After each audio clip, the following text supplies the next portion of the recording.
Hi chat, sorry for the late start. Welcome to another stream. How y'all doing today? It is Thursday, the 24th of February, and we are back for yet another stream. 4 days in a row. It's kind of crazy, but I guess that's what we do when I take work off, I guess. But welcome back. How y'all doing today? Let's see. The plan for today is to go over or finish up reload for babi, and then I have some ideas on some stuff to work on for pre-commit. Maybe we'll work on pre-commit CI. I don't know. We'll see as we go if we actually get through all those things to begin with. But yeah, let me say hi to everyone who is here, and then we will get started.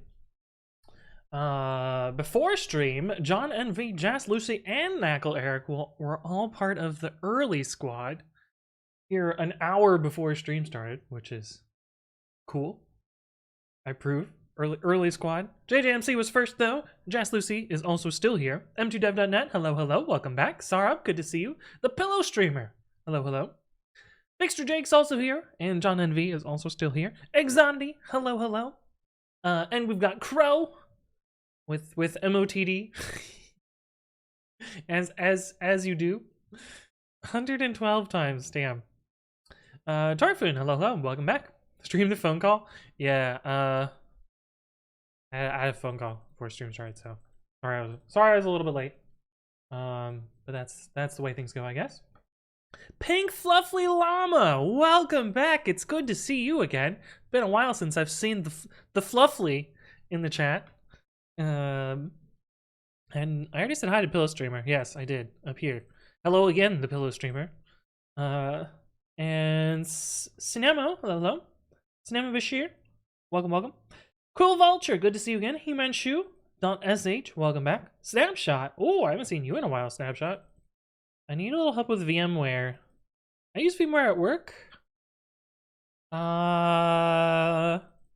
But, as we say on the channel, UDP your questions, don't TCP your questions. And then perhaps I can help. Okay, hello, welcome.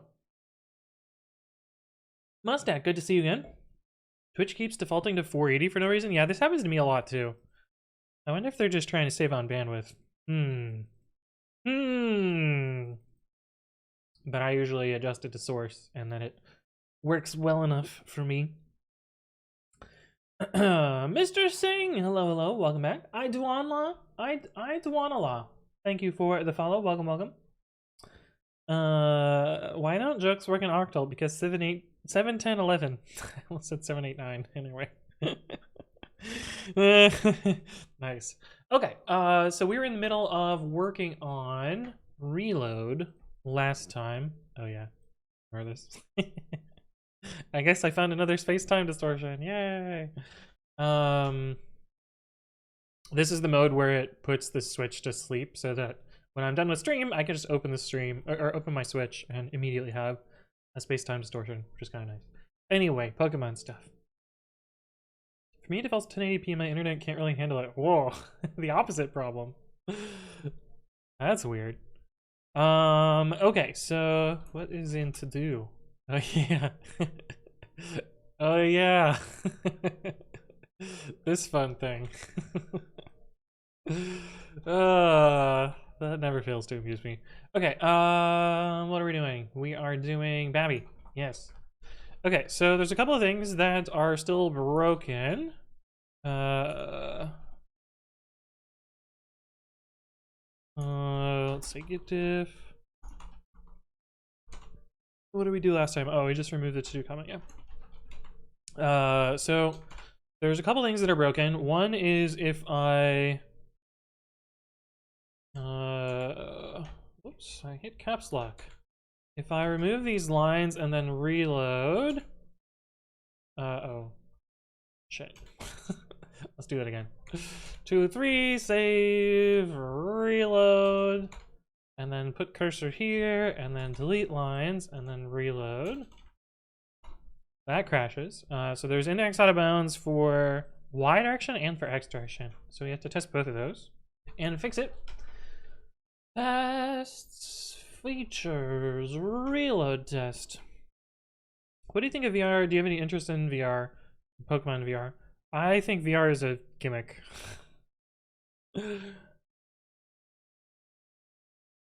Yeah, I think VR is a gimmick. I have basically no interest in VR. But yeah, anyway. Test reload, Y out of bounds. Run tempter. I mean it's kind of like cool tech, but the resolution's not high enough to be immersive, in my experience, and the few times that I've used it, it just feels nauseating. And I don't usually get nauseous for much, but yeah, I was not a fan. Okay, we're gonna press down twice. M dot press down. What am I doing? H dot await. What is the await position?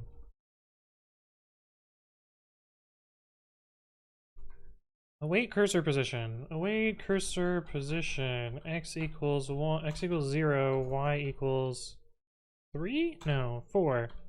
Right? Nope, clearly must have been 3. Oh, right, because 0 index. Yeah, of course. Wait. What do you mean? Oh, right. We then have to exit. Do you ever try and code something in VR? Well, most of the stuff that I build for myself, and if I'm not gonna use VR, I'm not gonna write code for it unless it makes me a shit ton of money. Which, like, yeah. So I don't know. Never use VR and don't plan to waste money to do so. Yeah, exactly. Hey, what's up, Kevin? Hello. Welcome. Who's that? Who's this character? It looks different in here versus chat. What is this? Is this supposed to be a flag? Is this the flag emoji? I guess we can look it up. Let us see what Unicode data has to say. You know, I should probably make a video on this, because I think it's cool enough and I show it off often enough. Video idea Unicode data.name.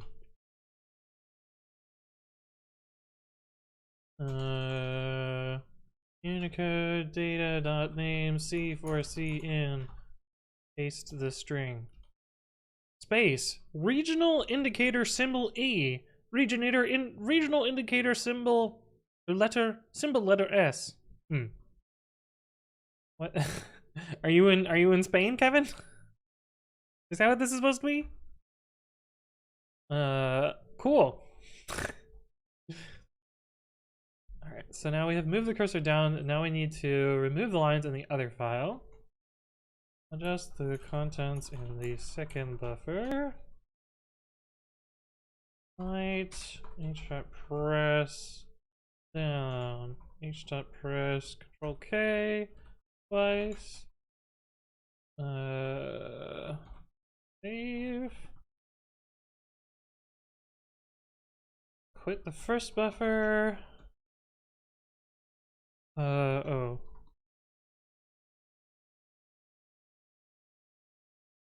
Should assert the text there. Await text 1, 2, 3. Oops. Oh man, I really fucked this up. It's a Spanish flag emoji. It doesn't render here or in my terminal. Perhaps I'm not up to speed on my Unicode stuff. I mean, Windows tends to be pretty far behind on those anyway. Nick says, friends bought VR headsets as a group, but they can't play it for more than 30 minutes. Yeah, that's kind of been my experience too. And then again, the last time I tried was like the original Oculus, and that one was really bad. Like really bad. Bergman mode H. You know, I should probably do this here. That way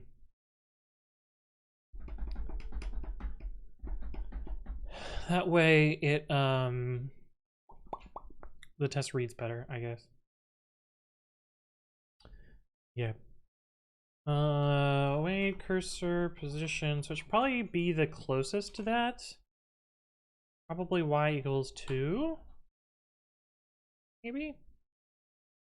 I don't know. It's gonna crash right now, but let's see. Let us see. Yes, index header range. Cool. Life Shaded says, I was so hyped for Euro Truck in VR, then I discovered I get a headache after 20 minutes. Yeah, this has basically been like everyone's experience that I have talked to about VR, including my own. Raul says, hi, do you recommend using native Linux or is a VM okay? I have used both. I'm using a VM right now. Yeah, they're both fine. I probably slightly prefer native when I can get away with it. But you know, VMs are super easy, and if you fuck them up, you can just start over, which is really beneficial. But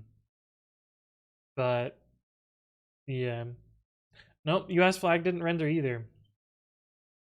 Weird. For me, the problem is you have to buy a big PC to use it. Yeah, yeah, yeah. To some extent, but okay, we have failing test, which is great. So now we need to fix the failing test. How do that?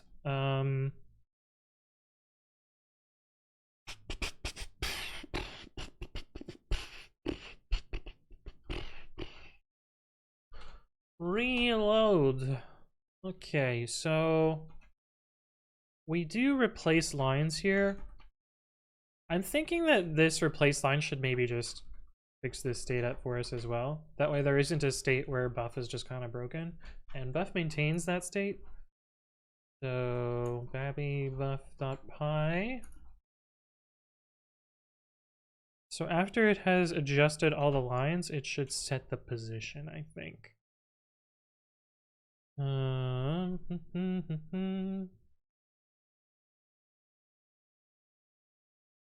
does this work?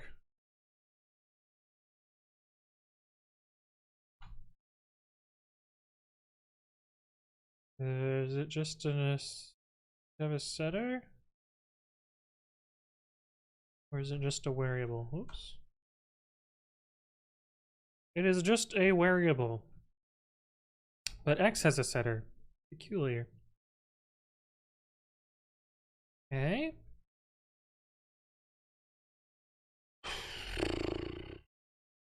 Oh, it might also have to scroll. I don't think about that. File Y.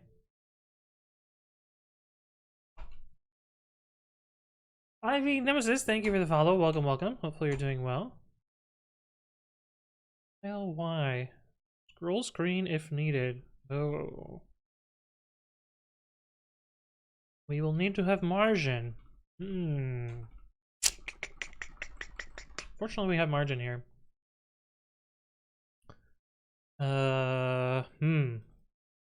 Maybe we don't make it part of this, because this function is all nice and does its stuff by itself. Maybe we make another function for this.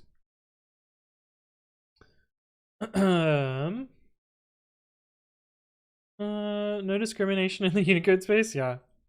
Next Jake says, had a meeting today about roadmap. Little do they know I'm out of here in 2 weeks, pending the background check. Nice. Yeah, let's do some major planning for our teams. Peace, bitch. I'm out.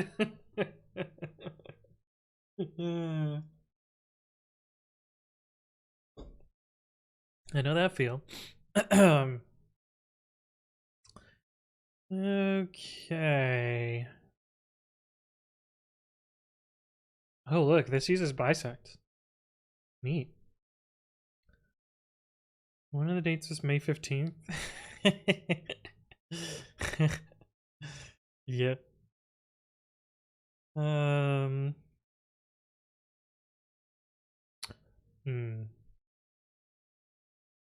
But let's just make a method. Fix a position.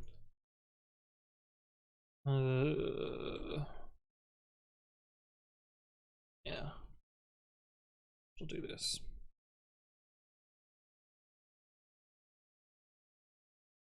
Event handling position.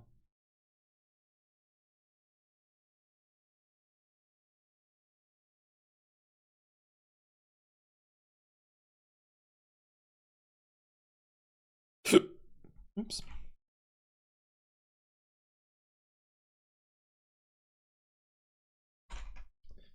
Okay, so let's first fix the Y position. South.y equals min south.y len south.lines, I think, and then scroll screen if needed. Where's the function for that?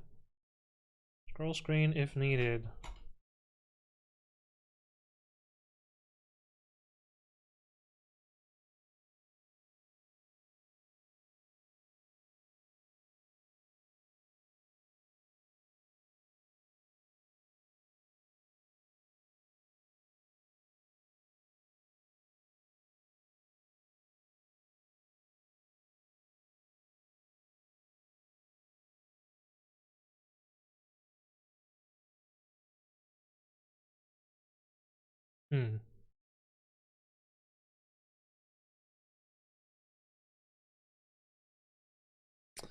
Yeah, let's try that. So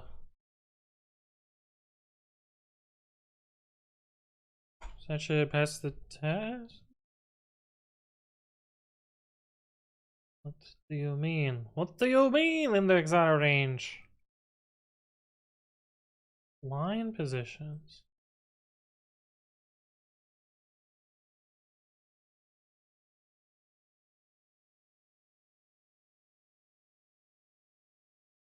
Oh, it's supposed to be len -1. Off by 1. -1.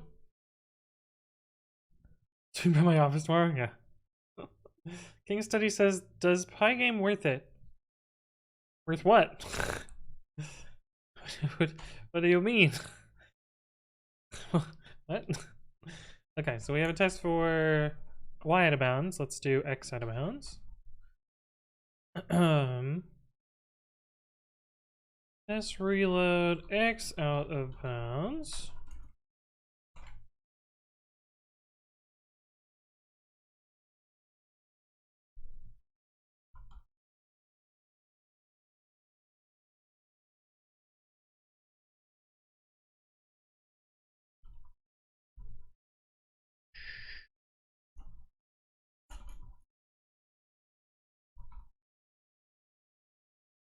Okay, so we're on the first line. We can press delete. Is it del? I think it's del. Is that twice?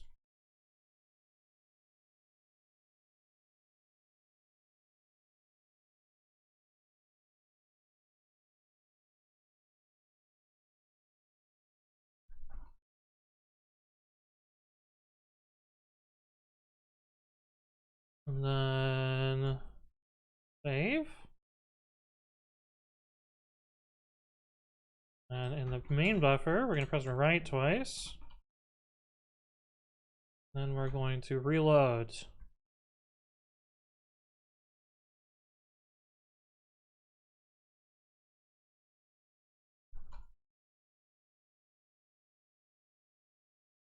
We should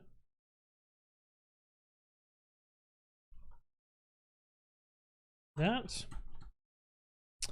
Trigger command mode, press and enter reload. We should go to x equals 1, y equals 1, I think. Yeah, that sounds right. Oramus, hello, hello. And Computer Flash, welcome to the stream. It says Python Pro. And kind of. What's up with vegan ice cream? It doesn't melt? What? How does that work? I've never had vegan ice cream. Maybe I have. I mean, you can have just this is vegan ice cream. 5-ingredient vegan ice cream. Sure.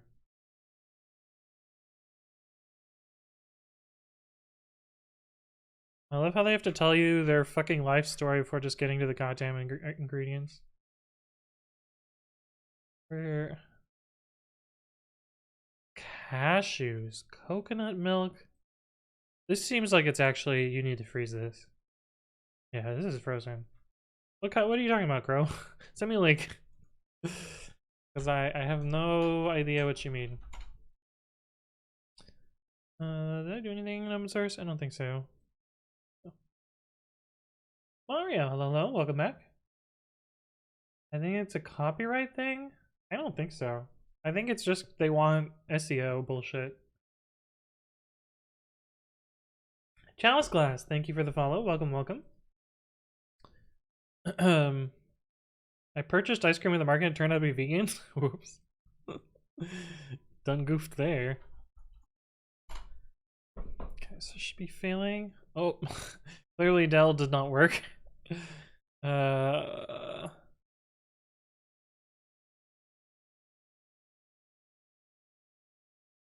is the key that I actually want? Probably DC instead. Oh, that's backspace.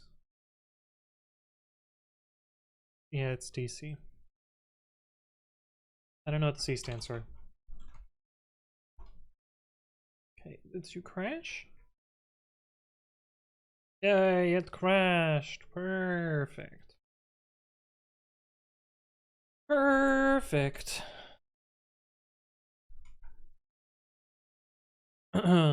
Delete character? Maybe. Xavax, hello, welcome, welcome. What are you working on? You can do bang today to learn the answer, but I'm working on my text editor. We are implementing, we're fixing up reload and writing tests for it and all the other stuff. And hello again, Chalice Glass. It was a weird texture, so I took a scoop and left it out overnight and it's still there, it's not liquid. What brand is it?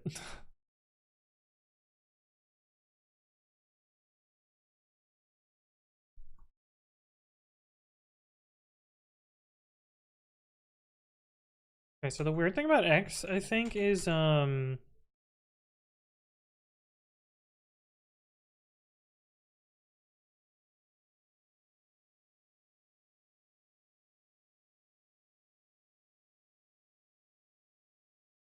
weird thing about X is I thought it was based on the positioning. Maybe the X is the character position and then it handles it the rest of it elsewhere? Cursor position. Line X. Okay, yeah. That's handled differently. Okay. Self.x equals min self.x when self.line self.y. I think that is right. Try the test now. Sick! Okay, so let's show what it looks like. Okay,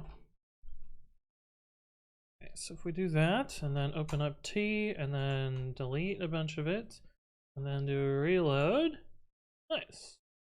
Cool. That all looks good. That all looks good.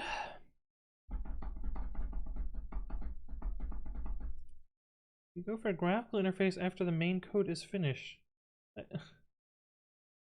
What? Why would I? Why? Why would I do that? What?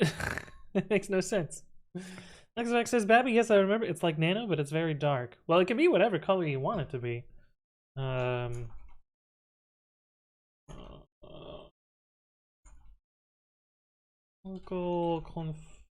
Local. Where's the thing? Config. There we go. Conda. What is that garbage? We don't need that shit here. Fuck right off. Let's see. What is a not dark theme? Solarized light will work. Oh, it doesn't have to be dark.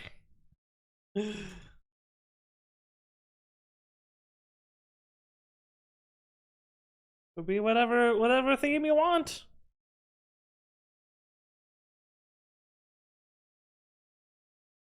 I think this is the one that my coworkers used to use. Yeah, not a nice theme. They even run the famous GitHub theme. This is GitHub's VS Code theme. What is Devops hard? Devops hard. Oh. Damn, look at how hard this decorator goes. Just theme gray.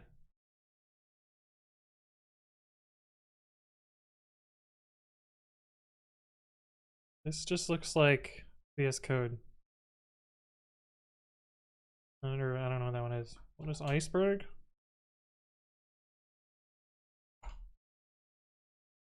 Ooh, this one's like nice and subtle. But the comments are unreadable. Darkula? That sounds like a derpy name. Darkula. Anyway, maybe it doesn't have to be dark. It can be whatever you want it to be. Let me put my own theme back in place. Bad password. You should put that in the Babiverse nano bit of the remake, but it's not. It doesn't have to be dark. Whoop! How's it going, Drunk Time Live? Whoa, 1 year! 1 year! Thank you for the resub. Appreciate your continued support. Good to see you. Themes are nice. Did you make that all yourself? Yes. That was the point folder. What I meant was typing Babby is like typing Nano when it's very dark. Oh. Yeah. I mean, that is in the README. That it's a typo intentionally, kind of. But yeah. What's Puppet? It is a configuration management system.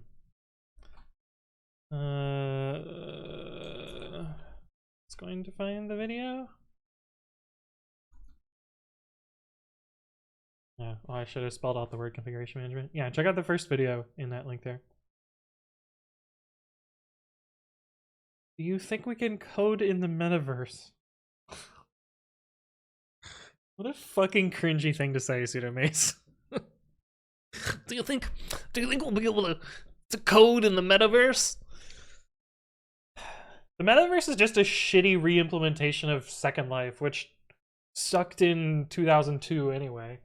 I don't know why everyone's like, oh yeah, we're gonna be in the metaverse. Everyone's gonna have VR headsets and we're never gonna see people again. This shit's fucking stupid. No wonder Facebook's stock tanked. Deserves it.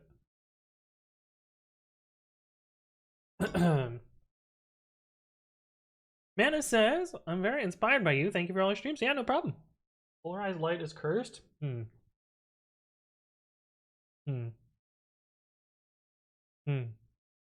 Palcars, hello, welcome. Deserved, fuck Facebook, yeah.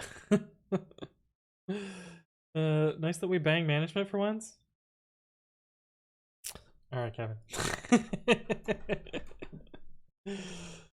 Okay, what was an art to do?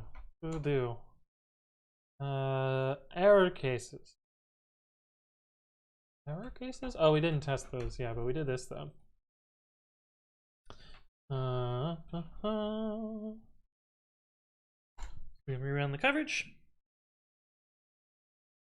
Metaverse is just an unfunny way of Facebook trying to change their very bad image. Kind of. But also, I think there are people that seriously believe that it is going to be the future, which is just like such a short-sighted and shitty view on things.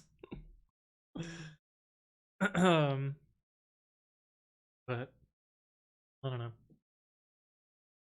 On VS Code, I use no choice. Send links. I can run whatever VS Code theme.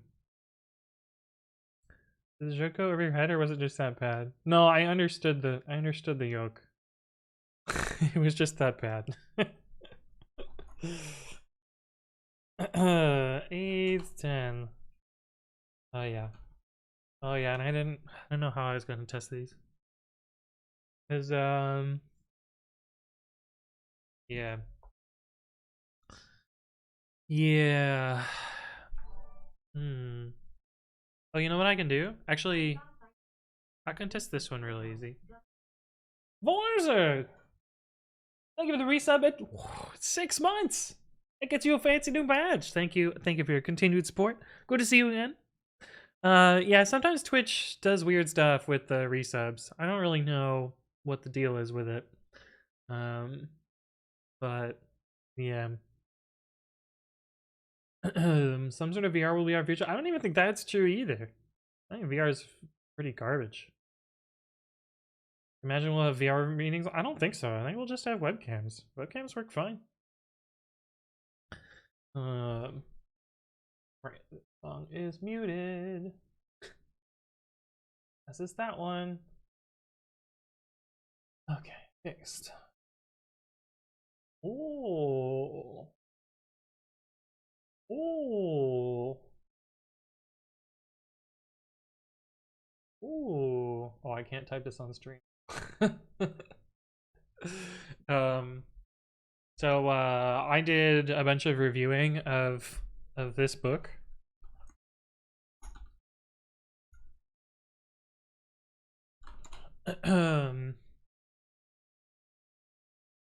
I basically edited this book for Brian. Python testing with PyTest, the second edition, which is, and usually when textbooks are like first edition and second edition, it's like, oh, they changed a little bit of things. Brian basically rewrote the book from the ground up.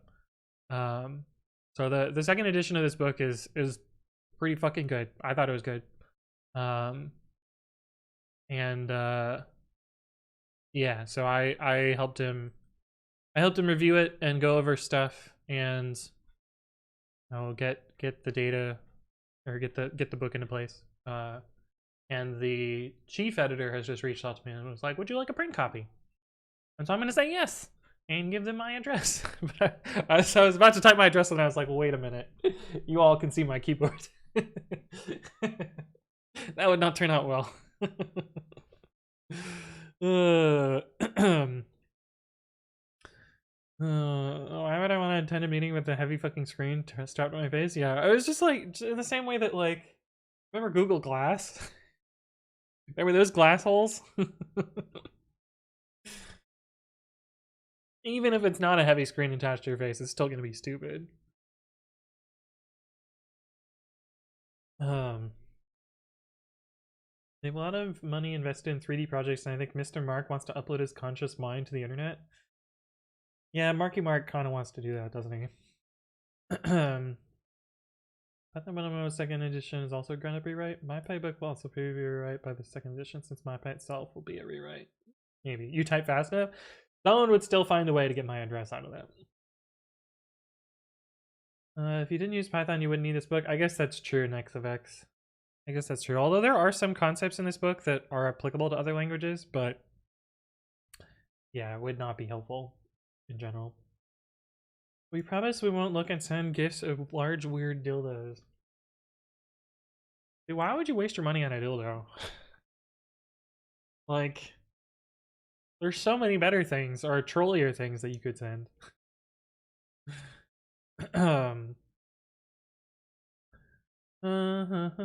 This is the theme. Oh, the one that you want me to try, Crow?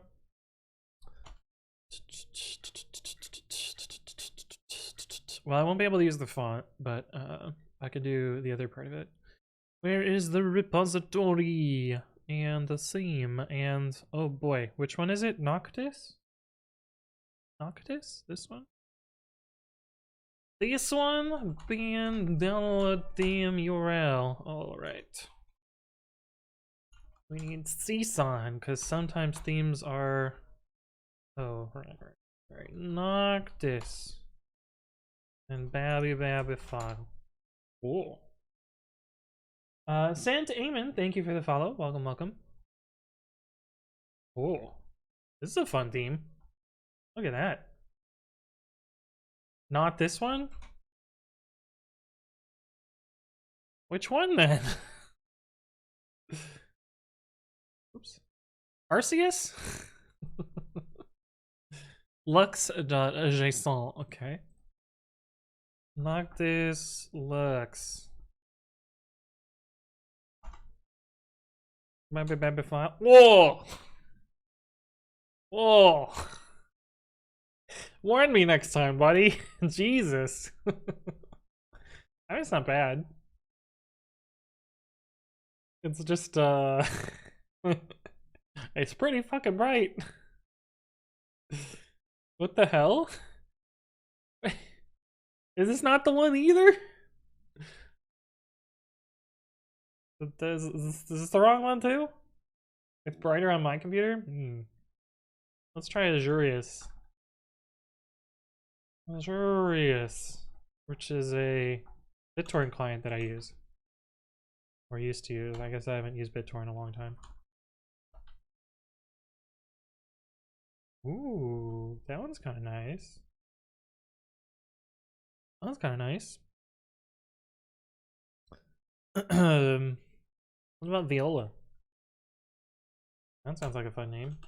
Viola. Viola. Oh. You know what we could probably do, chat? You know what we could probably do? We could probably make a channel point reward that lets you change my Babby theme.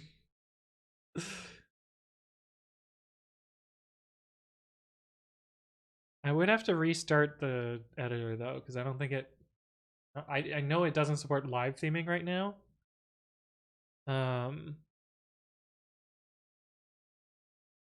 But that would be kind of cool. Bald bearded builder, bearded bald builder? Yeah, that guy. Gotta get 150,000 points somehow. Need to do a run at random? No, you'd have to put like a theme URL. 500 points? No, it would just change all the time. We gotta make it expensive.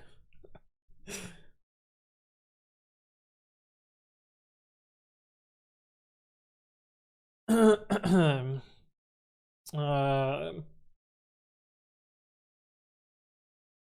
10K?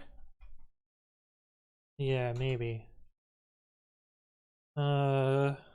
Theme switcher channel point reward. Yeah, maybe we'll do this. Once we get Babby stuff done, then we can work on this. I don't have a lot of points because I was always fighting to keep MOTD. Yeah. Each of today's day, I'll take some time to actually install Babby. It takes like 5 seconds, right? Not that bad.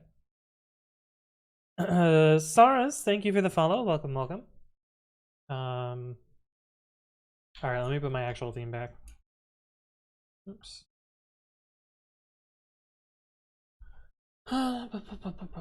Where is that? Here.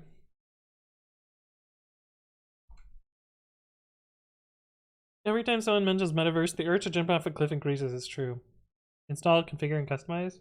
Well, it's really all you can really customize is the theme. So, anything about to become Primogen? No. We don't talk about Primogen here. Did you know about Twitch Prime? Yes. If you have Twitch Prime, you can subscribe for free. Just scroll down and click the button. That's too bad at shilling.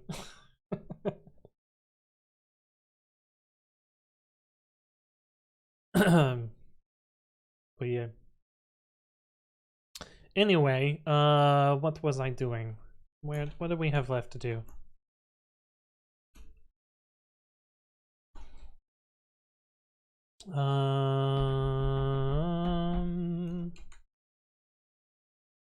We will run coverage and find out.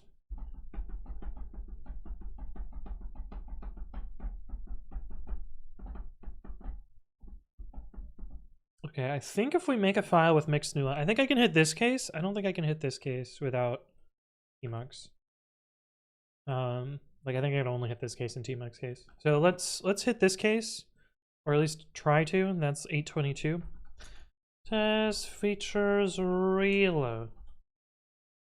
Test reload mixed lines. Mixed new lines. Sure. Run tempter.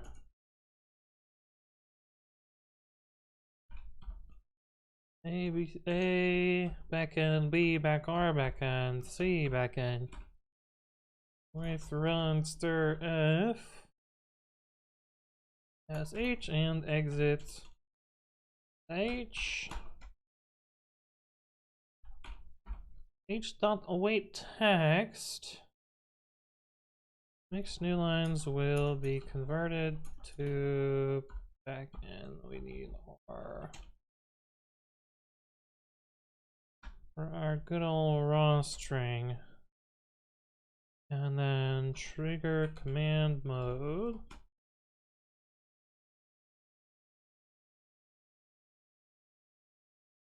Then we should see reloaded.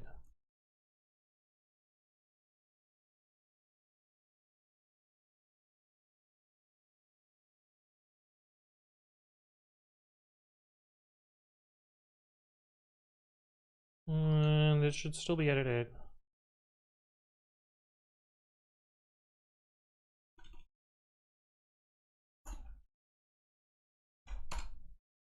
Oh, this song's muted too.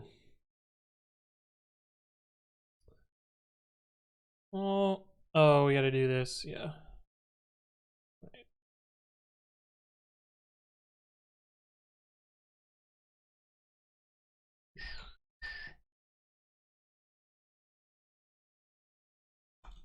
Press yes, and then wait for reload. Still failing, damn. I should do it in the fast mode.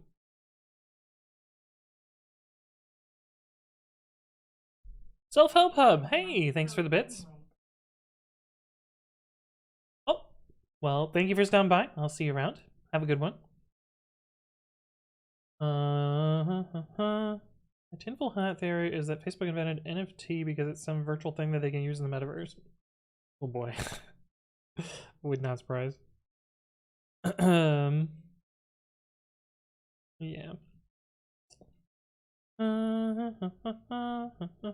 Happy to take the role as the keymaker.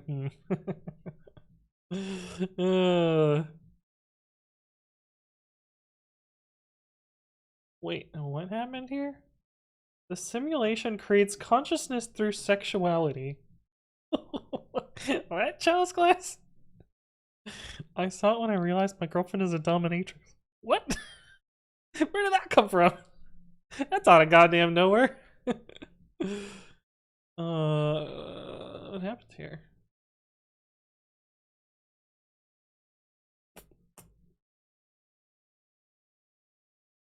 Whoops.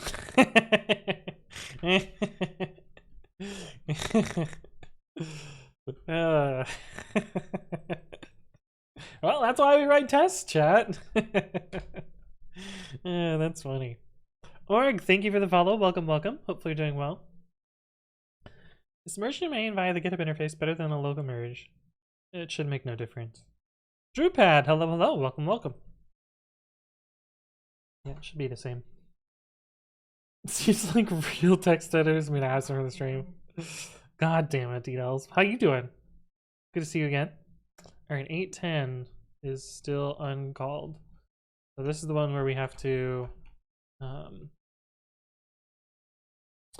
use the real runner, which I don't remember how to do.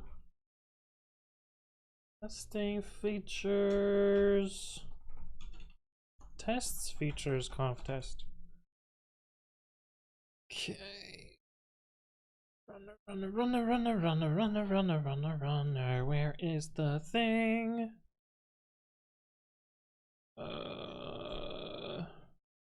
Damn. Run fake, run tmux.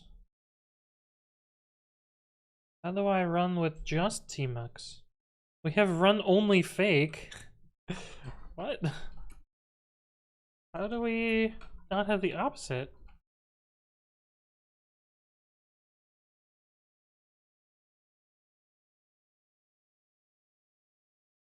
This test is run with the fake runner since it simulates some situations that are either impossible or due to race conditions that we can only force with the fake runner.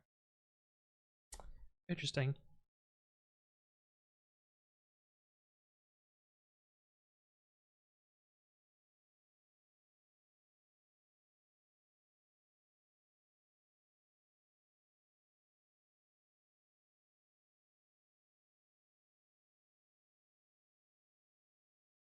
Why did I do it like this? Oh, so that it shows up in the text like this. Oh. Oh. I think we need to make a run only tmux. Yeah. Kate Gomez, thank you for the follow. Welcome, welcome. Hopefully you're doing well. GitHub interface takes 10 minutes to use. What? Takes like seconds for me. Juggling a bunch of duplicated tickets at work. Yeah, it sounds pretty typical there. Do we start messing with Vim themes now? No, we have 0 Vim configuration. What is that? Fake? Okay, so there's two ways that I test Babi. One of them is in process using a fake runner. Kumbiri, thank you for the follow. Welcome, welcome. And the other is testing it with a real runner, where it basically does this. Basically runs tmux and then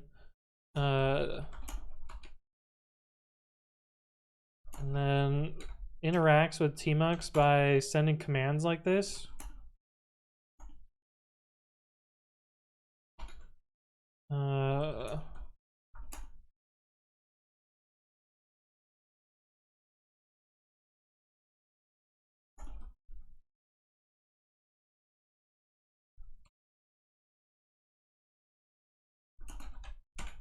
And so it can programmatically run the editor, essentially. This is what the real runner basically does. And so you can see here that is able to write out a file called t.text. The fake runner simulates curses through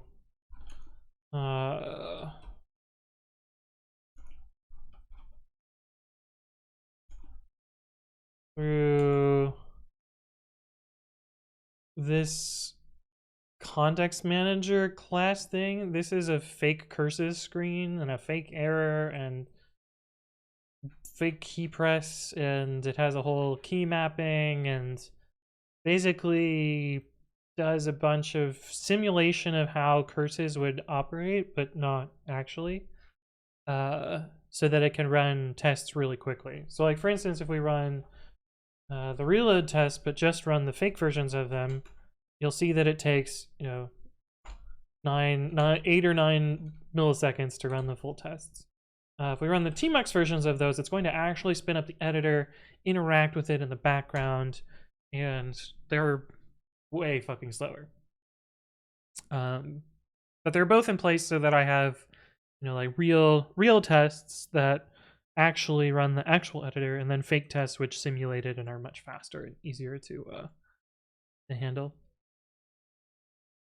But yeah, there are race conditions in my brain now. What? So there might be data center DDoS attacks happening right now. I mean, they always kind of happen. More ATI says GitHub UI wouldn't trigger a local pre-commit hooks you have and couldn't sign the commit. Those are pretty obscure corner cases though. There is signing for the UI. The UI commits are signed. They're signed using the GitHub key, but they're not signed using. They're not signed. Like yeah, this was done using the GitHub UI. You can see it's got a little verified badge there. But yeah. Oh, did they finally write the test for this? This is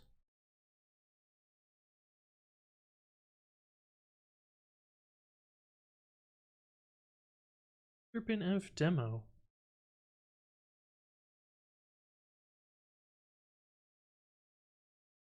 This shouldn't have highlighted. What did this highlight?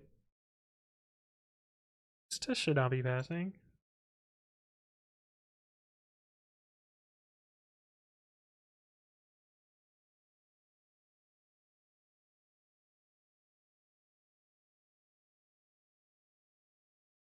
Also, that test is like super overkill for what it needs to do. How is that test passing? What? This shouldn't match Python.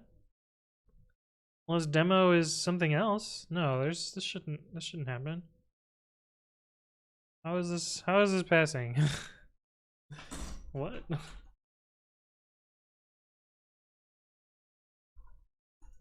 That's gonna be Pearl.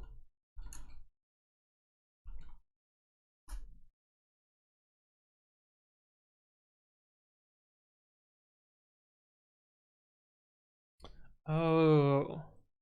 Oh, because I have a highlighter called demo. Right. I made a grammar called demo, which matches this. But this is matching for the wrong reason, so this actually isn't testing anything. This, yeah. This test isn't valid. This test doesn't fail without the change. This is demoing first line match and not the identify code. Should be a test similar to the original.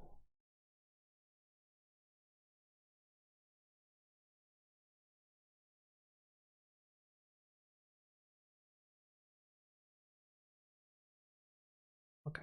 I was like, what? What's going on there? What does curse mean? Curses. Curses is a terminal UI. Oh, the search actually helped you though. From pp rent import pp. Yes, exactly.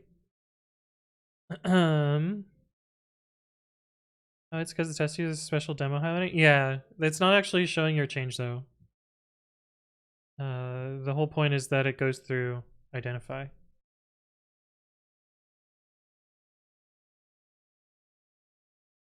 What the fuck, YouTube? Why? I'm literally listening to a playlist. Why did it send me to not the playlist? I hate when it does this. Why is there a grammar called demo? Because it's used for the tests. It's only for the tests. Hey, what's up, Kelly Marku? Hello, hello. Welcome, welcome. Have you seen notcurses.com? I might have not. A Blingful terminal UI library. Not. But it doesn't really help me because it's not built into Python. I would have to do a full rewrite to use it, so I'm not going to do that.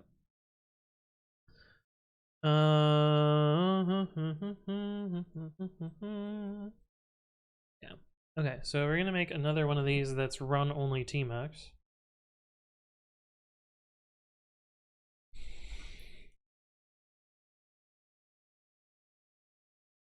And follow the same pattern here.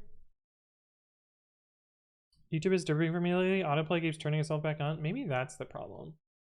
Maybe it's because I have autoplay on. I don't see autoplay enabled. I also don't see it disabled. Where's the fucking autoplay setting? They move it again? Ah, YouTube, why do you always change shit? Yeah, I don't see autoplay at all. There's usually a little like toggle at the bottom. I don't see it. There's bindings though. Yeah, bindings don't help. They make it really like I bet the bindings are just like, well, make sure you have it installed at your system. Which like it's already enough, yeah. They're like if I do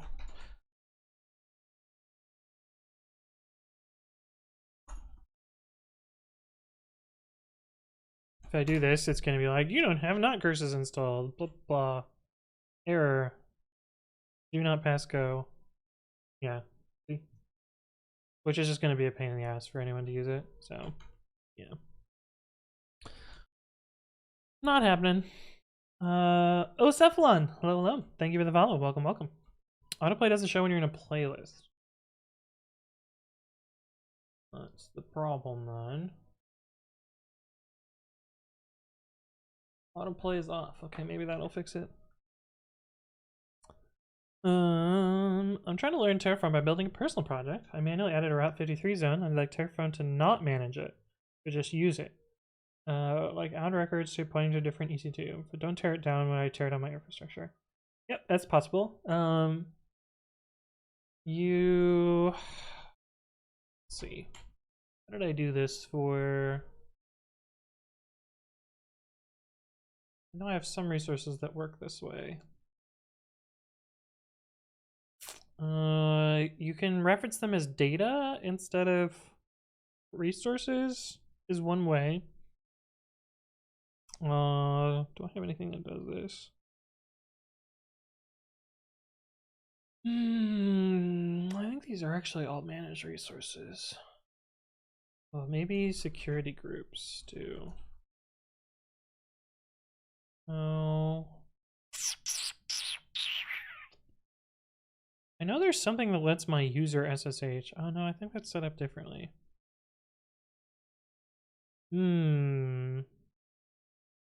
But yeah, it's the difference between data and a resource usually. Has anyone seen the release notes? No.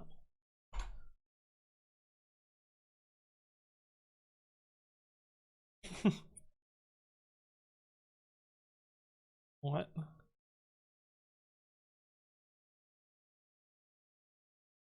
But Dank, I hear you asking. Oh, because his name is Dank. Interesting. Interesting. Well. Yeah. On this word, do you mean something like this?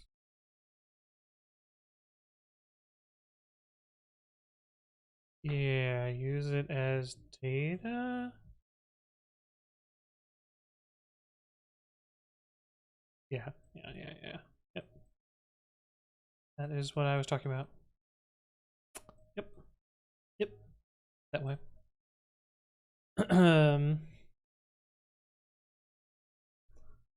Indeed. Okay, so let us test our error case here.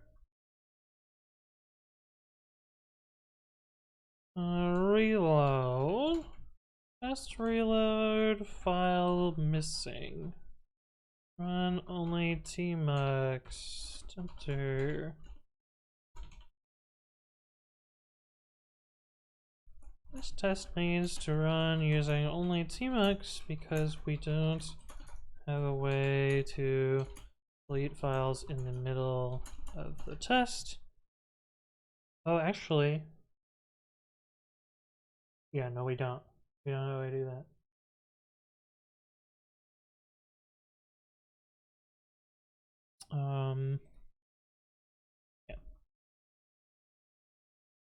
In the middle of the fake runner execution, this hit is entirely deferred.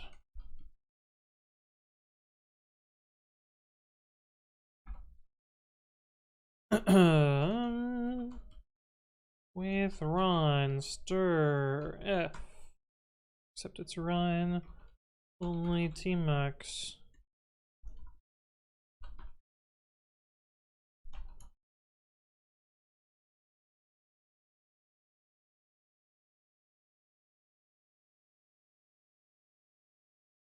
The right way to do this? I don't know.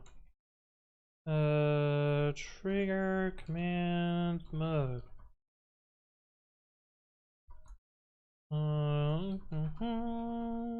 Reload.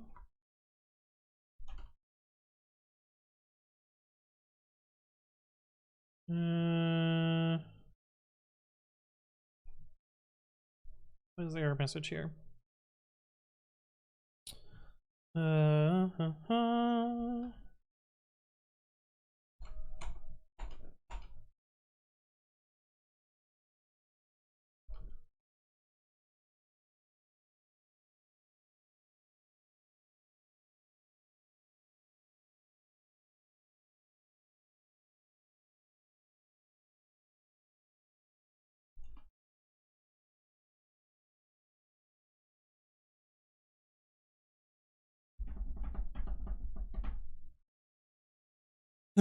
Fuck. Can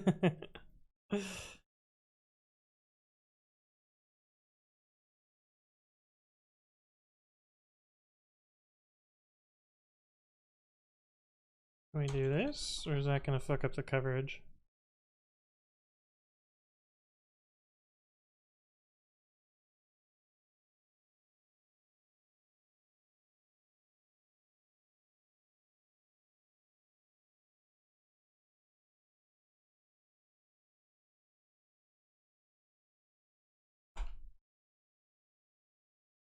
That way. Checking myself. What if Turing's name was Alan Keller? You can name it the automated Keller machine. I don't think I understand. Oh no, why did this not get run? Maybe because my expression here doesn't work? Reload.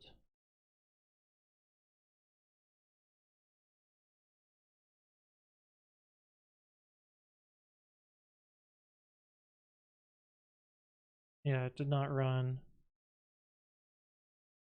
Did not run the test.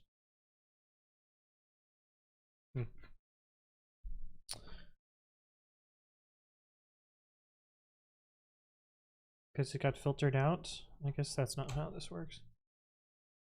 I guess we gotta go through the slow test. That's fine. Perhaps I'm drunk time because I sound drunk. Yeah, I don't understand your I don't understand your message at all. Do you have carpet or wood? I have both. I have carpet, wood, and tile. Oh no, I guess that's probably just what is it called? Polyvinyl. Oh, I have polyvinyl. I have wood and I have carpet. So like this room is carpet. My kitchen has wood floor. My bathroom has, I don't know, probably polyvinyl. ATM stands for automated teller machine. Yeah. Wait, I don't get it. Linoleum, maybe. Carpet's on the shelf behind him. Yeah.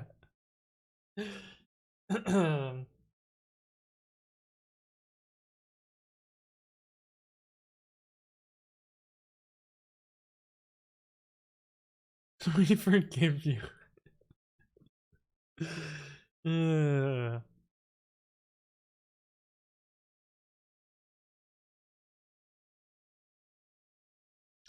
And we wait for the coverage to tell us that it passes. I have wood and I want carpet. Yeah, I don't know. Carpet's alright. I don't really care for shit between the two. I actually like tile the most. I like tile with heated floors. But that shit's fucking fancy. At the house I sort of grew up in, I guess between like high school, I guess I only spent a couple years there. My dad's house, it's heated using geothermal, so the heat all comes up through the floor rather than through like air vents. Fuck! Why are you not covered? Oh, it's because I changed directory. Oh. Right, so it wrote a little coverage file, but to to the temporary directory. And the error message is off screen, so that sucks. What am I gonna do? How am I gonna make this work? Hey, what's up, Stanley? Welcome, welcome. What keyboard is that? Oh shit! Yo, look at the bot! Look at the bot! It's so good! Are they gonna build a bougie house one of these days? I don't think I'm gonna build. Build sounds like way too much work. Wood makes my feet cold? I want a small thing to put on my desk? Just put down a rug then. Easy. Easy. Andy, what's your experience with DevOps? You seem to know a bunch about various tools that would come under the heading. What do you mean by what is your experience with DevOps? I don't know that DevOps is a thing that you either do or don't do. I feel like everyone kind of does it in some way. I guess I would describe most of what I do as DevOps. Because I don't really build products. Although Frequency CI is a product. But most of building Frequency CI was building the infra and the everything else. And the product was mostly already done. S1 Cube! Hello, hello, welcome, welcome. But yeah, what do you mean? What do you want me to say? I like that keyboard you have. I also have the same keyboard bot. Yeah. Why didn't the bot trigger? The bot is very specific on what it looks for. I probably need the what? Yeah. The bot is so cool. Yeah, if you want to learn more about the bot, you can do Bang Bot as well.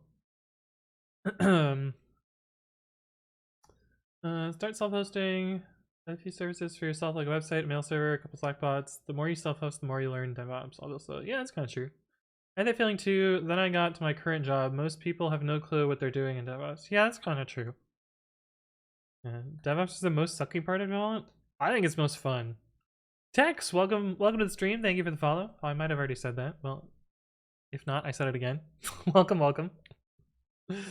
Danny says, do you work on infra at Stripe? I do indeed. What is a staff software engineer? Is it above senior? Yes. Or at least that's how it works at Stripe. At other companies, it doesn't necessarily work that way. So like, for instance, if you look at Amazon, this is what's crazy to me. So if you look at like Stripe, did it not do it? There we go. Well, I am what would be considered a staff software engineer at Stripe. This is about accurate to what I make. But at Amazon, that would be a principal engineer, and I would make significantly less, like way less. But some companies like Google has senior, then staff, then senior staff, then principal, then distinguished. So they differentiate theirs a little bit differently. But yeah, it's just a level. Software engineer, senior software engineer, staff software engineer, principal software engineer. Yeah, it's typically how it goes. Why do they pay like 200,000 salary but so much in stock? I don't know, that's how they do it. Has levels updated for Amazon's doubling of salaries? I don't think so, but also I don't know that that's universal, because I don't think Amazon has actually doubled their salaries. But I don't know. Okay, what the fuck am I gonna do here? Because the error message does go off the screen. And I need the file name to be short enough so that I can actually see the error message, so that I can assert on it. But I can't change the directory, because then the coverage file shows up in the wrong place. Is there an option to coverage, maybe?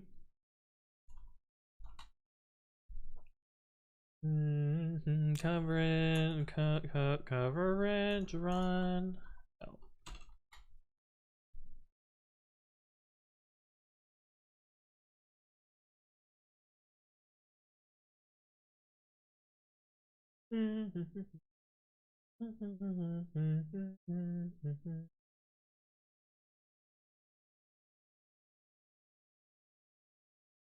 Like not.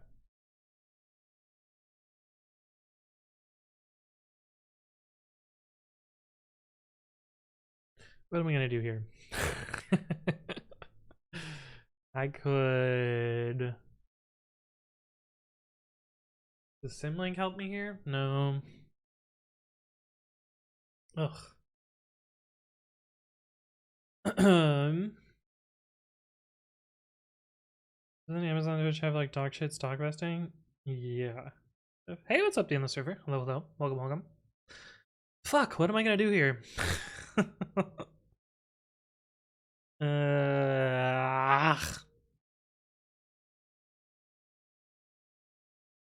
Because I kind of want the coverage file to be written in the right place.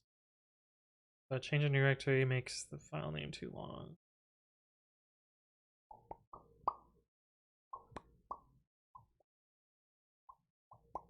I could reorder the error message. Be an idea. That would be an idea.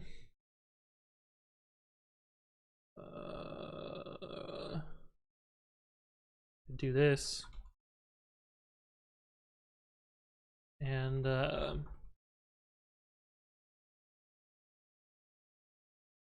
do that.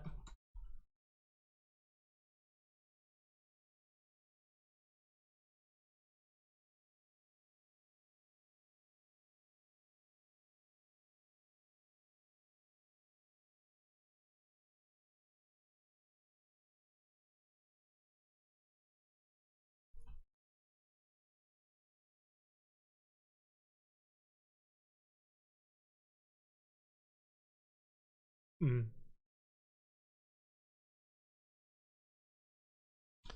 Hmm.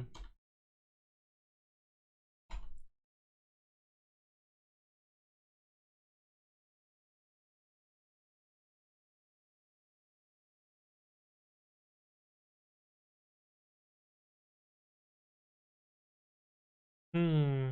That might be fine. Then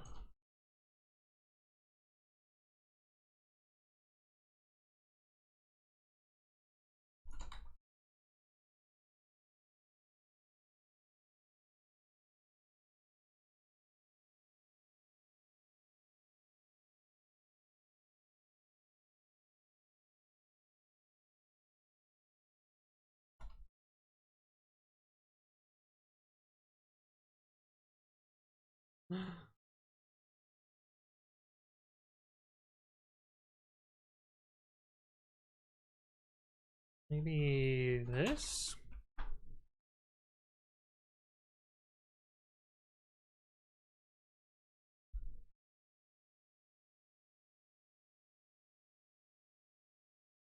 Maybe we just put that in here?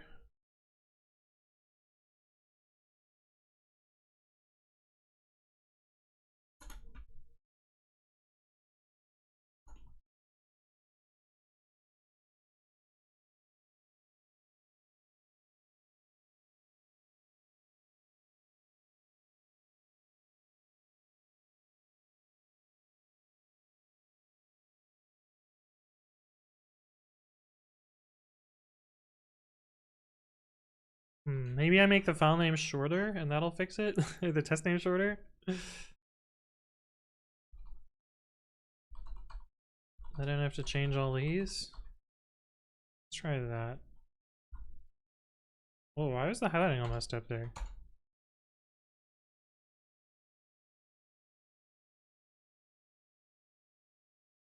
Yeah, what happened here?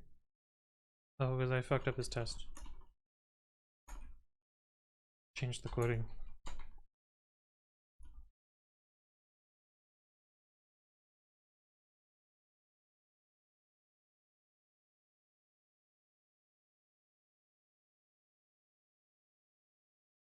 Oh no! I just undid all my work. I meant to discard this file. Fuck! No! Well, I get to redo the stream. How much did I lose? Just the error case tests. Not terrible. Oh, that's so annoying. Oh, I'm such a fucking idiot. Oh well, we'll do it better the second time.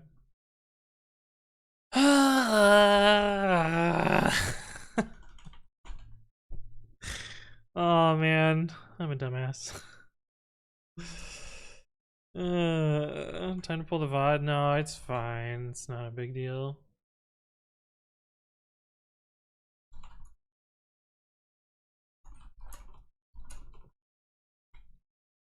It's not a huge deal. Just means I have to redo a little bit of work. Okay. So we have those 2 error tests again to write.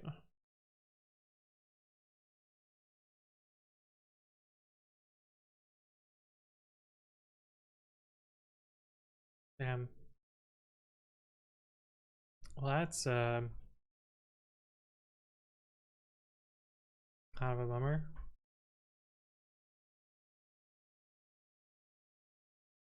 Okay, well, let's see what the coverage says again.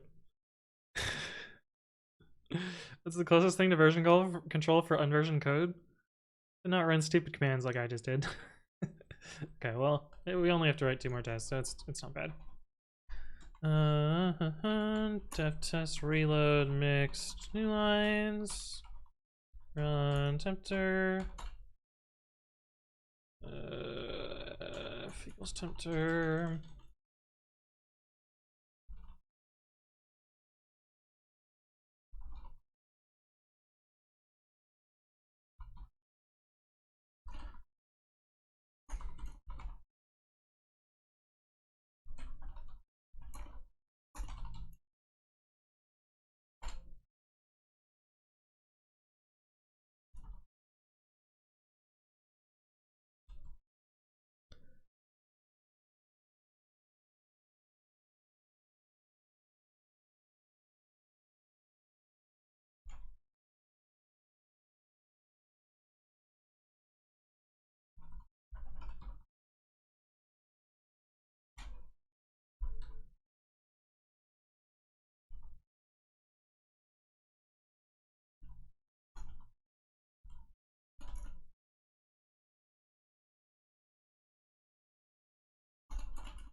I gotta confirm, that's right.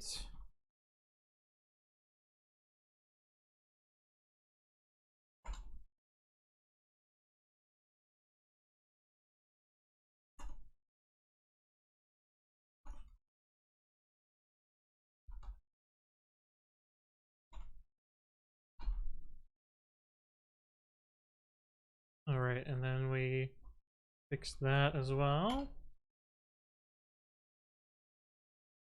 I could have saved the contents there, but it's really just adding this F here.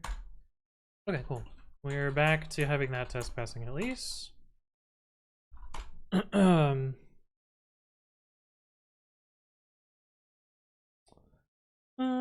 you're writing a script that deletes files, don't run it on itself. I have done that before. Wolf! Hello, welcome back. It's been a while. Next, Nilo says, I had this one repo where I didn't have to get pull on my second PC, and I finally realized it was because I inadvertently stored the repo in OneDrive. Yeah. That'll do it, I guess. Okay. Test reload error. Maybe this will have a short enough name that we can do this.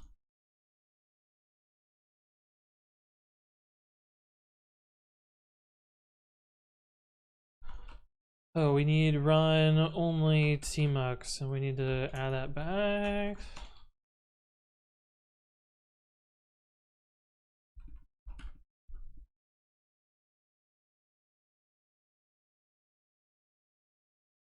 Run only tmux or f.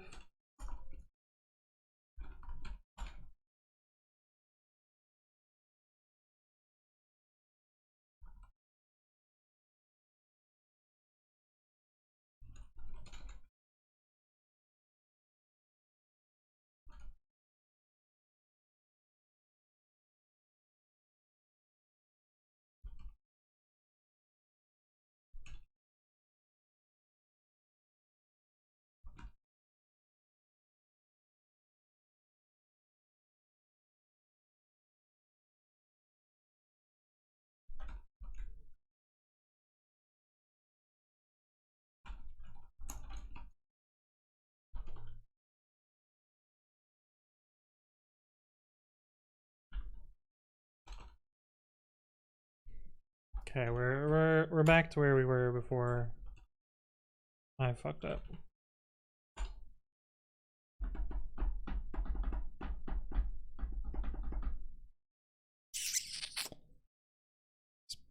File name is too long. This file name is too long. We can make it about this long if I use name temporary file instead. Rather than the PyTest temporary file.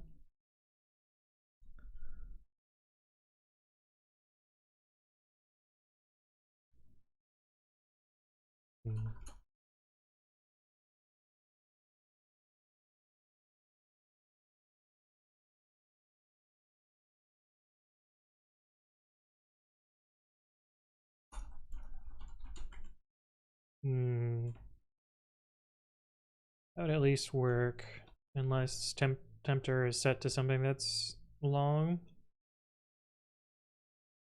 Does this really not fit on a line, or did I do it intentionally like this because it... Oh, it really doesn't fit. Okay. All right.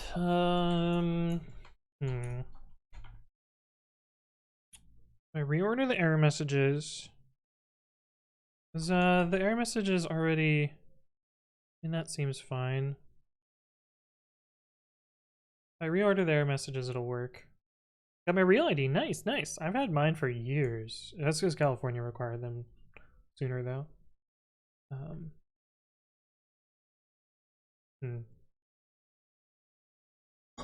What do I want to do here?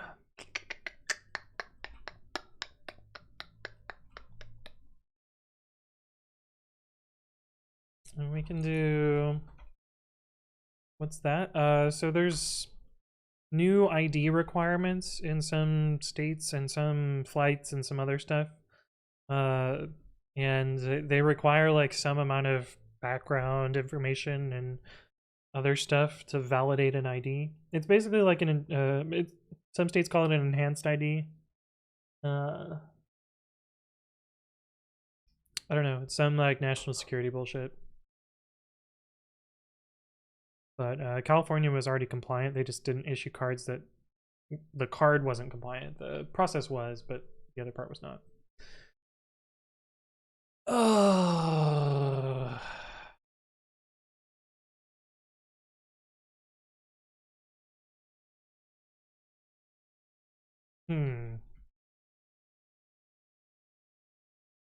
I could do this. And then make a shorter one.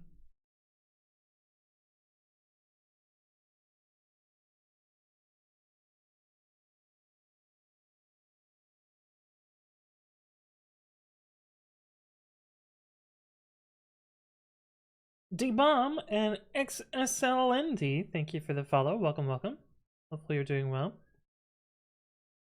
Oh. Oh, I see. You are an Iron Mouse, Wrong Time Lord. I see you're into the, what do they call them? VTuber land. Do you need a new ID when moving between states? Yes. Yes, you do. I do this. And, that would make a shorter file name. I could also use temp file and make a shorter file name. Use a subathon? Oh, I see. I see. Whoops. I think I'll just change the error messages rather than hacking around this.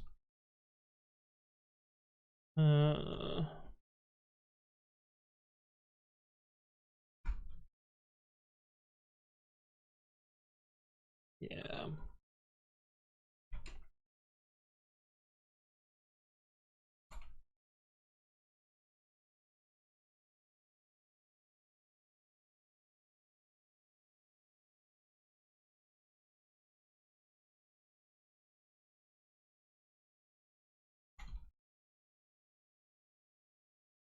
Oops.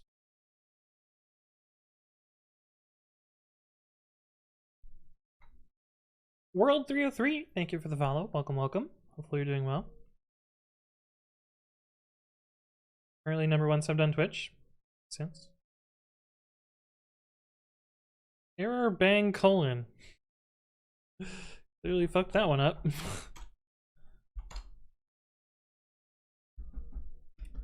Real ID is apparently optional in my state. Interesting. Debum says, I've just started learning coding in Python. Was what was recommended to me. Thanks for doing the stream so much, so that I can continue learning. Nice, nice. Well, welcome, welcome. Where's your virtual avatar?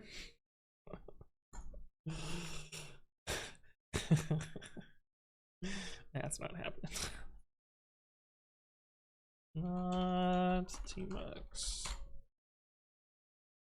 Okay, so those are failing. That makes sense.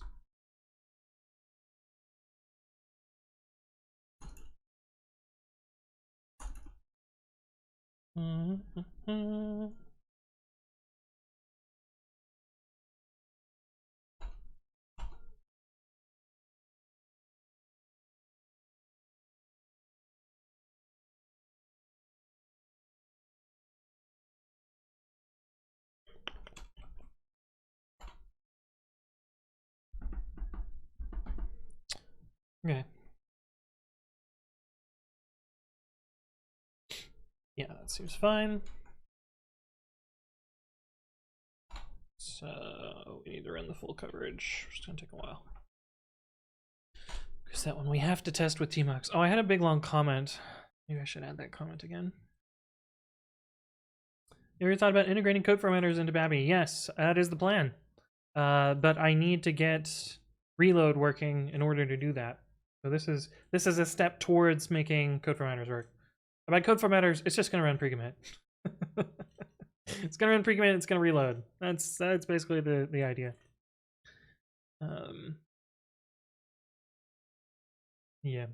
All right, but while this is running, I'm gonna go fill up my water since I am 30 minutes late on doing that. But I will be right back, and I will see you in a sec.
Hey, what's up, Red Sky One?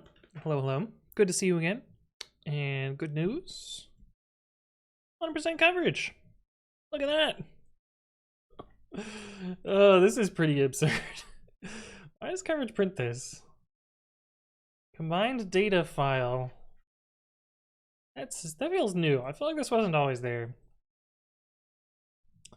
Let's see when that changed. Add bad coverage by combined data file.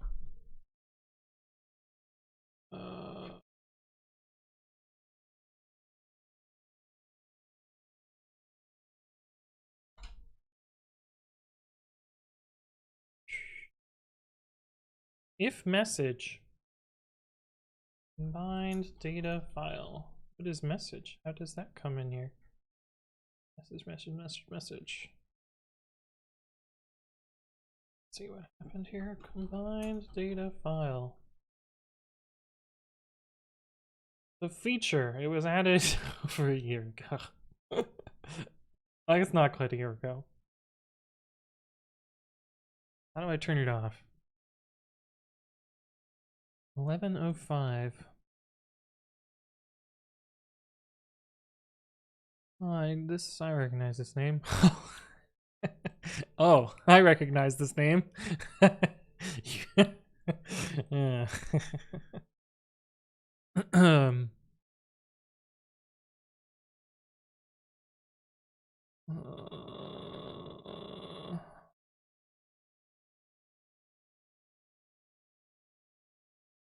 Oh, I see.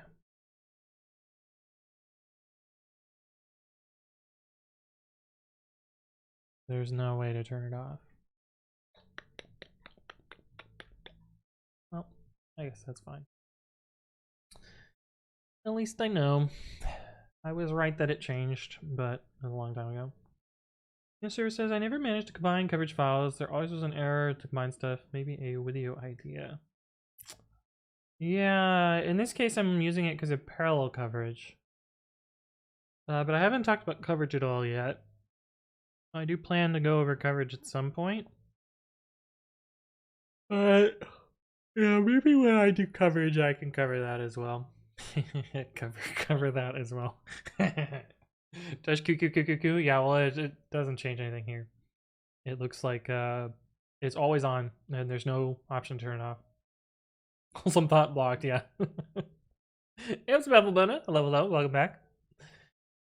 Let's see if I recorded the reason that I blocked them. Because I have a little repo where I keep track of them.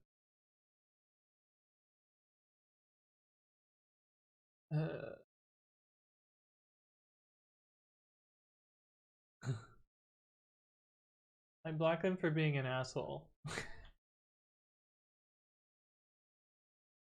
I blocked him for being an asshole and lying to me in an issue. Yeah, that's why I blocked him. But you can add it and then make a complaining issue about it not working. Be a user. But I know Ned in real life. I don't want to complain to Ned. Ned's awesome. And he does a lot for autism as well. Which is really cool.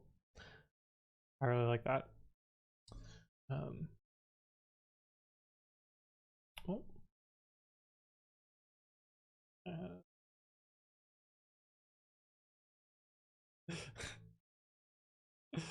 Oh no.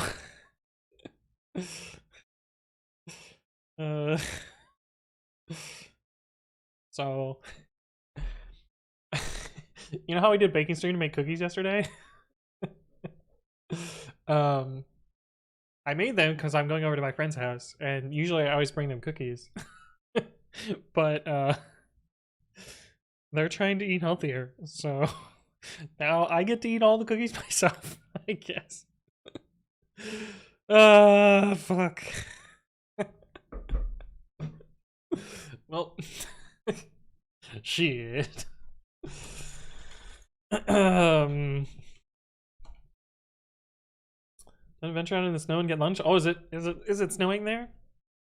This test only runs using tmux because the fake runner is entirely deferred and doesn't provide a way to delete files in the middle of execution. Maybe we could just do that. Maybe we can implement that. It doesn't feel like that's right though.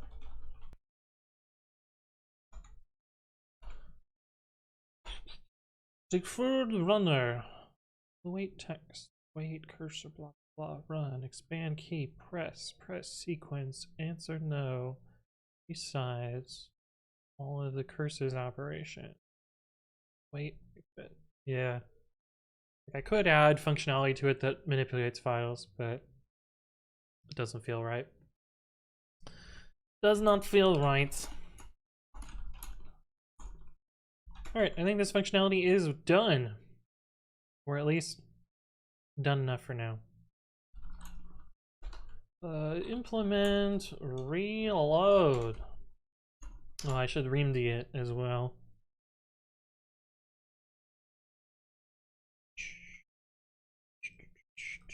Where are the...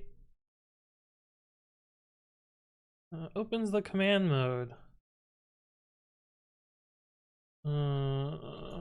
KBD reload. End the KBD tag. We've made that mistake before. Reload the file contents.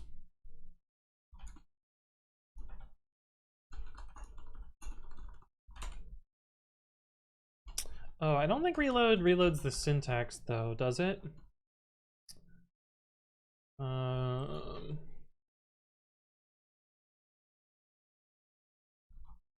I should not use T. Oh, that's so annoying. Because T is classified as Perl.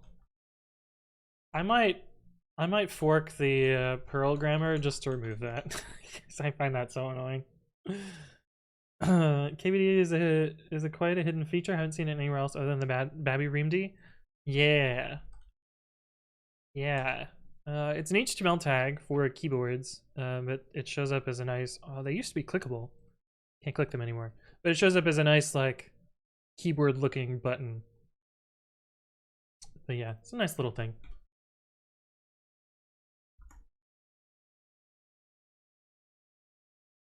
Yeah, it doesn't reload the syntax.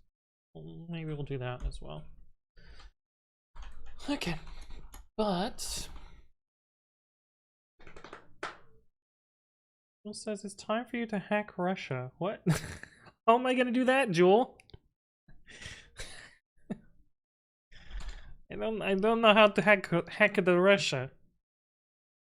I'm saying, says time question, if you have a function that returns a single type or otherwise returns empty, you hit it as optional, explicitly return none, or something else. What do you mean by empty? Like an empty sequence, or does not return, or returns none explicitly? What do you mean? Make pre-commit randomly error on the Russian computers. How's it going, D's Nuts? Welcome back. This is so cool. I really like this. This is really cool.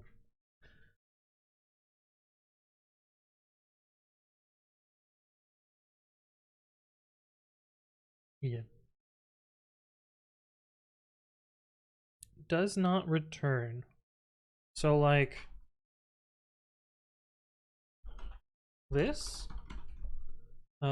should be this, because there's an implicit return here. And if you have this,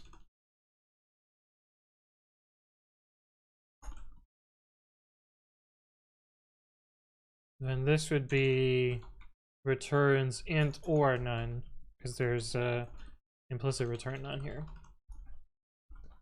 Or if you have something like this,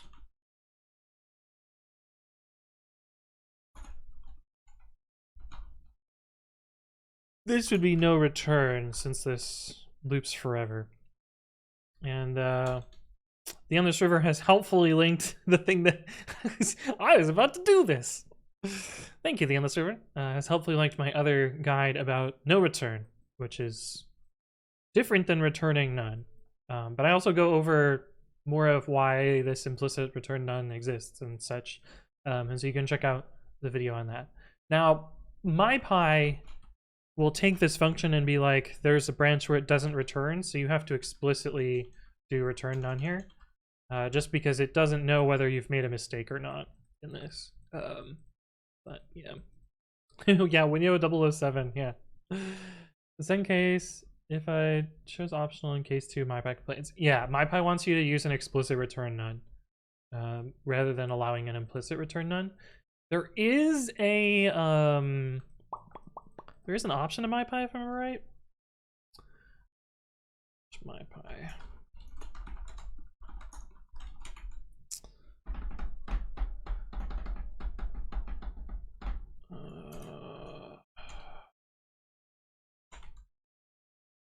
Don't assume arguments. No, it's not that one. Not that one either. Maybe there isn't an option. Maybe I'm misremembering it. Citrusine! Hello, hello! Welcome to the stream. Citrusine. Citrus streams variety content. I was watching her play Pokemon yesterday. And has the same onesie that I have. The shiny Umbreon onesie. But welcome. I have no idea what's going on, but I'm happy to be here. welcome to everyone else on the stream too. I prefer implicit myself, less work for me. I think MindPie's kind of right there, because there's sometimes where if you make a mistake, it would be best to have it complain at you. And Citrus, thank you for the follow. Welcome. I guess I can give a little intro to what I'm working on. I am writing a text editor. This is my text editor. It works in the terminal. It's pretty bad, but it gets the job done. One of us, yes.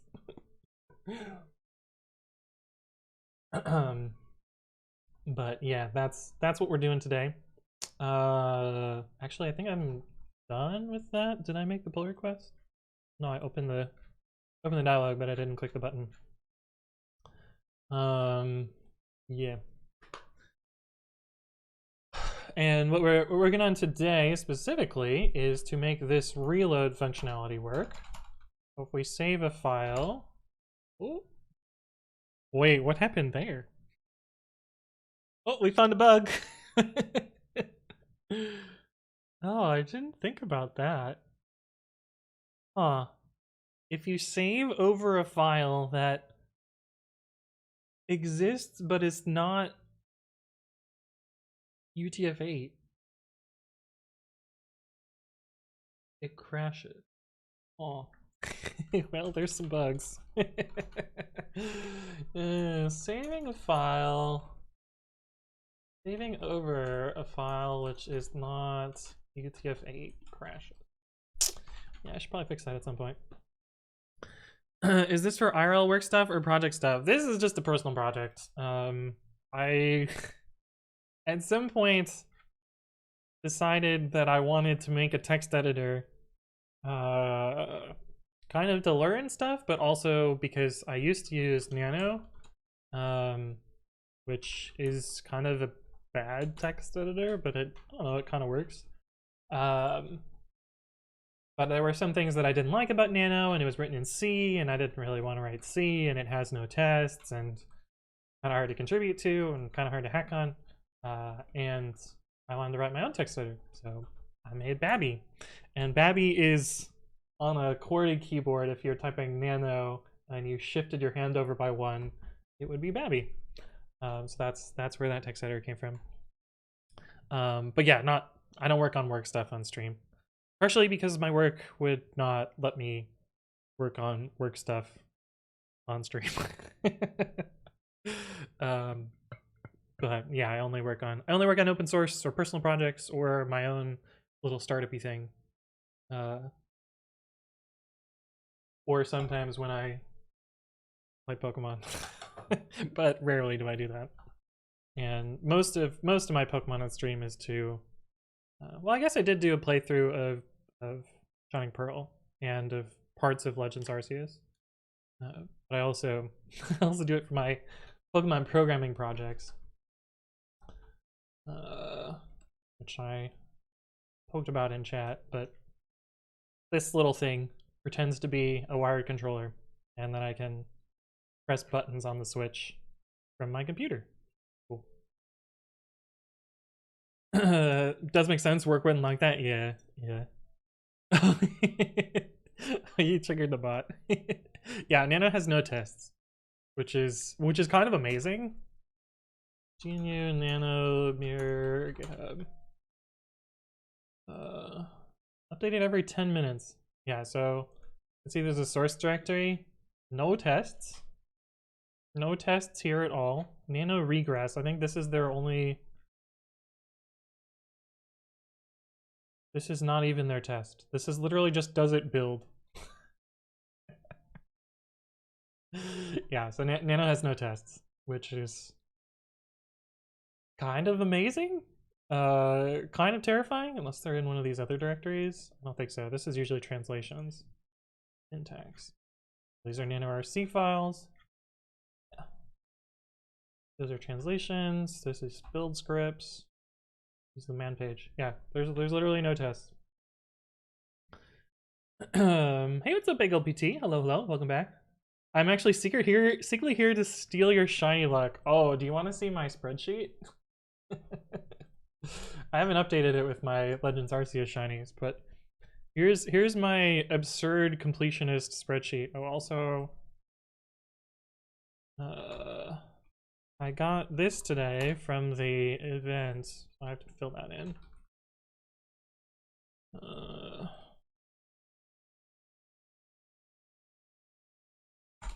But yes, I have all of the shiny Pokemon.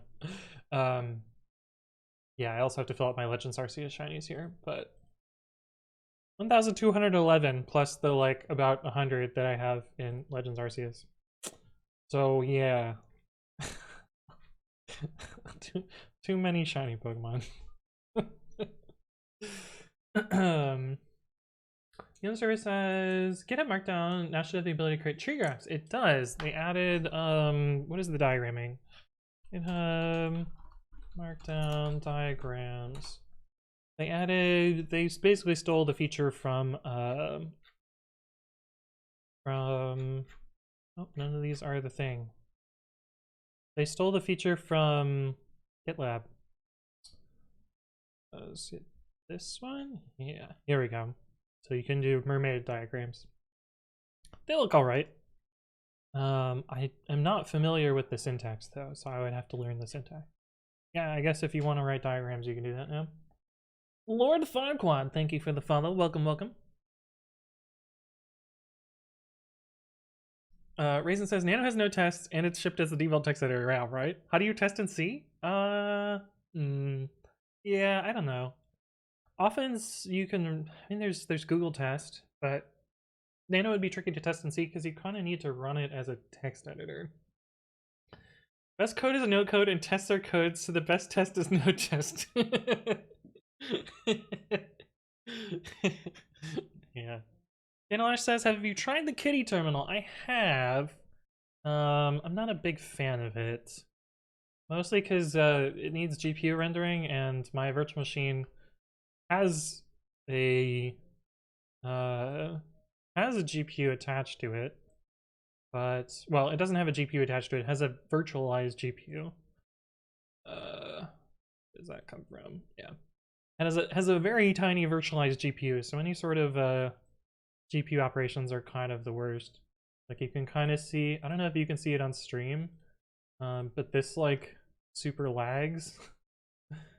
Yeah, I don't know how it translates to stream because of frame buffering or whatever, but yeah, it's yeah. Love seeing that hard data though. Also hate seeing you have so many. What the hell? Yeah. Yeah, I have a bit of a obsession problem. But anyway, yeah. I have, I have way too many shiny Pokemon. But yeah, this diagramming stuff seems kind of cool.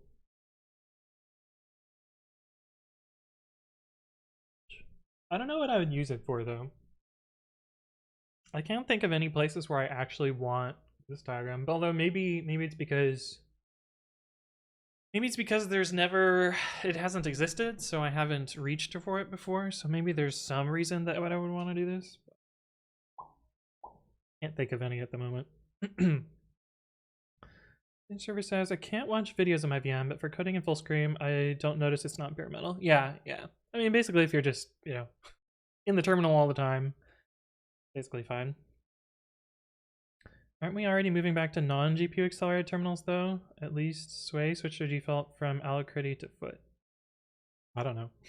I use GNOME terminal like a noob, like a pleb, and I don't know, it works fine for me. Oh, that's gonna be annoying to fix.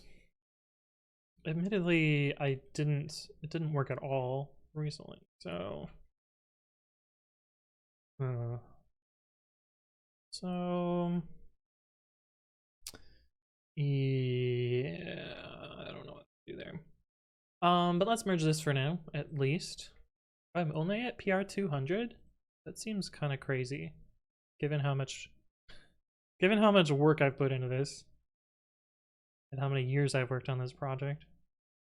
I guess it's only 2 years.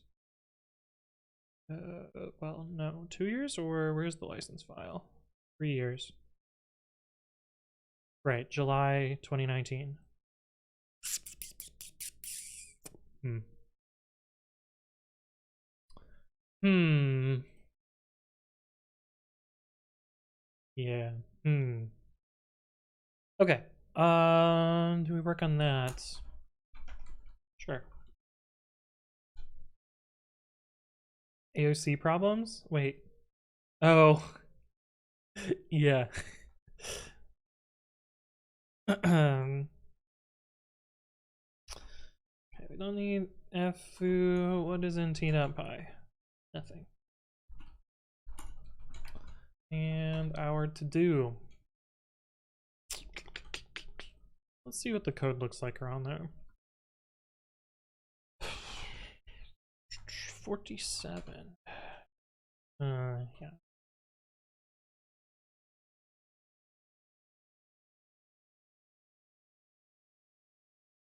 Hmm. Hmm. Render and markdown is the side effect of your code? Oh, yeah. Yo, wait. You could, yeah, you could turn an AOC problem into this. Wait. What?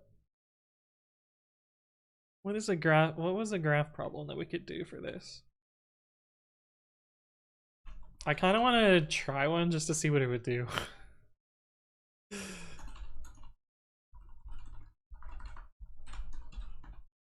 Have you been coding your whole life? Pretty much. I wrote some of my first code when I was 10 to cheat on math homework. I wrote a little TI 83 plus quadratic formula solver and then rewrote it in Microsoft Word macros so I could share it on floppy disks with my schoolmates so they could also cheat on math homework. Is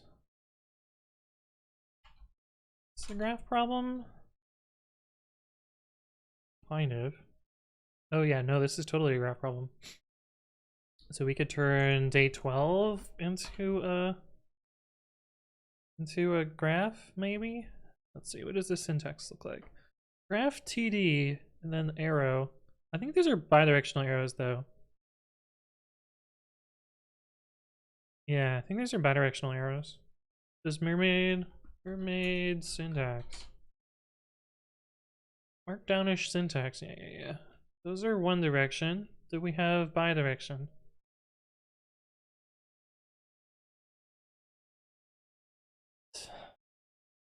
Marjorie, thank you for the follow. Welcome, welcome.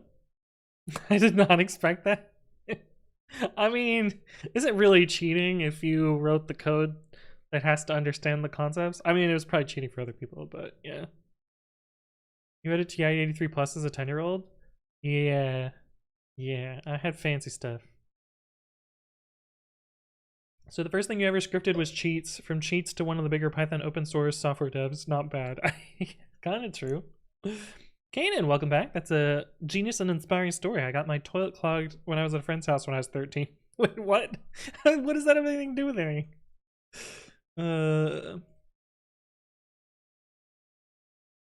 Is there bi-directional graphs?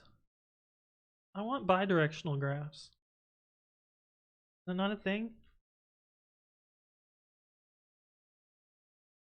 Oh, you can just use dash dash with text in it rather than not having arrow. An open link. Yeah, okay, let's try that. Flowchart is what we want. Flowchart? Sure. Okay, so if we do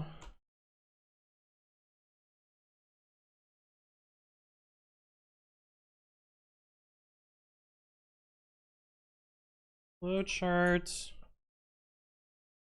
I don't know what that means, but we're gonna put LR there. Then we're gonna replace beginning of line dot star dash dot star dollar with indent back one space, and then where the fuck? Where did it go? No, text.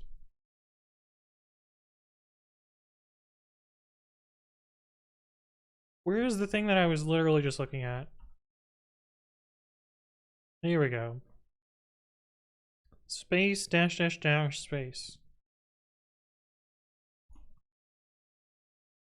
Okay, so let's put this into a GitHub comment and see what happens.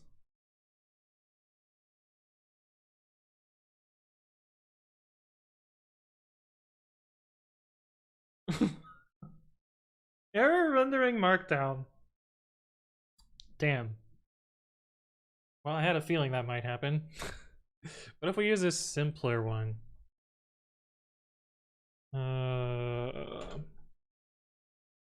Like this one.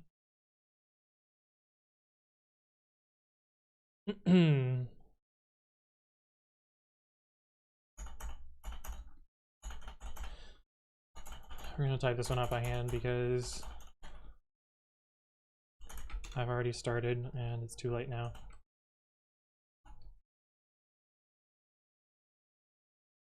I wish it told you what the error was and not just good luck, have fun, sorry. Aw, that doesn't work either. Does it work with the arrows?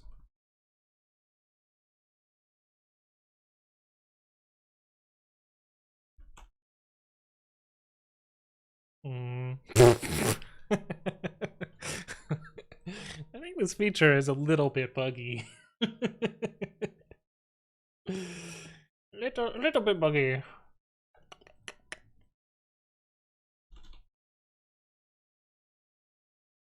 Yeah.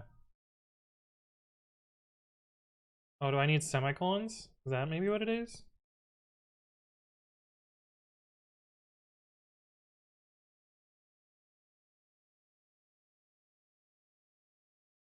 Do I not need spaces?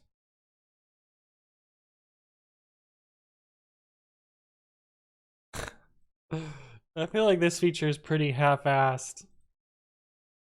They really didn't do this all that well, did they? See if we can just get this one. So that works. But what breaks it? We do this. That works also. What about this? That also works. What breaks it? That works too. Maybe end is a special keyword? Oops. Oh, I think end is a special keyword. What if we call this WAT instead? Oh, okay. So if we get rid of end, maybe it'll work? I think end is a special keyword. Oh, where did the one go where I did the replace? Oh, it's gone.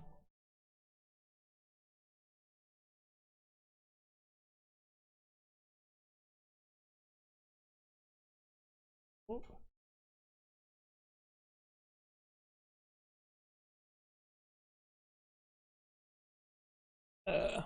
Sorry, I'm in zone. I will read messages in a second. Oh, I fucked that up. Back one, semicolon.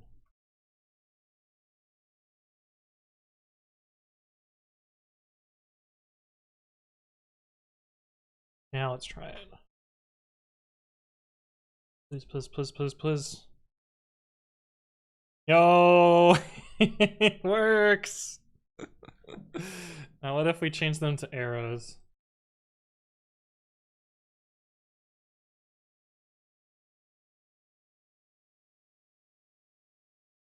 Does it sort it better? Kind of. Anyway.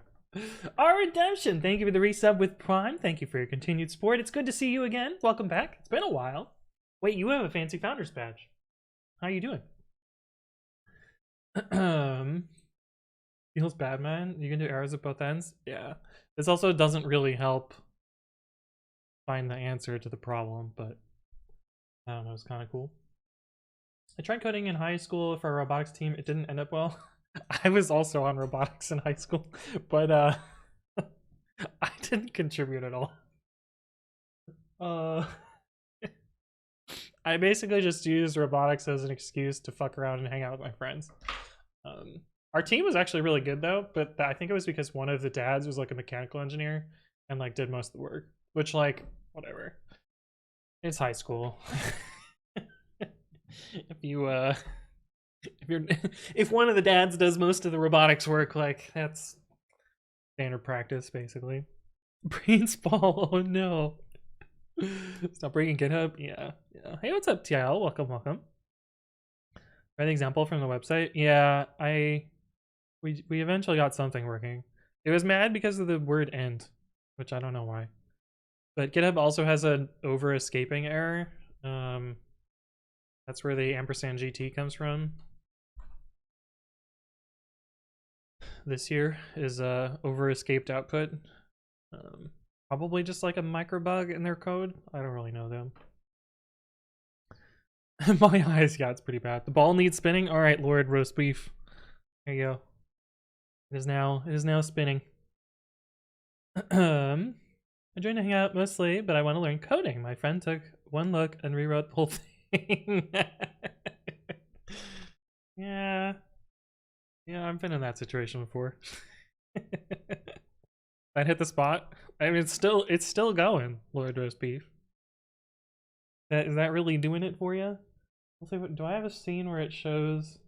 I've seen labeled.cam. I don't know if it's gonna work though. Oh, kind of. A little bit blurry, but it's still hitting. That's if that's your jam. I mean, go for it.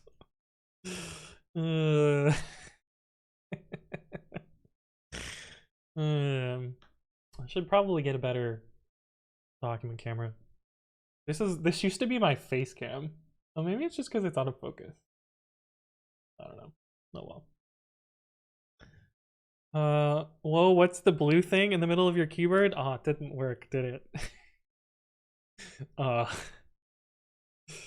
Shit. We'll have to add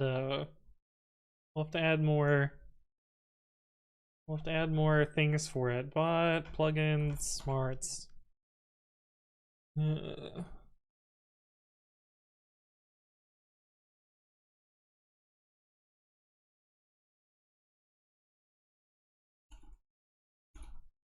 What's that blue thing? Oops, this needs me double quotes.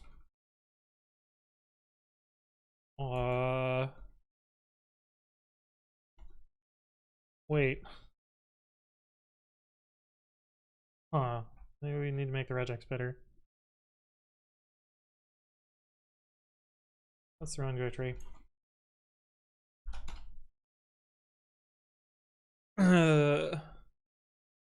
What's this or that?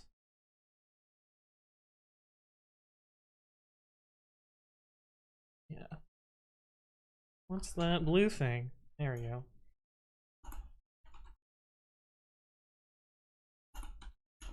Add more smarts for blue thing. So slowly make the bot smarter with AI. Alright, so now I can do it.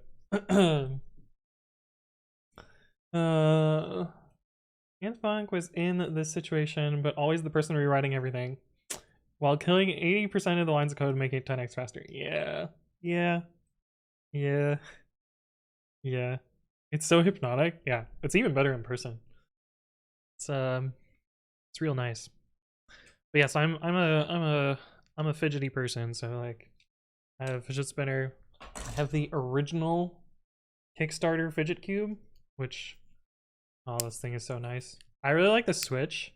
It's kind of loud, and I used to have this in the office when I would go to the office, and I had to take it home because I would just flick the Switch all day, and people were like, Anthony, you're flicking the Switch again. I'm like, yeah, sorry, can't help myself. But I recently broke one of my fidget spinners though, so I'm a little sad about that. It was also the one that was like slightly unweighted, so it like vibes when you spin it, but sometimes I can't get it to shut off. Anyway, AI equals Anthony intelligence. Wolf. Aha! You have tested the bot. It works. I have a fidget cube too. It helped me a lot during exams. Nice, nice. Yeah. I need to always be doing something, otherwise I go insane. Okay, we can work on this, or we can work on the thing that I've been meaning to do for a while. Refactor stuff so it's all the same. Oh, what are you?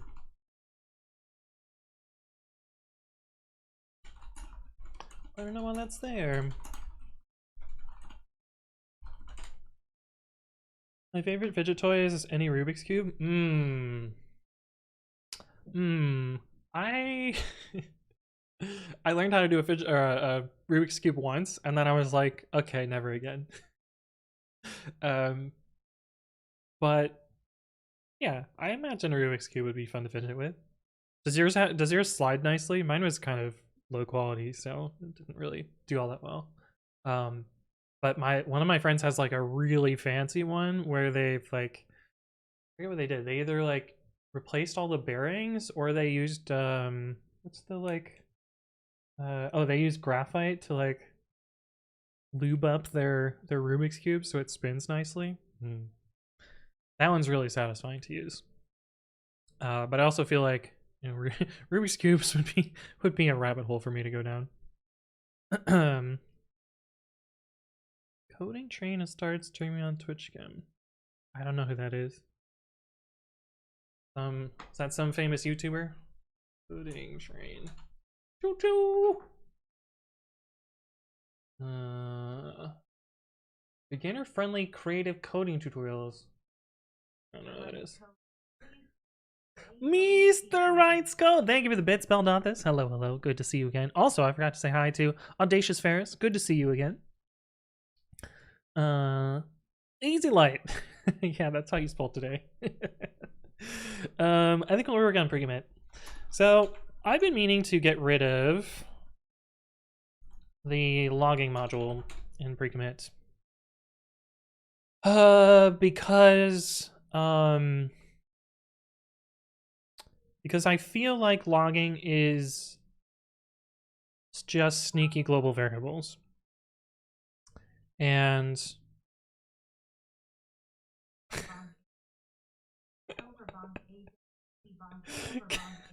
God damn it, TTS. Thanks for the bits, Jess Lucy. But yeah, I've been meaning to get rid of logging because it's really just sneaky global variables, and I think it can do better with an actual object that I pass around instead. But the question is, how many functions, I guess, do I use loggers in? Get prep that shell. 11 seems not the worst.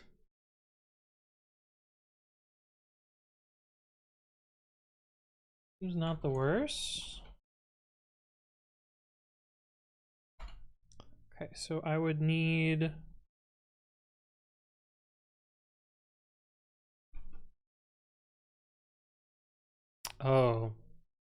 How did that work?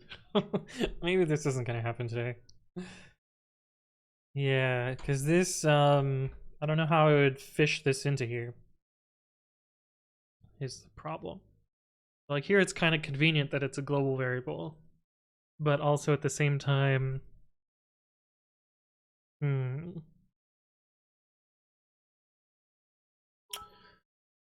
yeah, because I would want to, Wait, what is the character in the middle? Thanks for the bits, Citrus. Appreciate that. Wait, what happened here? There's a weird character in the middle. Oh. Wait, we missed the character. Well, that's the character apparently.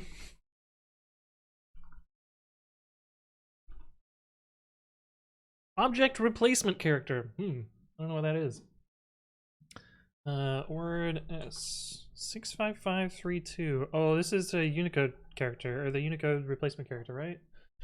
This is like FFEF, FFFC. Unicode character. Object replacement character. Tell me more about it, though. What does it mean? What does it mean?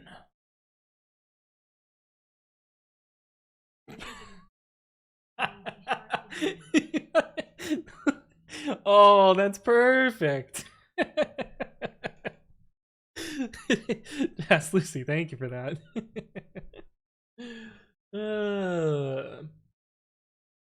Mumi says sufficiently sneaky global variables should be as good as passing around objects. Yeah, except passing around objects is much more explicit, would be the plan.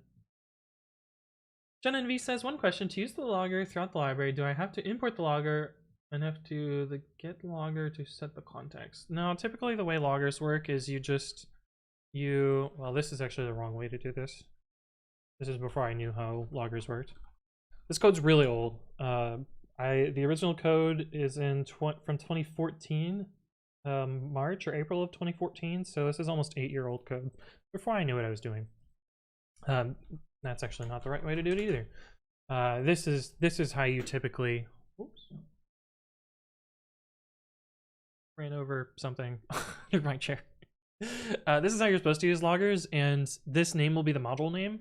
And the logging module will split this apart by dots and try handlers at each level until it gets a match. And then you register your logger at the root level, and it kind of cascades through that. So yeah, that's typically how you use loggers. But it's just global variables, so it's I didn't understand the logging module at first and created one logger in main, and every function had a logger arg right past that one logger. Yeah, that's actually what I would want to replace with here. But looking at my usage of logger here, it kind of would be hard for me to feed a replacement object through to this in a reasonable way. Because Figfee kind of doesn't give us the way to do that, unfortunately. RageDB, thank you for the follow. Welcome, welcome. Hopefully you're doing well. Yeah, this is very much the pattern that I want to avoid, because this is just sneakily reaching for a global variable. Oh no, what is this gonna do?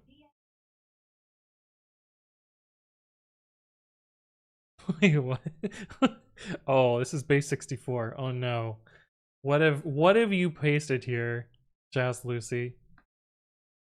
Am I gonna regret this? I'm gonna do this off screen. Python import base 64 b64 decode. Wait, it decoded to something that also kind of looks like base 64. Is it double base 64 encoded?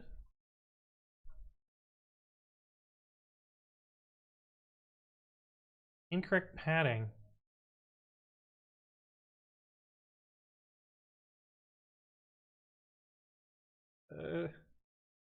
What is it after base 64? Base 32 encoding?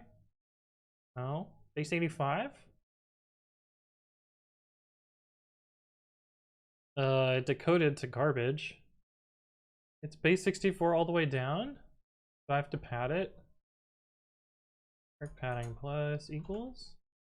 And concat stir to bytes.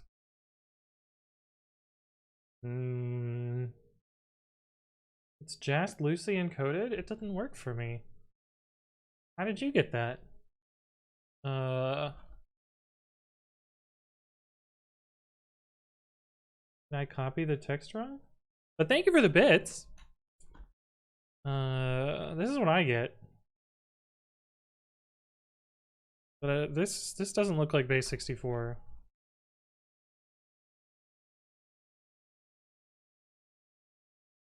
But if we pad it properly, we get this garbage. The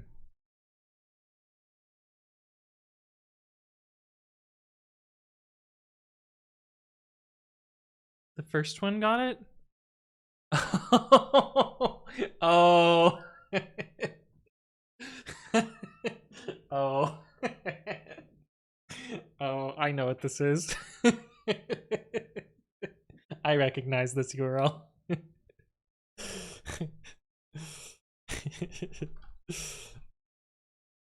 I recognize this URL.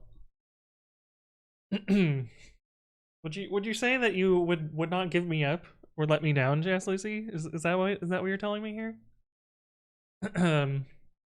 Or run around? We're no strangers to love. You know the rules, and so do I. Yeah. It's cause XQC or XCQ. That's not XQC. That's a different thing.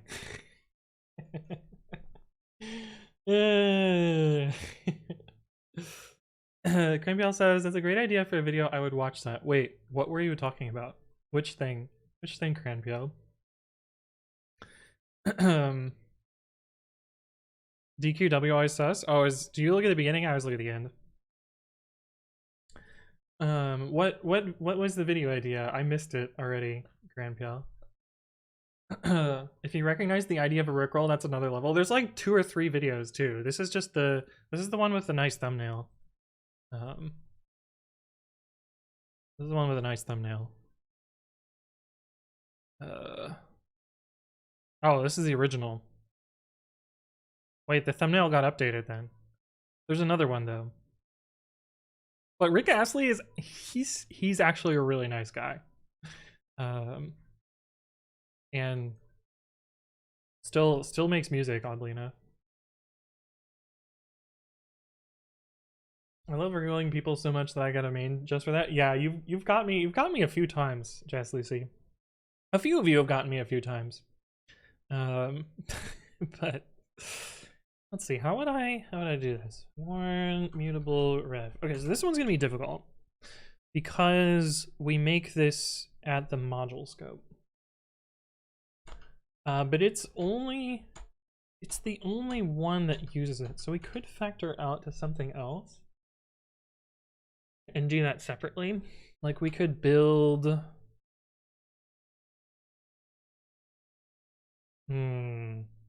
we could build a separate schema that has that.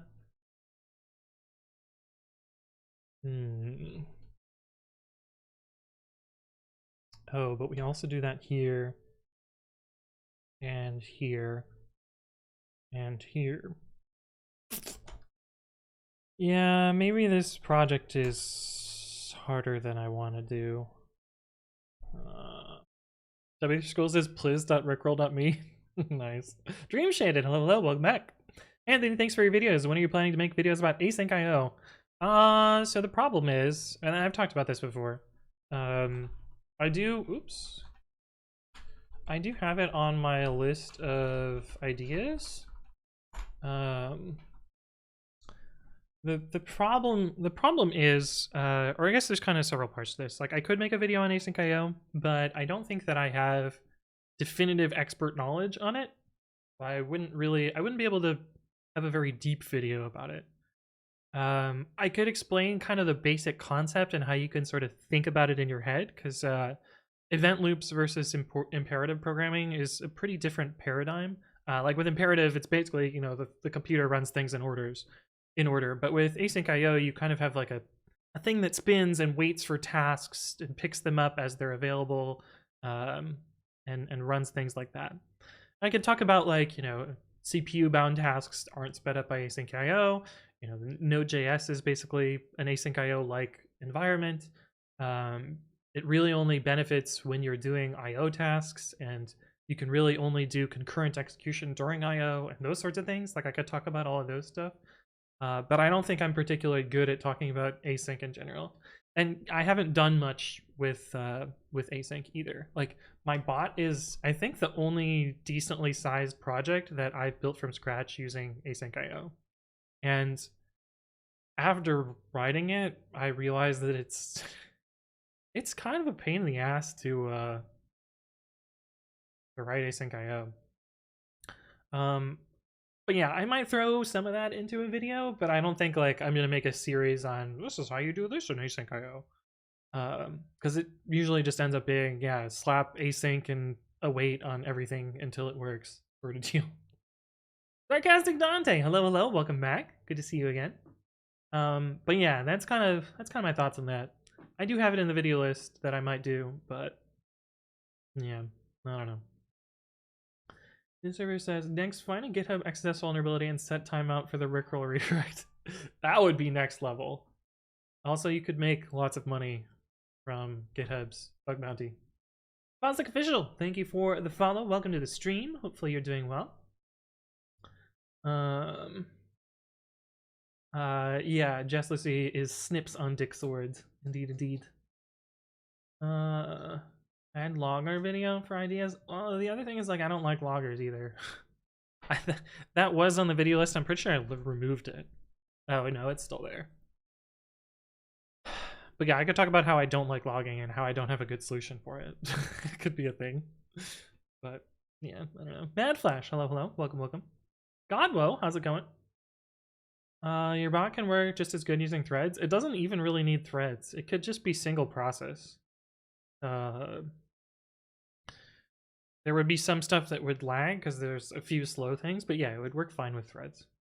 And it's not performance critical. It, like, there isn't really, I mean, there's real-time processing, but it's IRC.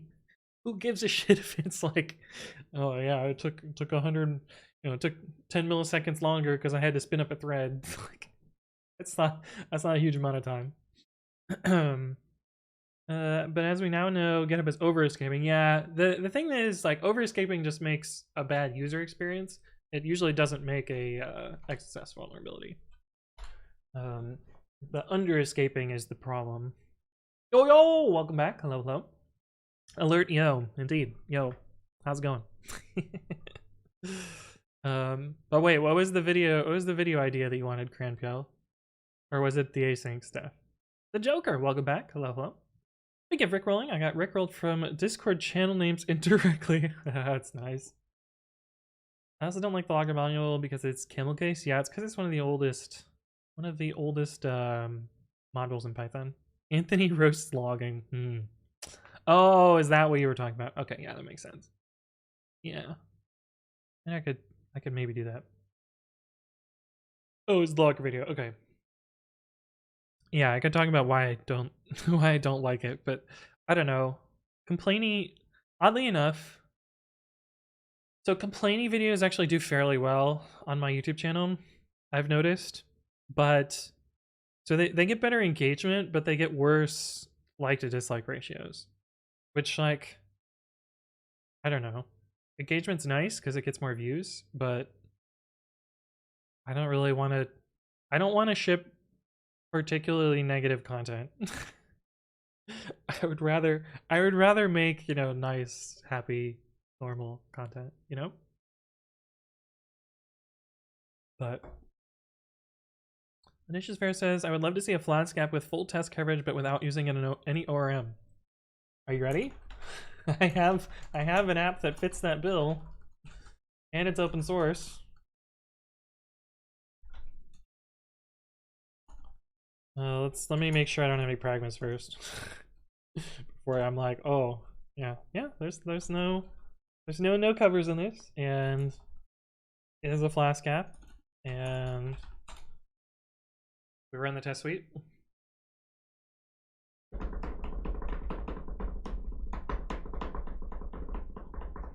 Tests take a while. Well, it's just building the package. The tests I think are pretty fast. That one's not fast. What is it doing? Oh, it's probably generating the full history of git code data itself. Damn, that's slow. What is it doing? What test is that?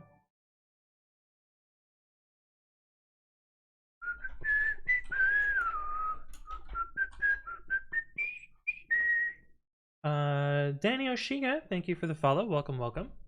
Hopefully you're doing well. None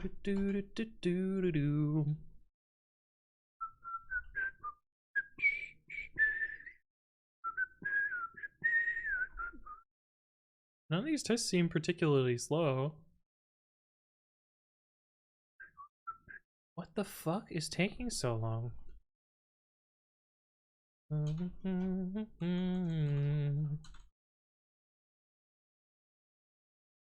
SSV durations.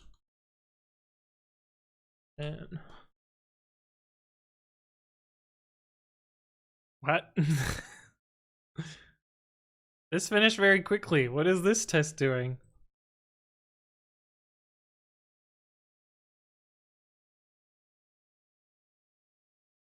There's two processes.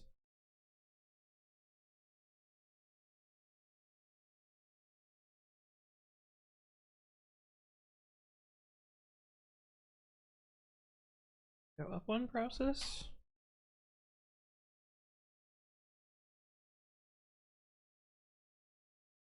What? What is going on here? What's a Flask app? Is it a framework? Flask? Yeah, Flask is a web framework. Talks? Do I have a video on Talks? Yeah, I do. Talks is an automation framework. Yes, introduction to Talks. Introduction to Talks. There we go. I don't know what this is doing though. I could send sigint, but I think PyTest is not going to show me the output. Oh, I wish I knew what it was doing. Is it chewing a bunch of CPU? No.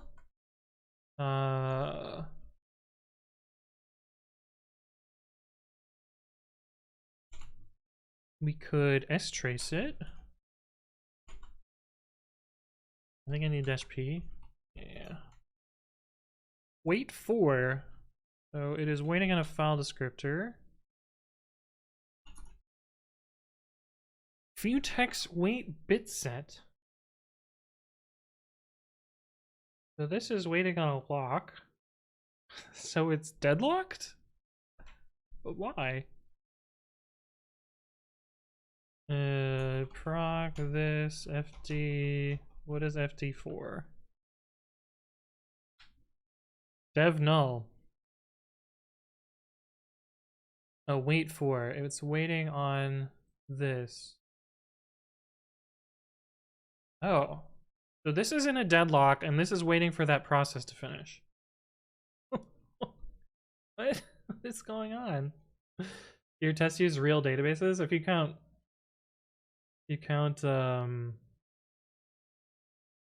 SQLite as a real database, then yeah.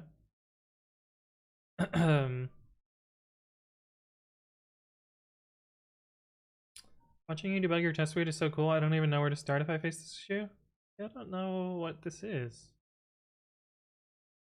I don't even know what it could possibly be waiting for. Let's see, we can count the number of tests. 1, 2, 3, 4, 5, 6, 7. So it's the 8th test.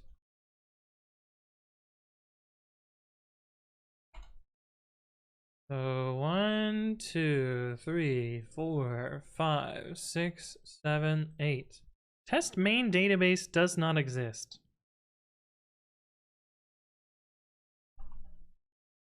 Generate test. Main database does not exist.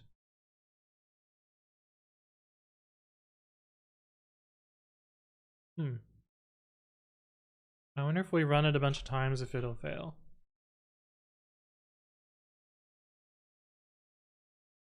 Is it PyTest repeat is the plugin I'm looking for? PyTest repeats. 2 years ago. But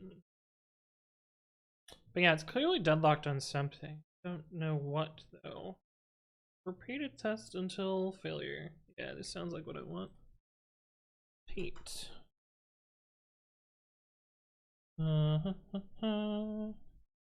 Dash n. Let's see. Dash v. Dash n. 10.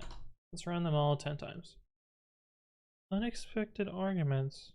Count, not n. Count. We also know the name of the test, so we could just run this test a bunch of times. You should try this new and sexy editor called NeoVim. No. No. Might only be deadlocking because of a previous test, aka test pollution. Yeah, but it would be flaky test pollution, which would be, I don't know how I would find that.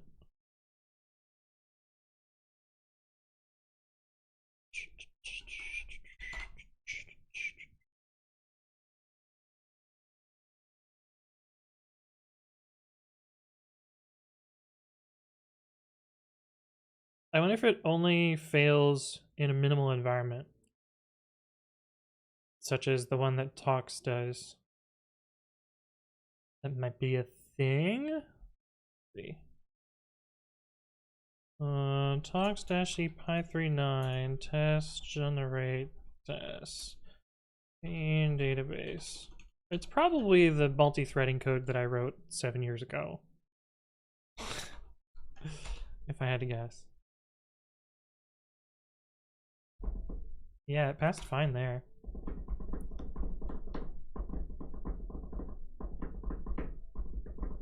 Very strange.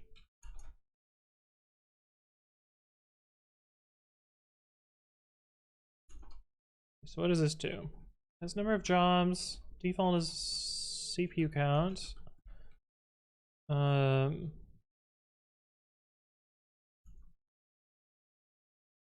And so where's the part where it does? Yeah, this just uses a multiprocessing mapper, so there's no shared state. Very weird. My concern is that if I control C this, I'll never be able to reproduce it again.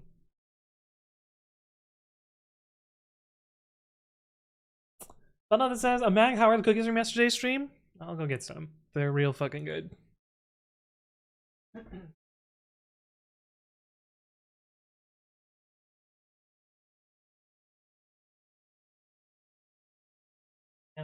And don't worry, I have another box. I haven't eaten all of the cookies yet. Pirate Monk, thank you for the follow. Welcome, welcome. But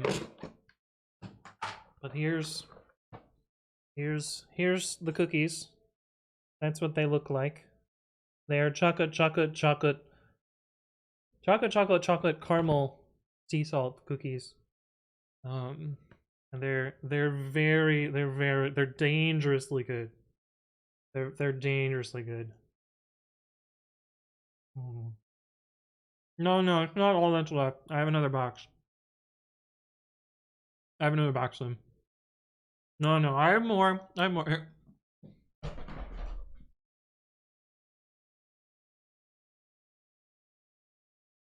Yeah, I have a whole nother box of them.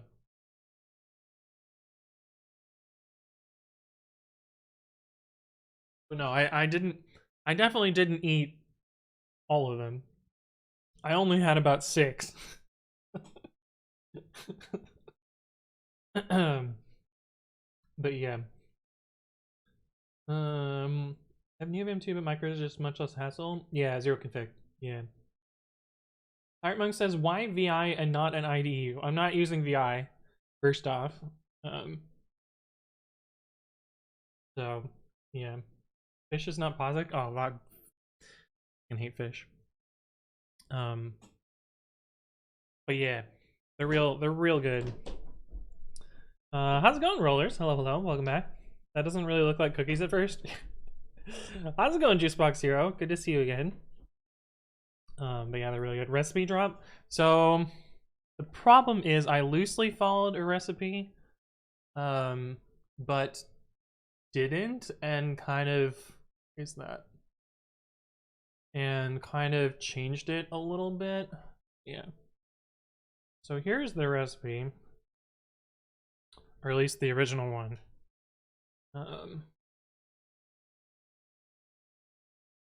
But I was not about to spend almost 3 hours working on them, so I did a few changes here.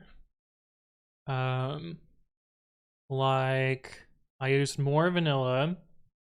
I didn't bother with room temperature egg. I used salted butter and then didn't use the salt. I didn't use Rolos. I used caramel chips instead. And instead of 1 1/4 of semi-sweet, I used half a cup of dark chocolate and half a cup of milk chocolate, which I find makes the flavor pop a little bit better. And I didn't use sea salt flakes. And I didn't freeze them. I didn't bother. And yeah, so that's most of the differences, but oh, they're so good. Is there anything you miss in Nano? No. I've implemented all the features that I want. Well, linting. Why console-based editor? I go over that in my video. So check out my video. Ingress, hello, welcome, welcome. Manflash says, so you like Golang. I will write it. I don't enjoy writing it. It gets the job done. I think I might like it a little bit more when it has generics, but it still has like kind of annoying C-style arrow handling, which I don't really like, but. Anthon, hello, hello. I'm the Lorem Ipsum guy. You were here a couple streams ago. What do you mean Lorem Ipsum guy? I don't remember that though. O1 Pollux, hello, hello. In developer terms, you read the docs, but patch packaged it from source. Read the docs, but patch packaged it from. I'm not sure I understand what you mean. Oh, you mean this, the cookie recipe. Well, no, I've made this recipe a bunch of times, so I know what parts of it suck and fix them. Yeah. So, you're right. You're right. I have a fork of this recipe basically. Question for you: what languages do you know? Oh boy, here we go. Also, did I say I had a pirate monk? If not, thank you for the follow. Welcome, welcome. Let's see. The ones I would say I know really well or decently well are Python, C++, JavaScript, C, C#, Java, Go. Those are the ones I would say I know very, very well. I know like 5 or 6 flavors of SQL. I've written some Ruby. You know, if you consider Bash, I've written a lot of Bash. Various front-end languages, so HTML, CSS, SCSS, those sorts of things. What else? What else is relevant and interesting that I would know? Most of my projects on GitHub are Python, and some C, some C++.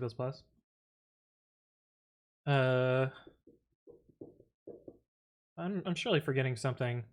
Java. Oh, I guess Kotlin counts too. I've written some Objective-C. I've written some Swift.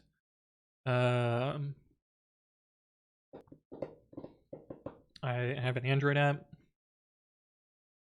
I don't know, a bunch of stuff. Brainfuck, yeah. Brainfuck, yeah. Python World doesn't have patch packages. No, we don't have patch packages. You just fork and make a new package. But also patch package is like a huge fucking hack in NPM World. The way it works should concern you. Zanjia, hello, I have a Python problem. Just ask. Bang UDP. Which I will type with one hand because cookie. Oh, I banged the mic. Sorry about that. You developed an Android app in Nano? No, that one I actually wrote in Android Studio. Back in, well, it wasn't called Android Studio back then. I think I wrote it using Eclipse in 2012. I've updated it recently. I guess I can show you my app. I have not done that in a while. Oh, the icon changed. Oh, hopefully this works. We'll see.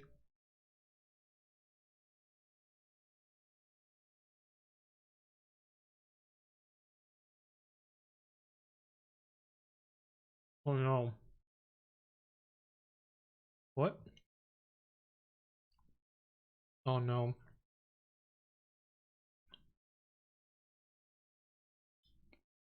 Oh no. Why is the build failing?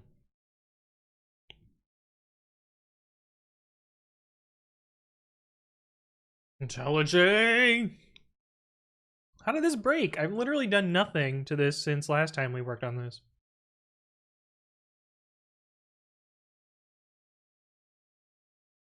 It's like a cookie and brownie merged together. Yeah.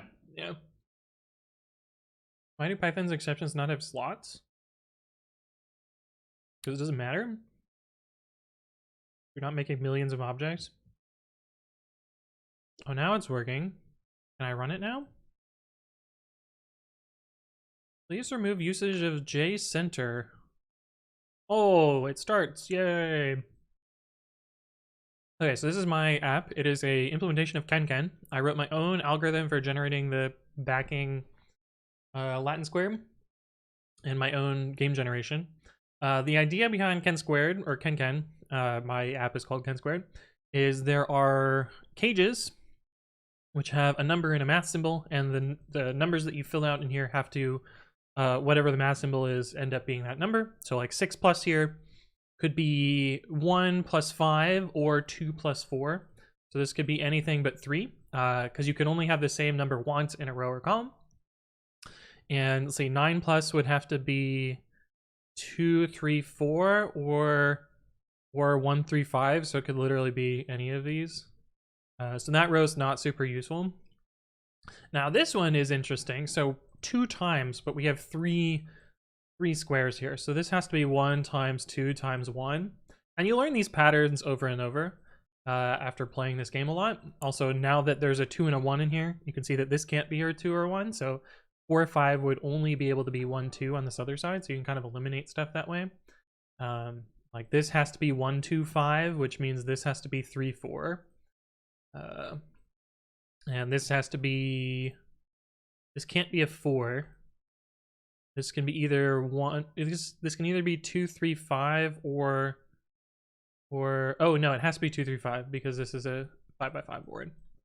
And anytime you see like 3 numbers in a row, that means the rest of the row can't be 2, 3, 5. So this has to be a 1, this has to be a 4, which means this has to be a 5, this has to be a 3, and then 4 times 5, and then 1 times 3. So this has to be a 2, and that has to be a 3. And you can double click to like auto solve that. So yeah, that's Ken Squared. I play this game a lot. But I usually play hard mode and the 9x9 version. In hard mode, you can't use the marking at the top. So you have to keep all the numbers in your head rather than play them out on the screen. So like normally I would mark, this is a 3 times here. I would mark 1, 3 if I was playing it that way. But I can't because it has to be in my head. But you can still kind of force out the game in other ways by keeping stuff in your head that way. But yeah, that's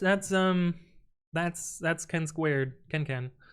It's in Kotlin. It's in Kotlin and Java. There's a few parts that are gross Java that I haven't bothered rewriting yet because I want to fully rewrite how the thing works, but yeah, at some point I will fully rewrite it. But yeah, I play a lot of this game, and I originally learned about this game from a friend in college who showed me this, and I was like, this game is amazing. But at the time, it was only on New York Times, and they would release a puzzle once every 6 months or something like that. And I was like, can't be arsed to wait 6 months for a puzzle. So I wrote my own generator for it. And so that's why this is here. 3, this has to be Ouch. 3. I feel like this is the most solvable one, but 1, 2, 4, 5. It's a 4, 5, 1, 2. This has to be 4, 6. Okay, so this is a good one to solve from. 2, 3, 4, 6. And my version of the game, if there's multiple solutions, it'll allow either of them. Yeah.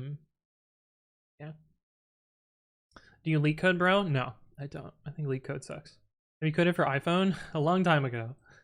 It was Objective-C back then. It was kind of a pain in the ass. Americana, hello, and Alchemist, thank you both for the follow. Welcome. 1 second into using an ID and we're already confused. Yeah, that's again why I don't use IDs, but yeah. Did you care to explain how it works and how it's concerning? Which thing? I have lost track about what I was talking about. Looks like Android 4? Well, it was originally written for Android API version 6 or 7 or something like that. Way back when. This isn't even Python? No. Yeah, it's Kotlin with a little bit of Java. Who am I watching and what happened to Anthony? Yeah. Well, this is an old project that I made. Anthony Nakamura. Well, we're not playing chat. Wait, what happened? What? Hello? I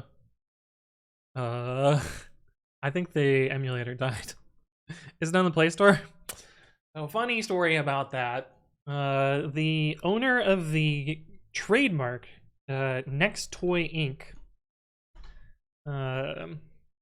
These fuckers, they own the word Kenken, and even though the word Kenken does not appear anywhere in my game, and it is a reimplementation of this game, they claimed my game as intellectual property, and I was just like a poor college kid, so I didn't have a family lawyer or anything, and so I was not in a situation to fight a multi-million-dollar company about a false takedown. And Google Play they don't arbitrate at all. They're just like, oh, we received a takedown notice, boop, you're dead. So I didn't bother fighting that, so it's not on the Play Store, but you can build it on GitHub and install it if you want to that way.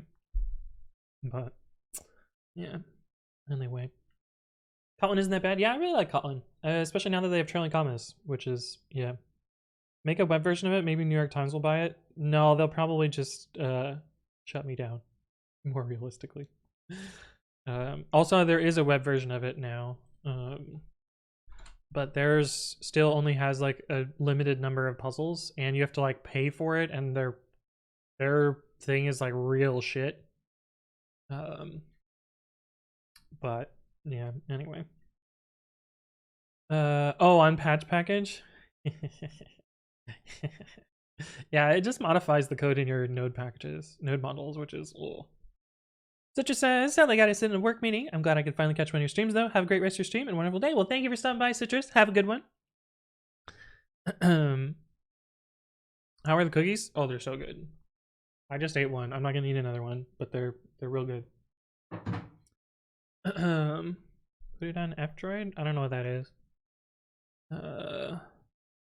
They made a 2048 clone? Oh no. Open source code? Yeah, it's on GitHub.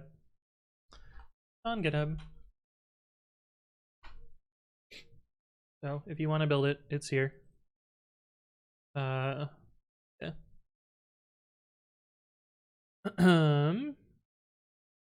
But yeah, there's my, I don't know why this is fucked up. Presumably because the emulator had updated while it was running or something like that. But anyway, that's Kenken. Let's see. I can read you some of my stats to just give you a concept of just how often I play this game. Let's see, stats. So 9x9 in hard mode, I have won 800 games, and my average win time is 7.5 minutes. So, and I've played 1,000 games. So 1,000 times 7.5 divided by 16. So I've spent about 125 hours playing hard mode. On non-hard mode, I've played less than that. Non-hard mode, I've played about 300 games. My average time is worse on not hard mode because I don't really play not hard mode anymore. But my best time is 2 minutes and 4 seconds. So 81 squares in 2 minutes. That's what 81 squares, 120 seconds. So not quite 1 APM, but or 1 APS, 60 APM, 50. It's like 50-ish APM. Pretty good. 50 APM for a math logic game is pretty fucking good. But yeah, and that's just 9x9. I have a bunch more as well. Imagine being worse on non-hard mode, true speedrunner. Well, it's just because I don't play non-hard mode. Let's see, my 9x9 high score for hard mode I set in 2019. My not hard mode version I set in 2017. So yeah. I kind of stopped once I implemented hard mode. I think I implemented hard mode on stream. Once I implemented hard mode, I just don't use non-hard mode anymore. What have you written in Go or C? I've written a bunch of Python C extensions. What is this TWE? Oh, I accidentally made a bookmark here, apparently. Most of my Go stuff is closed source, although I do have this project and this project, which are, this is a way to write Go extensions for Python. So if you want to build a C extension and have it be exposed to Go, you can do that. And this is one example of that. The original idea was I wanted to write a linter for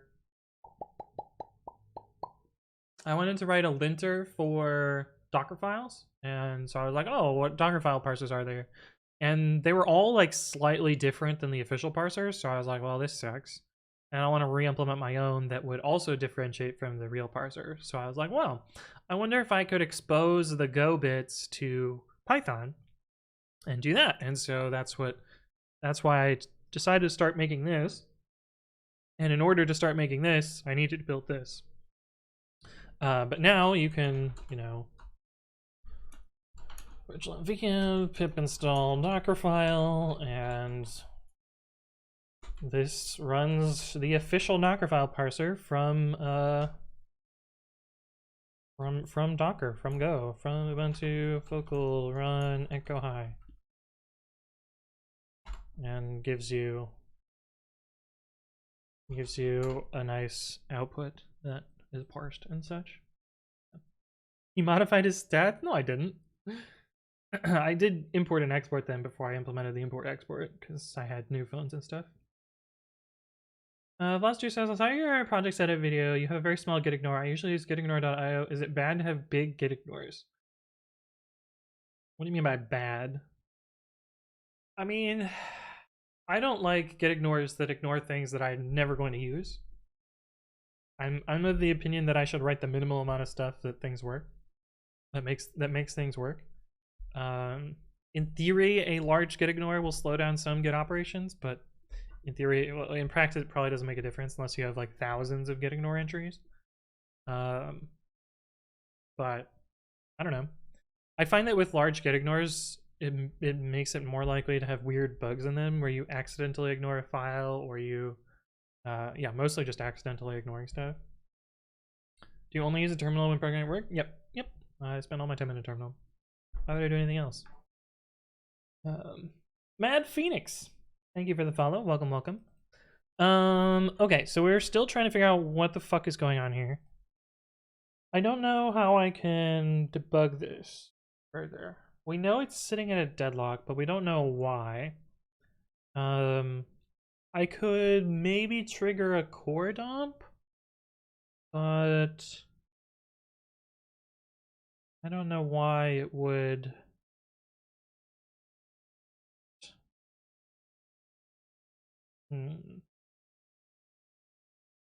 Create schema looks like a heavy function. Maybe add a context manager outside.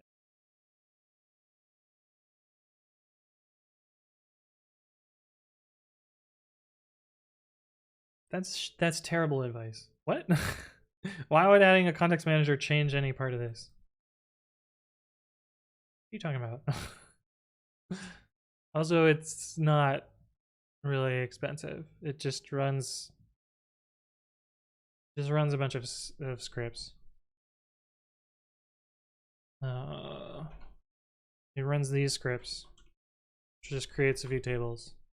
Like not at all expensive. What are you talking about?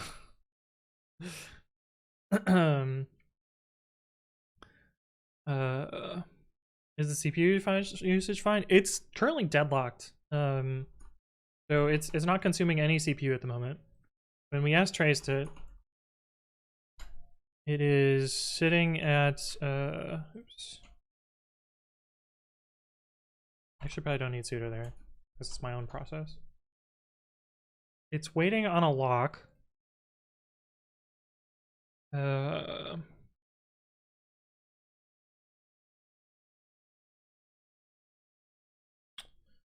What if we can, let's see, GDB attached to running process.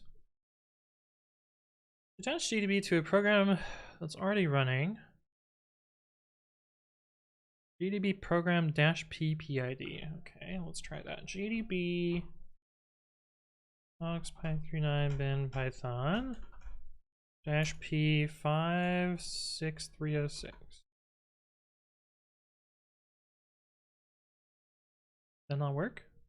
No stack. Attaching to process. Could not attach to process. Okay, let's try root. Type enter for more. What?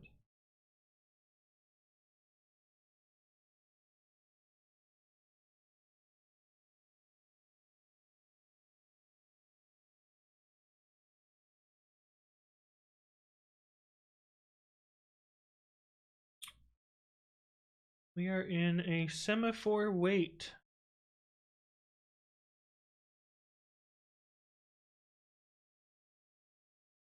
Which makes sense. We're in multiprocessing semaphore wait. How do we get a Python backtrace? Python stack trace GDB.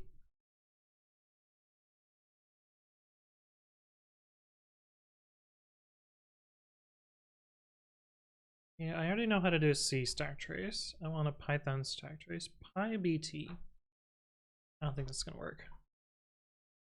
We probably need to load the Python extension.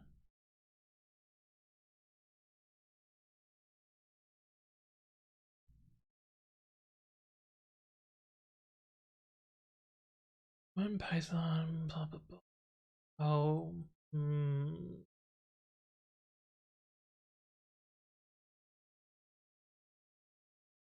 I probably need to add the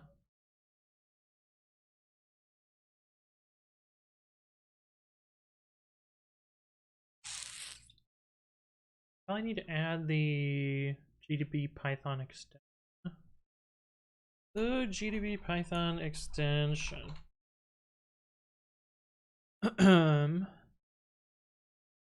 This is some next level hackery. I mean, yeah, I've done this before. See by the build, you notice a Python GDB file in the root. Read the module doc string for how to use the file. Locate, find the user lib. Probably don't have the file. Dpackage-l grab dbg. Do I have any debug builds? No, I have this libc debug.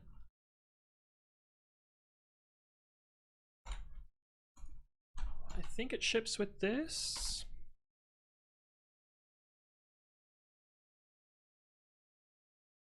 Let's see.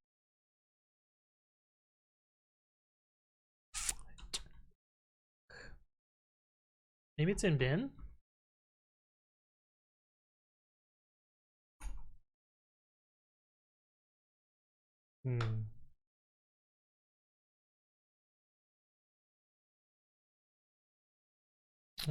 Debian package search.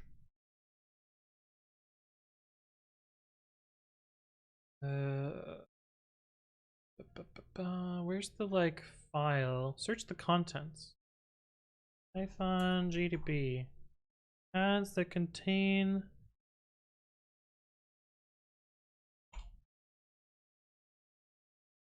do I have to put stars here?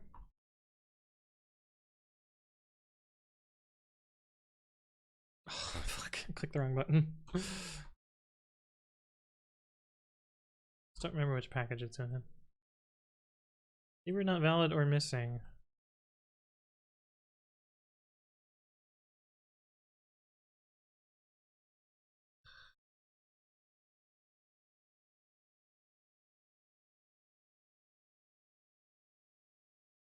Is it numbered? I could read the Dead Snakes build to find it, probably.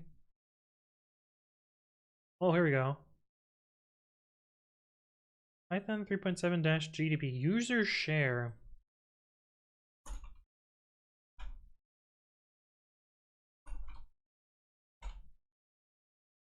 Yeah, here we go. Python 3.9-GDP. Auto load. Okay, so maybe if I restart this, I quit.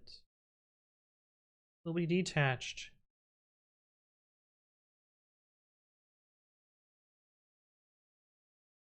IBT. Oh, we got a stack trace. Let's go. I had dinner with rabbit hole. Are we going down now? This test is deadlocked. I'm trying to figure out why.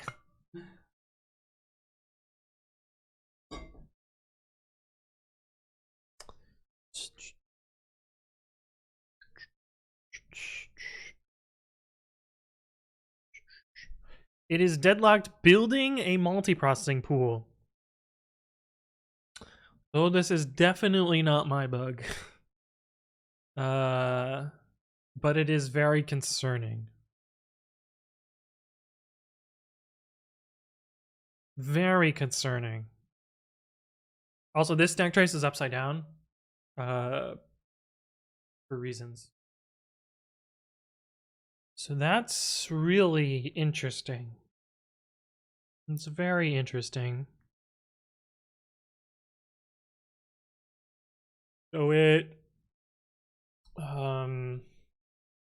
is just, wait, it's literally just running popen?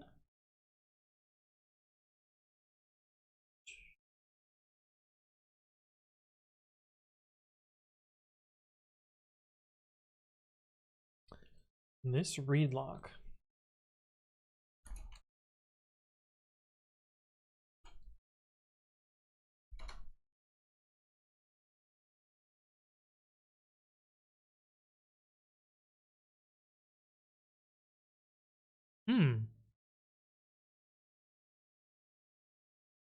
That's really weird. Because I expect there to be another, I expect there to be the daemon process. Oh. Does it happen with another version of Python? The weird thing is it doesn't happen with with the same version of Python.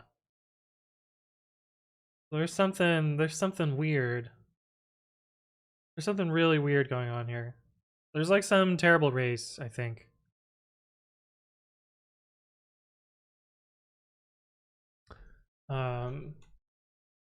Like I don't think this will reproduce it, is what I'm saying. Yeah, like that didn't reproduce it. I wonder if it reproduces if I run the full test suite. Fox is so slow to start up. Come on. Is it bad, chat, that I'm... Oh, we've got it again. So it is somewhat reproducible. With just that test. What if it's not pollution? What if it's pollution?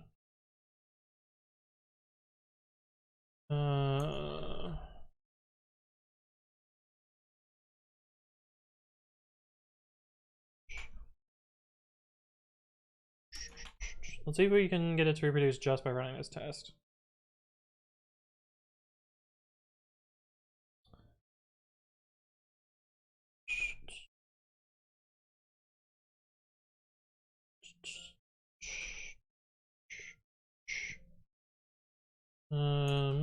Multi-processing pool deadlock. Sitebugs.python.org. Why are multiprocessing pool is stuck? It's full of sharks. Oh boy.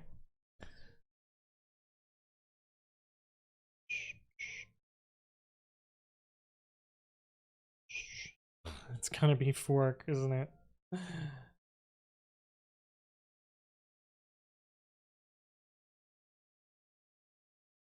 It's also full of vicious sharks waiting to make mistakes.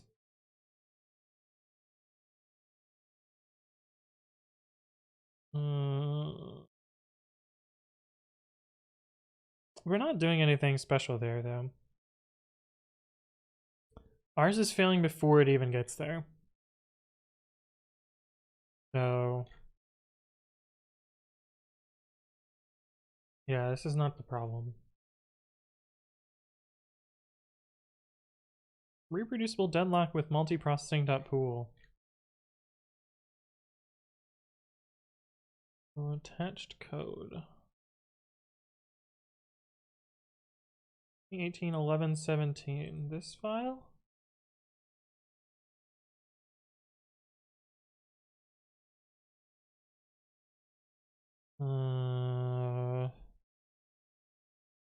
Ours isn't even getting that far.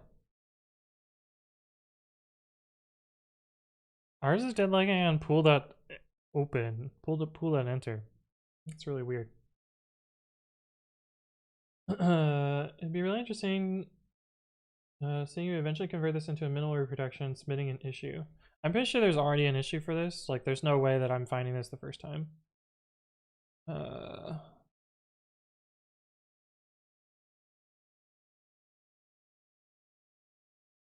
Oh, we've reproduced it with just that test. Interesting. Very interesting. Oh, we actually got a traceback here.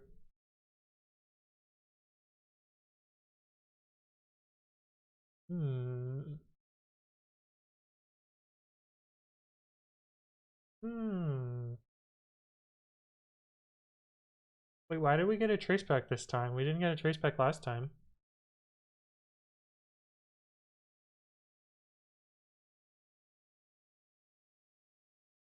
Huh.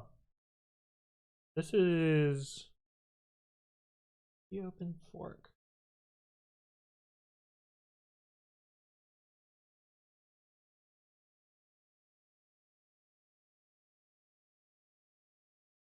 This is in the Terminator. This is in tearing down. This is not the same as the deadlock we see here. This is in creation, I think. Start. Yeah, this is in enter. Not even in the exiting. J Miranda Dev, thank you for the follow, and call me Vias. Vias, thank you for the follow as well.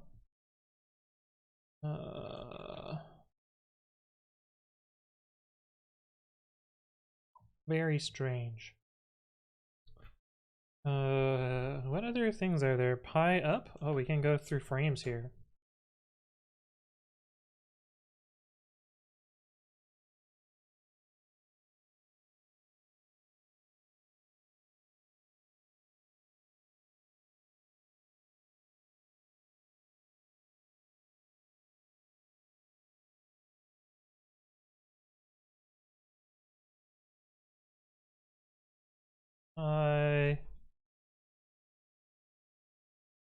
I've never done this before. Work process, identity 14.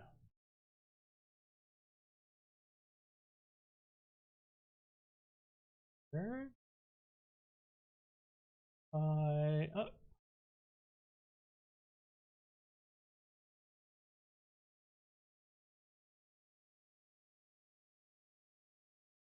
Repopulate pool. Repopulate pool. Print processes 5. In theory,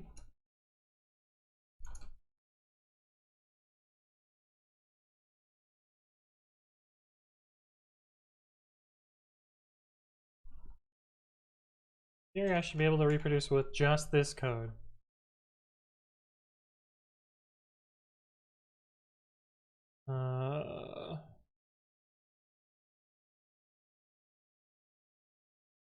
Yes, hey, the 100 xargs replaced by 3.9 t.by.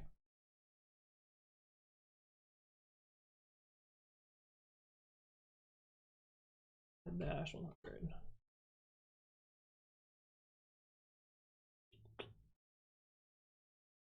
Does not appear to be reproducing.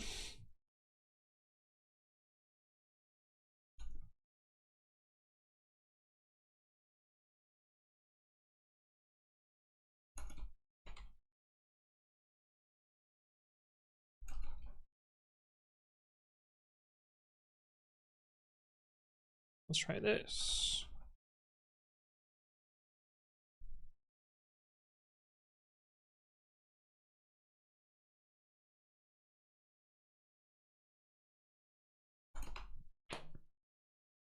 I should have done verbose mode.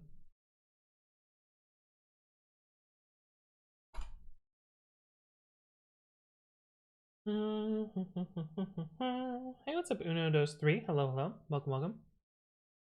Is that doesn't reproduce? Or at least doesn't appear to reproduce. I wonder if it's when it's running coverage? Or PyTest? Try with coverage. Coverage run -mt.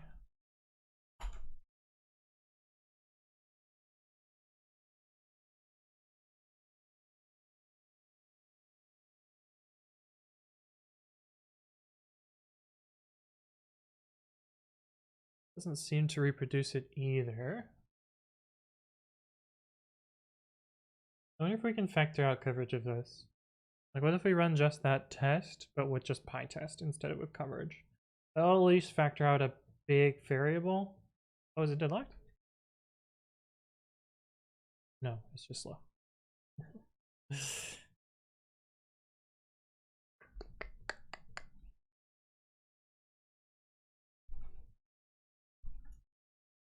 What is the name of this test?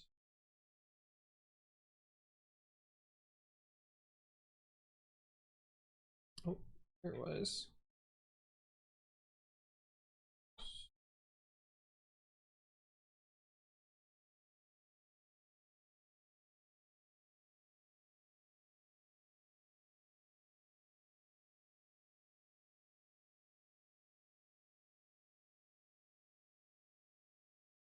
Weird that it's not reproducing. I wonder if it is a mix of coverage. I wonder if it's talks blanking the environment. Would be my next guess.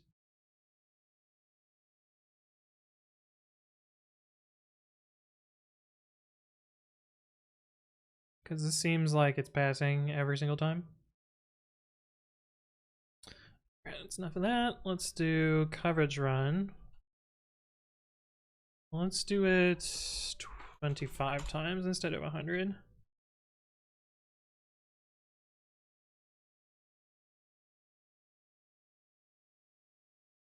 Doesn't seem to be reproducing either.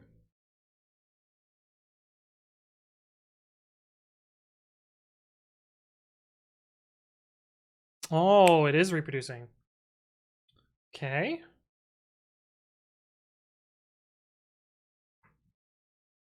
Interesting.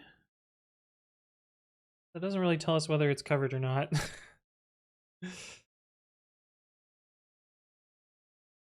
Ugh. I also don't know what the rest of this test does. It's the other shitty thing.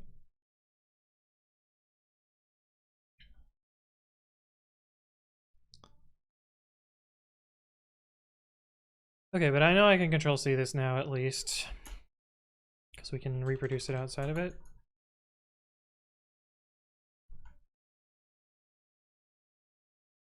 Do we have more of these running?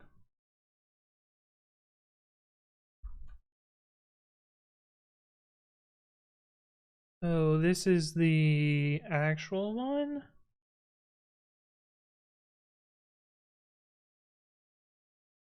What is this process?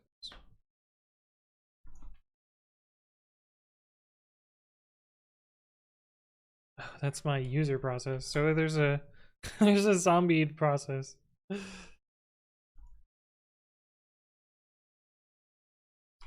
So I think I can kill this.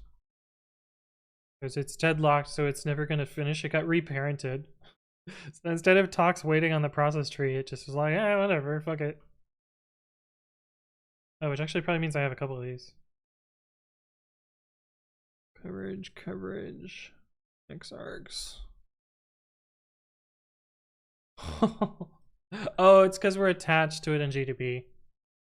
Never mind. That's why it's hanging out. Okay, I understand now. Might have been too quick on ruling out PyTest? Yeah, maybe. Maybe. Let's... Or ruling out coverage.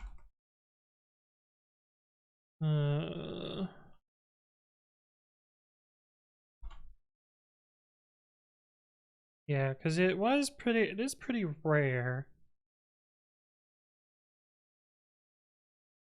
I wonder if I don't need to start sub-processes and I can just use PyTest repeat. Because that'll at least make it go faster. Whoops.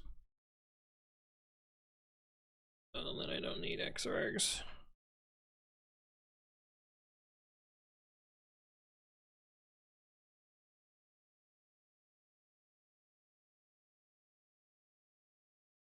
I wonder if we can reproduce it with coverage doing this first, or if it's some process state.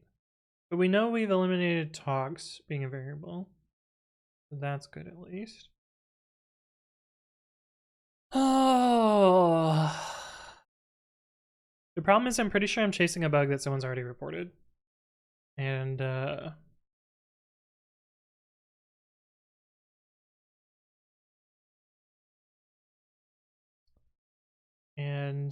yeah.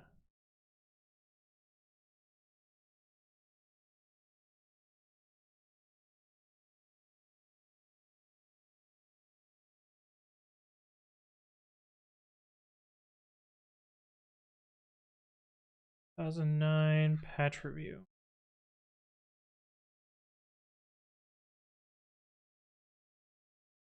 I don't think we have that. Well, there are threads. Seems to not reproduce it.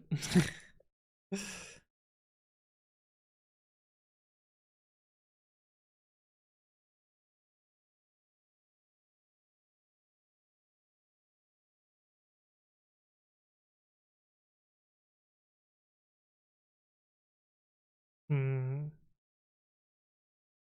I wonder if it's some behavior that coverage uses that causes this. Let's try with coverage now.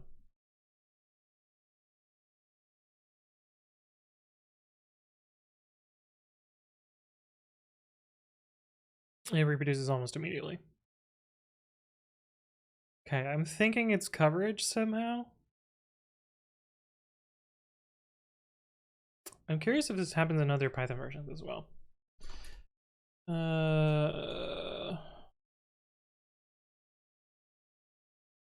Make a 310 VM, and yeah, 310 should probably be new enough.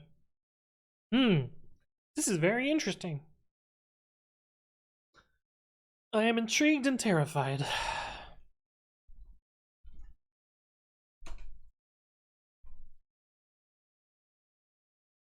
See? Use this here. Loopy, thank you for the follow. Welcome, welcome. Yep, reproduces here as well. Interesting. Very interesting.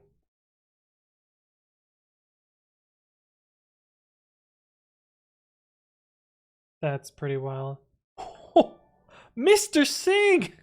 Holy shit, dude!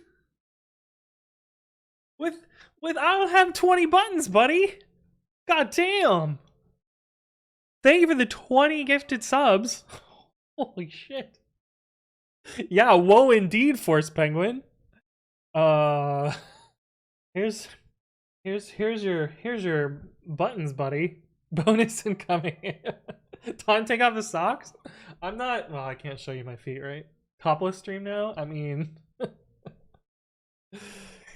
holy shit, welcome to Septum, Java C Slip, Girl with Box, They Call Me Tojo, Crypto Monad, Seyfal, Wolf, Octavius, Parsit, Nate Lift, Elfar, Godwoe, Johnimost, SLO Coder, Lermain, Chanidz, Sincarius, Kobenask, Backseat Advisor, Romanko D, and Dale. Thank you, Mr. Singh. Holy shit. God damn. You can eat a cookie for the remaining unbuttons? Yes, I guess I can eat another cookie. Yes, I guess, man, what a punishment that I have to eat another cookie. Okay, we'll eat another cookie. Now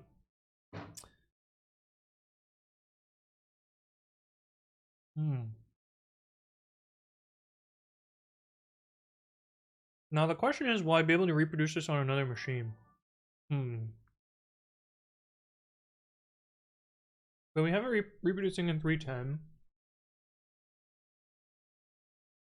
Oh, no, so he ate 8 cookies in less than 24 hours? Listen.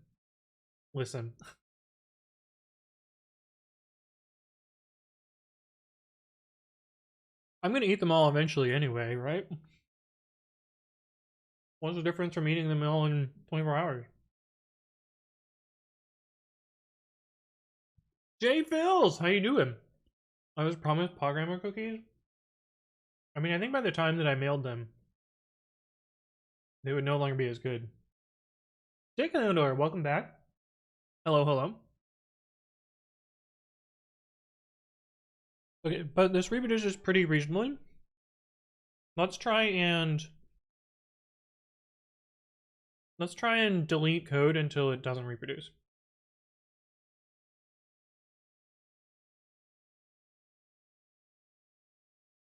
Gosh. Oh yeah, the sub notification is just gonna keep going. It's gonna keep going.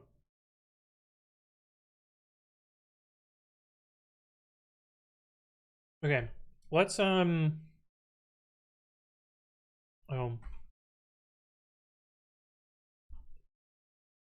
let's take that test generate test.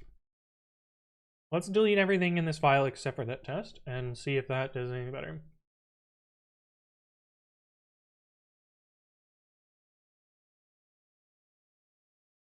This generate main database does not exist.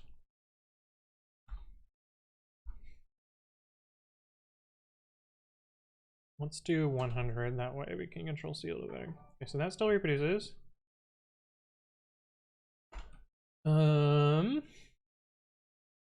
Let's get rid of unused imports in here. What do we actually need here? We need os.path. We probably just do, let's see, we need main. And we need os.path. Right? Yeah.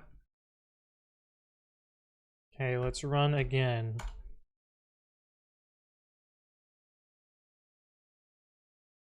Okay, it still deadlocks. I was about to be kind of concerned if removing the imports caused it to not deadlock. Okay. Good. Okay. What? So we know it's part of main, so everything before it has to happen. So we can delete this at least. And that is still deadlocking. Okay. And we know that it's getting to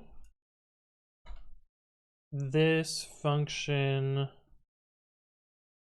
here. Down here is where it's getting, so we should be able to change this to just pass.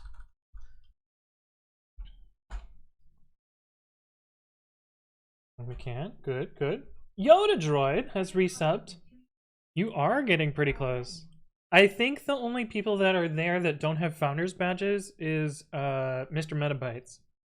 What's the sandbox fixture? It creates a database, essentially. We might be able to factor some more of the fixturing out, but I wanna start by eliminating the easy stuff that we can eliminate first. Okay, so this version still deadlocks, I think. I wasn't paying attention. Yeah, still deadlocks. Cool. Let's comment this out. and see if that still deadlocks.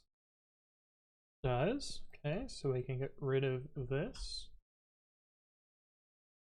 And let us change this to if true and see if we can deadlock still. We can. Good. What if we comment this out?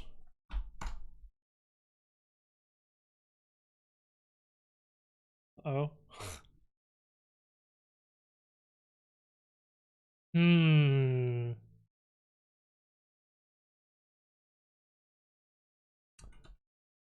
Huh. Interesting.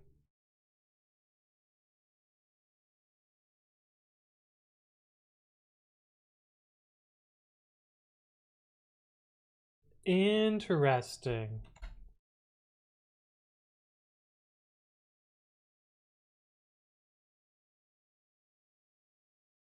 Okay. Let's see if we put this line back, if it changes anything. My guess is that I need to do something with SQLite, which makes this even weirder. Yeah, so hit metric mapping.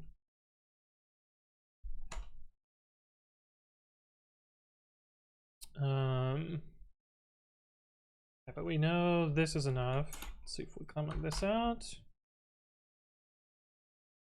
Still there.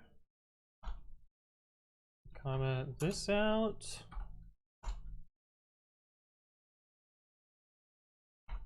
Still there. Okay, so we're getting closer. Let's move this into main. Where's.database as db. And then jobs is args, first args.jobs. This should still reproduce. Does. This is so weird. This is so weird. Isn't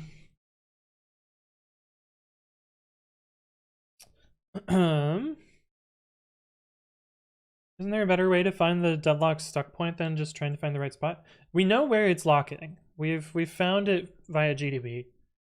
It is getting stuck inside the construction of multiprocessing.pool. But we don't know why it gets stuck there. Because on its own, just like a plain old file which just does this doesn't deadlock. We've run this 1,000 times and it didn't deadlock. And it doesn't deadlock without coverage is the other weird thing. Like just normal python-m pytest. pytest-m, python-m pytest. This doesn't deadlock.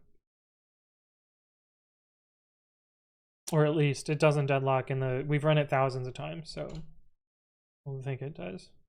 Yeah, I'm trying to make a minimal reproduction. I'm trying to figure out what thing fucks up multiprocessing pool. I suspect it's some weird shit that coverage is doing, and so I'll be able to report this to coverage, but I want to get it down to just like a very, very small test case.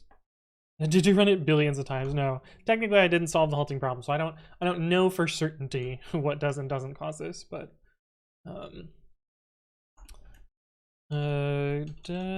let's see, get code logic, get metric mapping, which is just this. We could probably inline this, and that will also reproduce, hopefully. Original Mr. Haste, thank you for the set with tier 1. Thank you, appreciate that. It hangs almost instantly now, yeah, which is nice. And I've been switching to control /, which sends sigquit instead of control C. So that's a little bit better. Create database. I assume that this still needs to happen, but maybe we can simplify it down.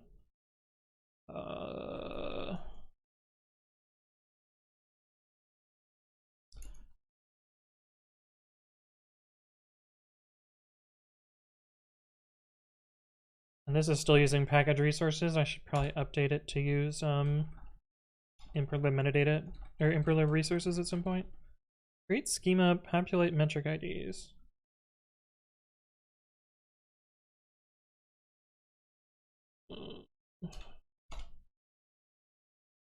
If we just do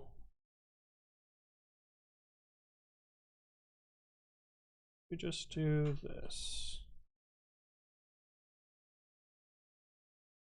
I think this leaks the file descriptor for the database, maybe.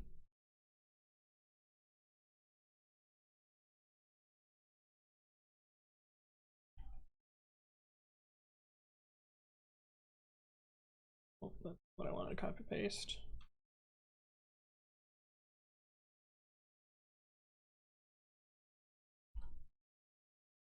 Try this.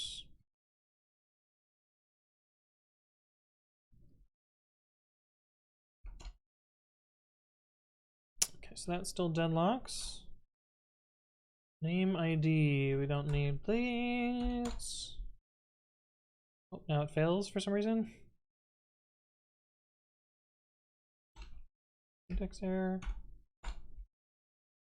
Okay. I think we can get rid of the if statement as well. Okay, this is pretty narrowed down. Multiprocessing pool.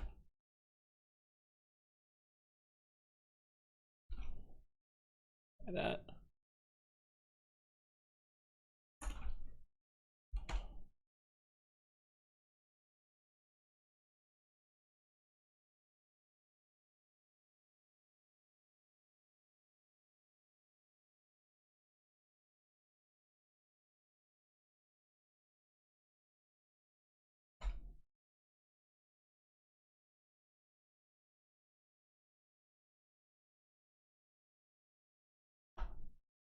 Well, that's that's unexpected.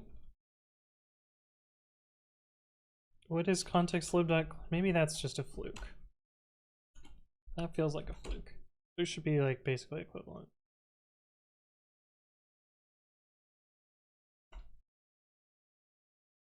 What does context lib.closing do?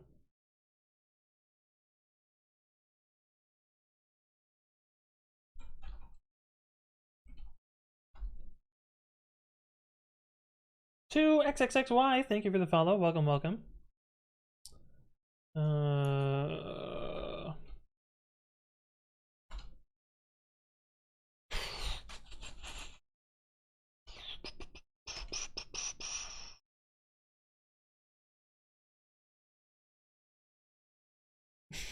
Literally nothing. It runs thing.close on exit.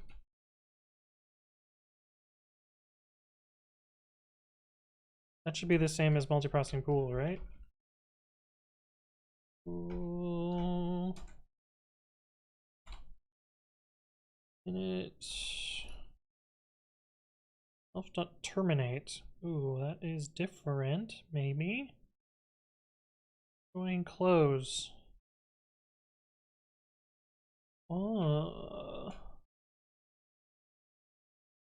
Close is different than terminate.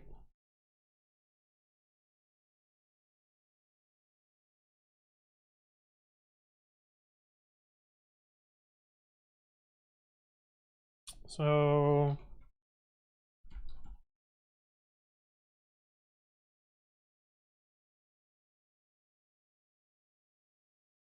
this should be equivalent.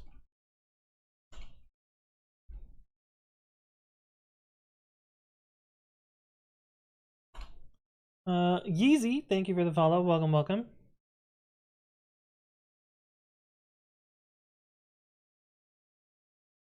Well, now I don't know.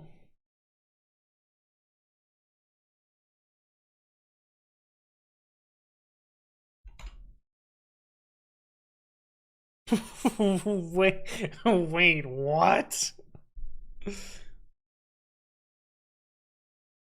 Wait, what? How are those different.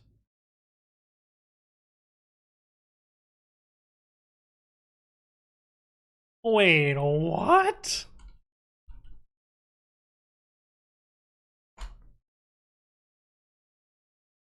What the fuck? Sammy Wallace, how are you doing? It's been a while. Good to see you again.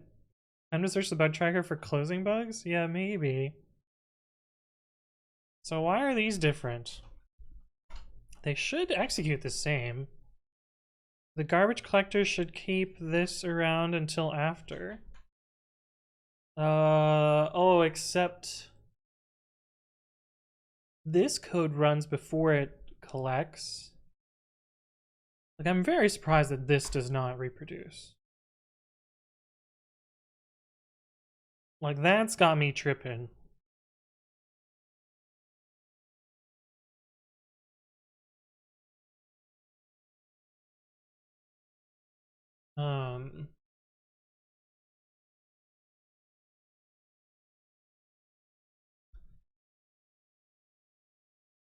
That's very weird.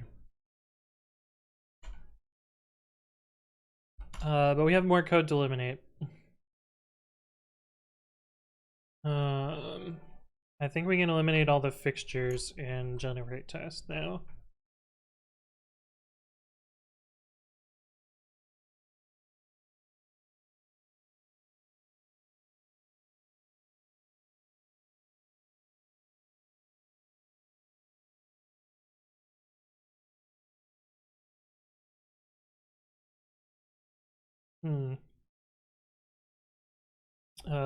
We can probably just pass in.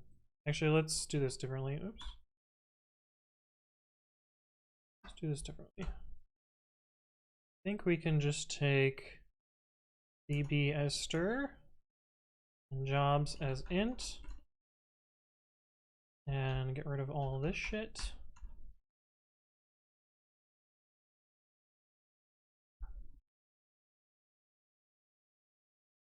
Now, before I do this, I should. Hold on, let's get to a point where it reproduces. And we're gonna get add. Okay. That way when I do big refactor, I don't lose the place where we were when it worked. Or didn't work. db path, and then jobs, and then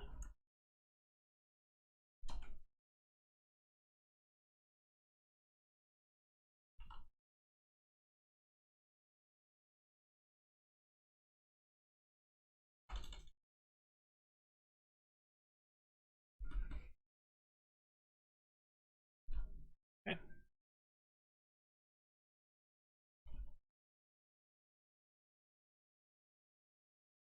Okay, that still reduces. Good.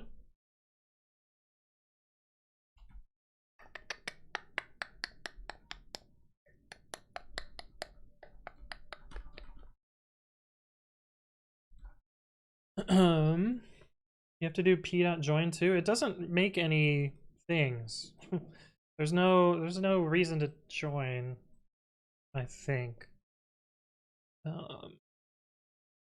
Busy with work, not able to watch your streams live, only VODs, but happy being back in chat. Good to see you again.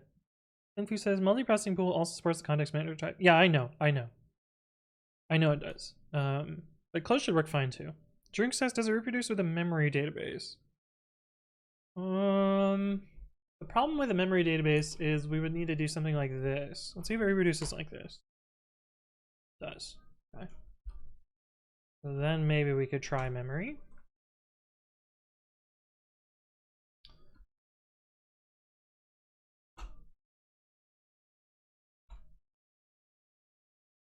Does. Okay, so then we don't need the path anymore.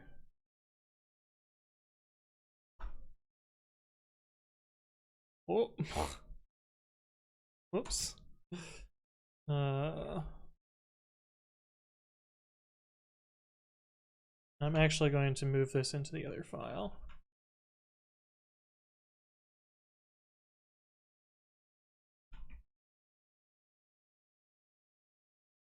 That way we just have a standalone file.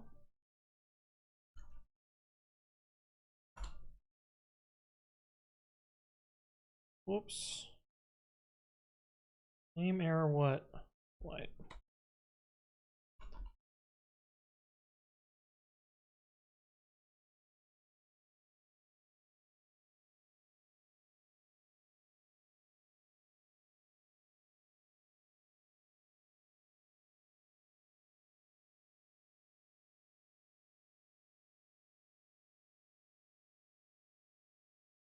It always reproduces like almost immediately now.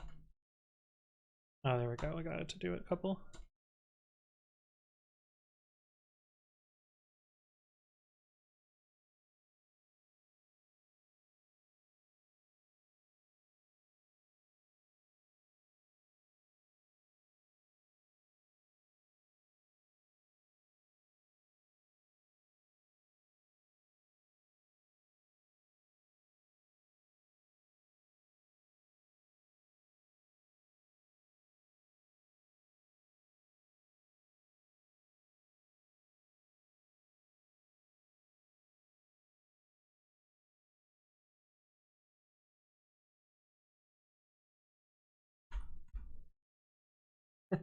This is pretty minimal.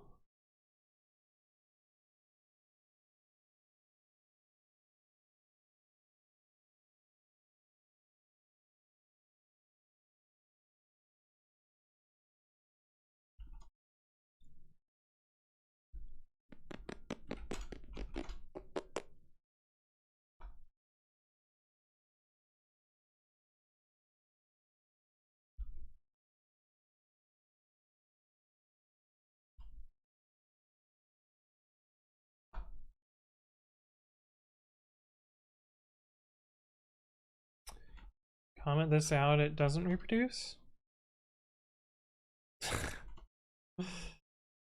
That's so fucking weird. Don't need this anymore.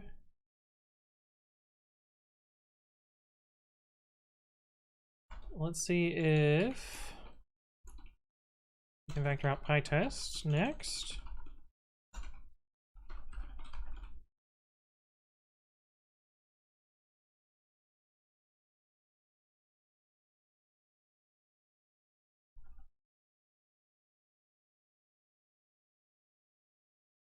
Oh, we would need to run it in a loop.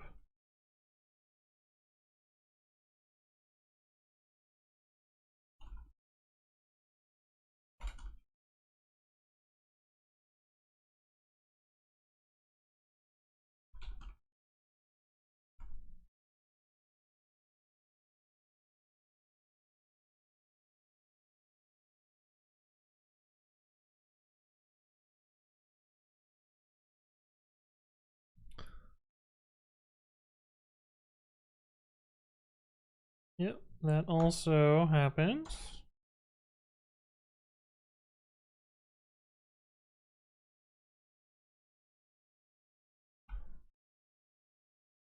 Okay, this is a fairly minimal case.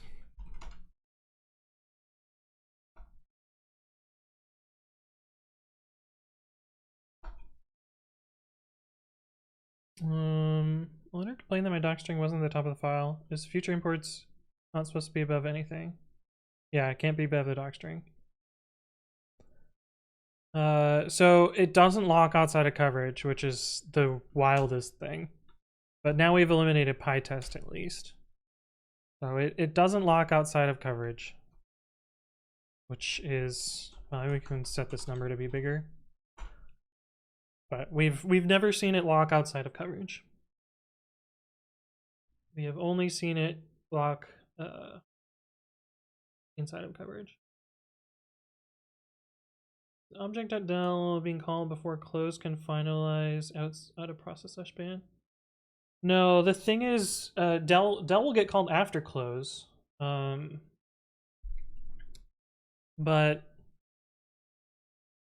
yeah. It also doesn't lock if you close without assigning. Yeah. Which is weird. It has something to do with the garbage collection of this pool in some way. Like if we do this, we do this, it doesn't deadlock. Let's get rid of all this junk.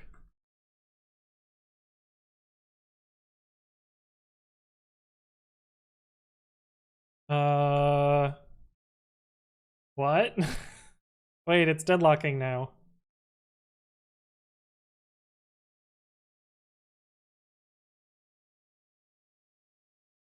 Now it's not. Oh, it is. Okay, so we thought we had eliminated something before, we were wrong. Okay. All right, that makes me feel a lot better about that, to be honest, because before, oh, that was some fuckery. Can we eliminate this now too? It's rarer though? Yeah, it is rarer. Does the warning apply here? Oh, it's rarer also in that too. Internal resources that need to be properly managed by using pools of context manager by calling close and terminate manually. Failure to this can lead to process hang on finalization. Yeah, we're calling close, so it shouldn't matter.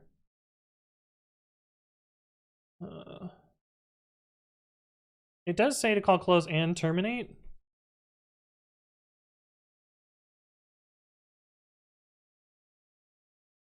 But I don't think that actually matters here. Why am I music stop? YouTube. I don't think terminate matters, but I could be wrong. As you can see, it's failing on enter, not on exit, which is but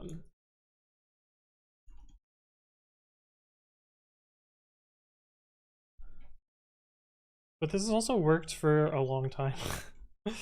Multi-processing pool.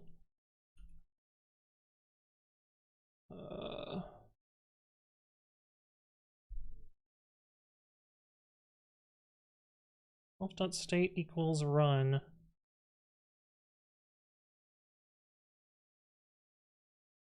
I mean, it might be a problem that it doesn't call terminate, but I don't think so.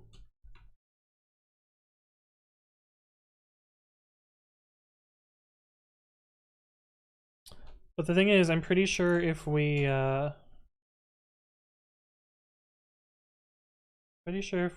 terminate there, it fixes it.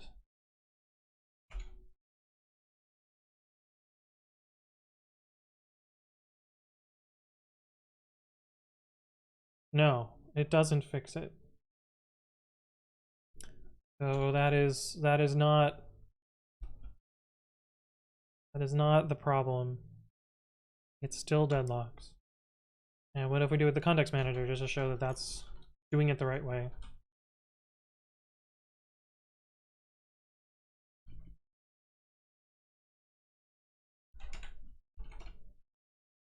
Yep, still deadlocks. Okay.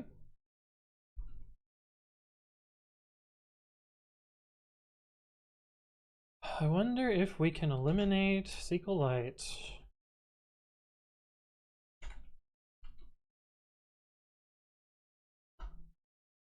We can.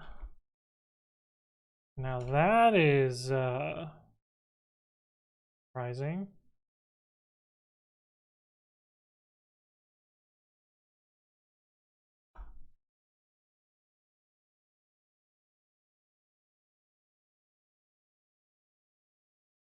Does coverage monkey batch multiprocessing? They do. Which is why I think this is a coverage bug.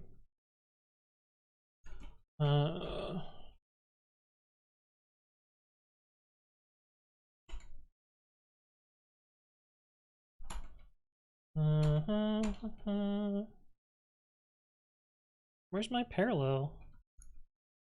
Does this run in parallel? No. It's normal vanilla coverage.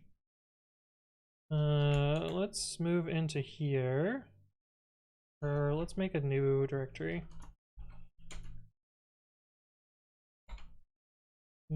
Copy test, generate test, temp z t.py.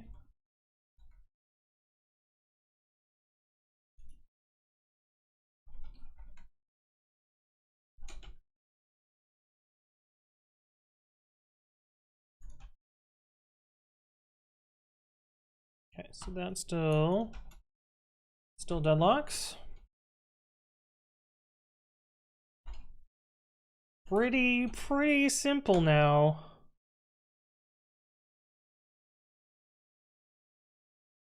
I think we've gotten it down to a minimal case.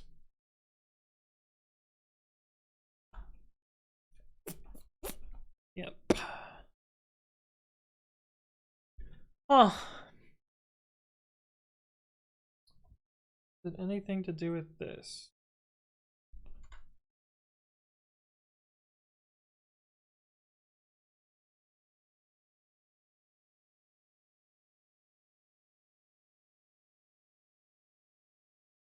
Processing with coverage 6.3.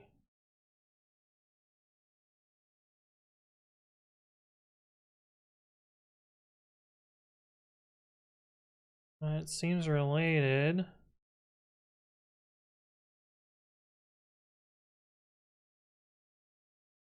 They didn't end up with a minimal test case, though. This was 30 days ago.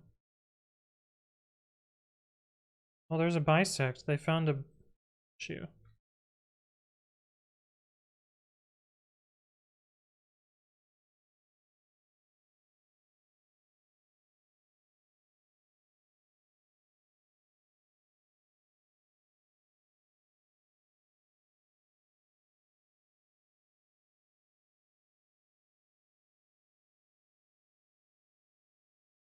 Six, 3, 1.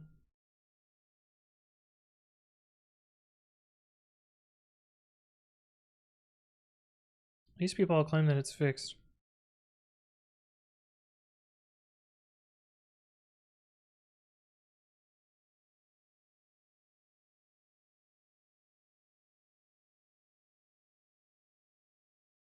Well, my reproduction is much more minimal than theirs.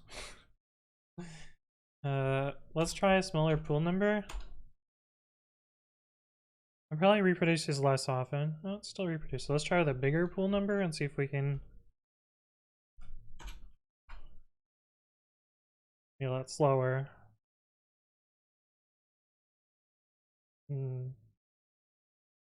Still reproduces though. This is the fastest. I think that's probably worth it. We can probably get rid of this function call too.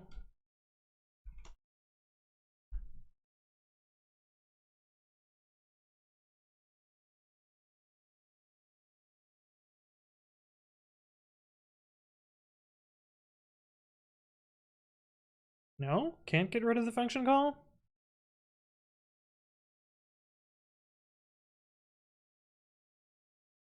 Can get rid of the function call.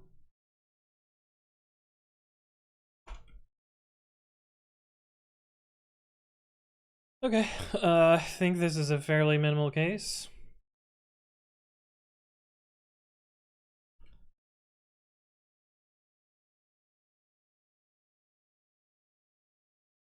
Let's actually just stick this in main. Okay, it looks like I wrote it and not someone else wrote it.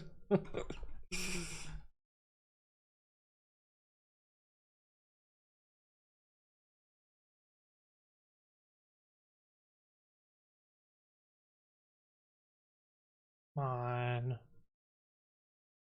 Come on. Come on, fail again. Wow, is this gonna get all the way through? Oh no, it did eventually fail. Okay. Did eventually fail. Alright, let's make a separate bug report from that one since I think this is probably worth doing. Or should I just comment on this mega thread? Do I really want to be part of this mega thread?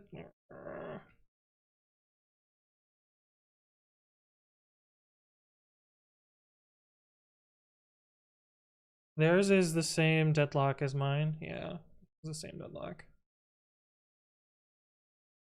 Yep, theirs is the same deadlock.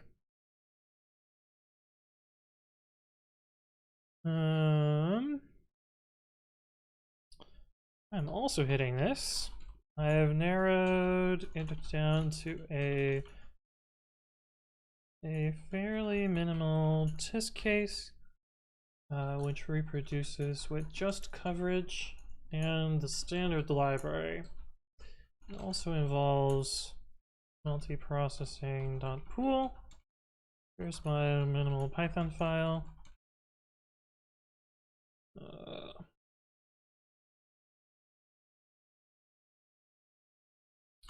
It's fairly rare to reproduce, often taking a few thousand executions before stalling. Here's the various backtraces while it is stalled by GDB. Okay, let's run this.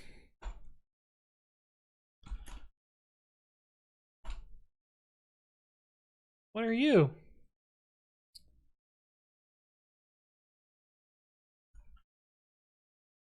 Oh, there's another process there. Guess we can do this.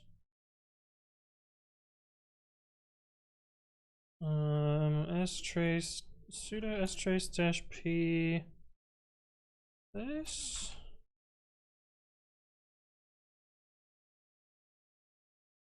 Give that as well. This sudo prompt. This process.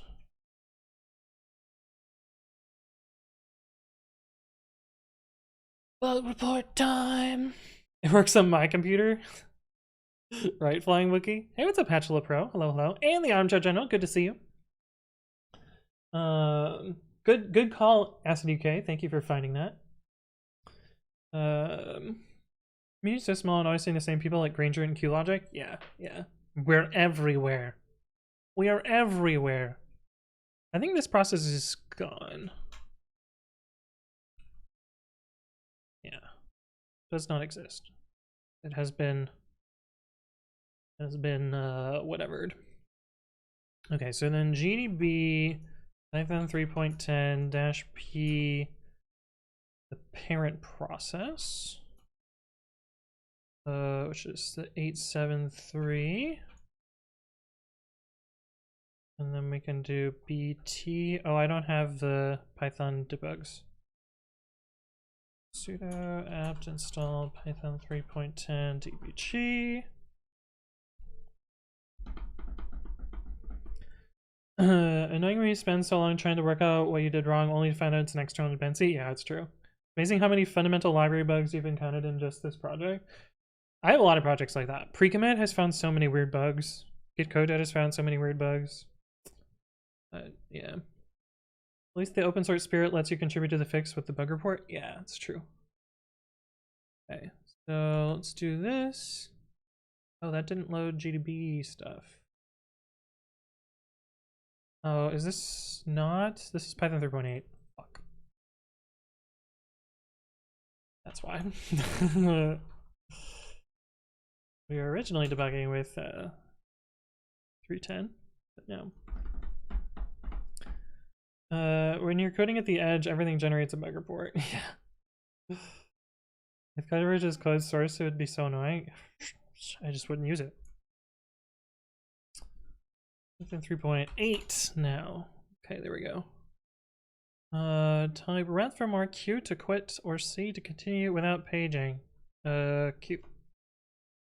BT. C.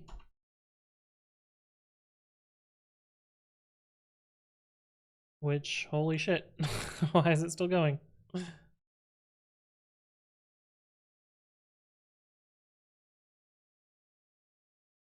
God damn, that was a lot of stack trace there. Then we should do PyBT.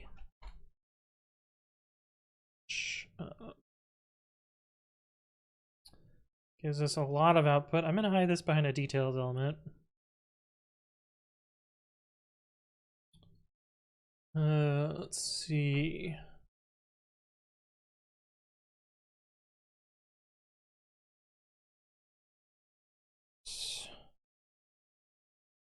Process tree. Parent process.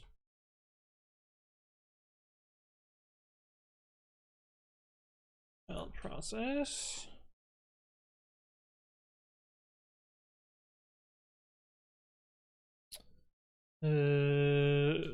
Summary, GDP, C backtrace, details.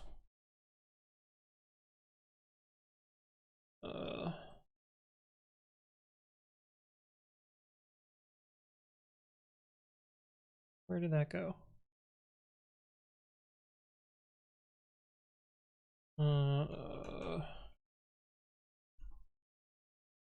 Python backtrace.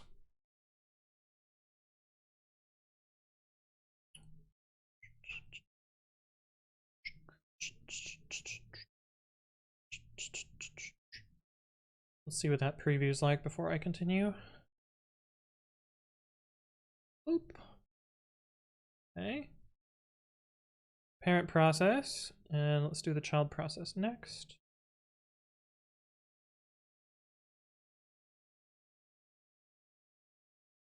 Sudo gdb python 3.8-p this q bt. That's a much shorter one. PyBT. Unable to locate Python frame. Oh, so this one is entirely in C code.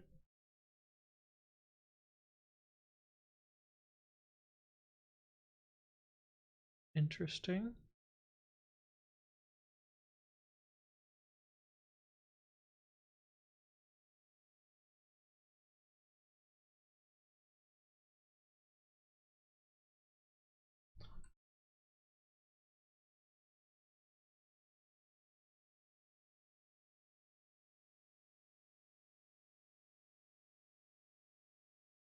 Details.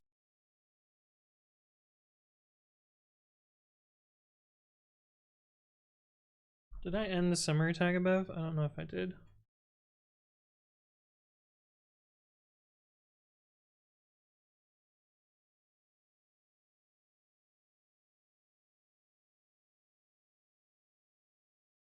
I should probably list my covered version.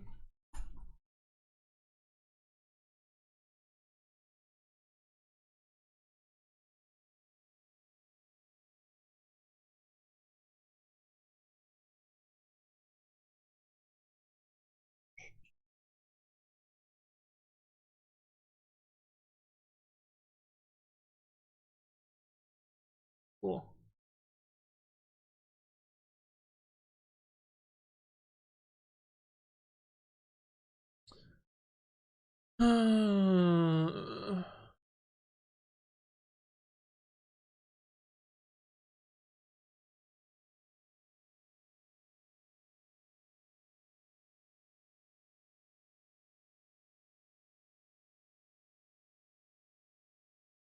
Oh, interesting. This is in the exit one.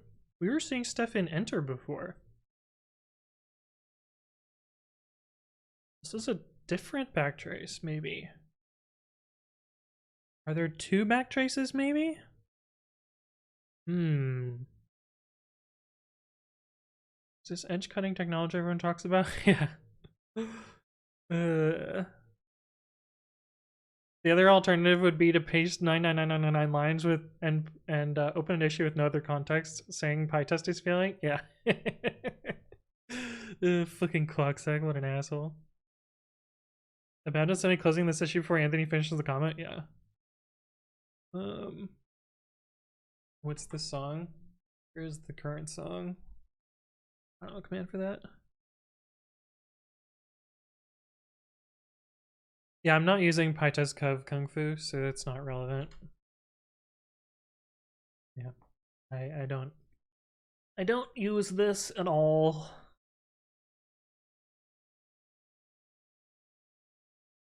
And this isn't relevant.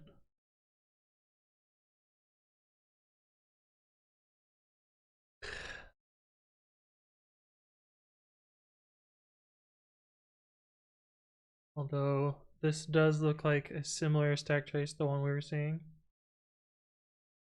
but it's not the same.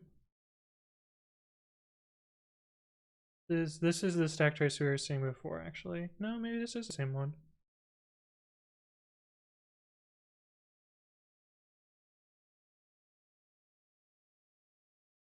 But we're not using PyTest code.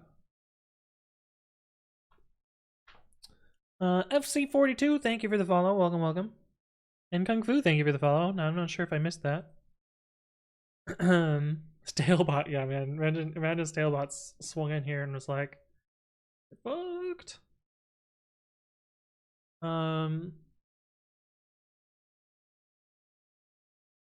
Should we also try this with 310? Because we were seeing a different stack trace with 310, I think. This might be the 3.8 bug. We'll retry with 310.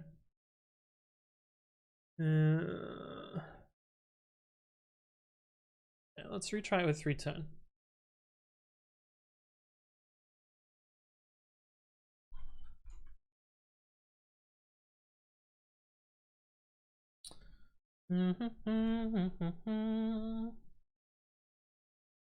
Module name coverage. What? Oh, I fucked up. I fucked up. Oh, I fucked up again. Dash P, there we go.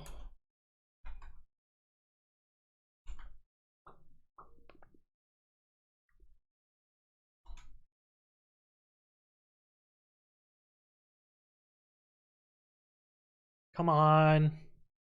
Come on, fail again. Good. Find the coverage process.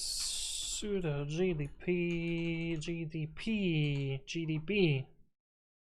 Here my 10 dash P this. UIBT.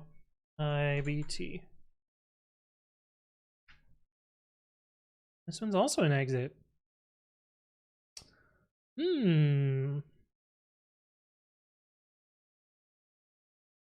It fails slowly when you don't use external dumps like SQLite. Yeah, it's probably due to just CPU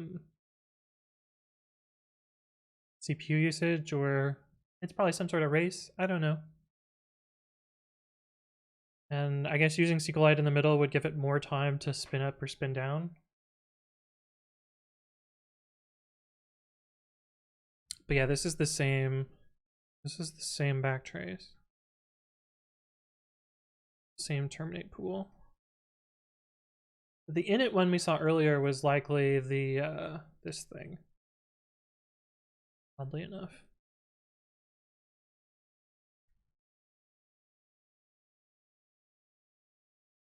But I don't know why this affects this here, because we're not using PyTest code.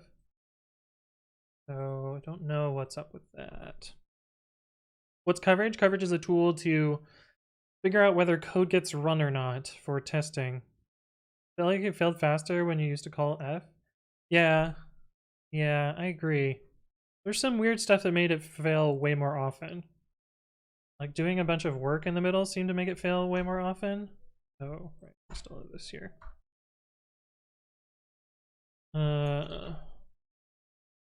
Like putting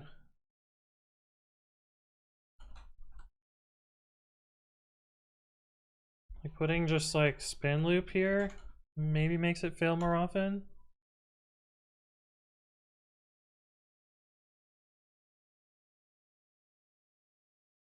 No. Well, that spin loop wasn't much of a spin loop.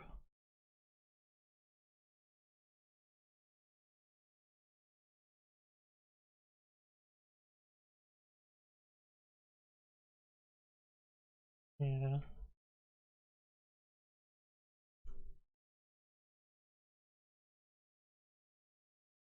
I don't know. This for signs. What if you add this finally part here? Which one? The one from this thing?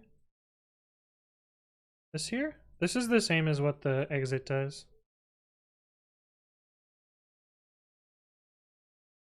We're not even using the pool at all. We're literally just setting up and spinning it down. Or do you mean this bit here?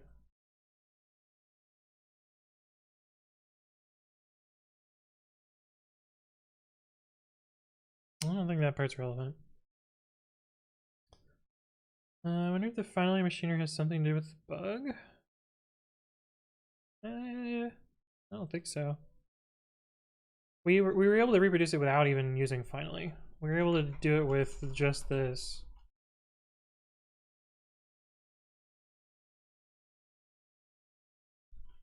Which is the same as this code here.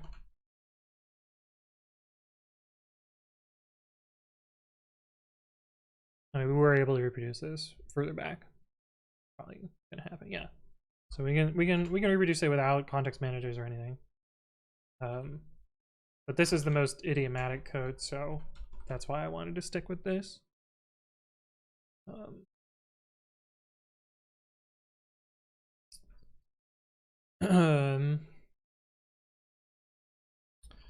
able to reproduce in Python 3.8, 3.9, and Python 3.10. Those are the only ones I tried. I guess I should get the actual versions. It's 3.8.10, 3.9.12, 3.9.10, and 3.10.2. 3.8.10, 3.9.10, 3.10.2. That's what I tried. They have a similar Python backtrace. They have similar backtraces. I've included the one 3.8 below.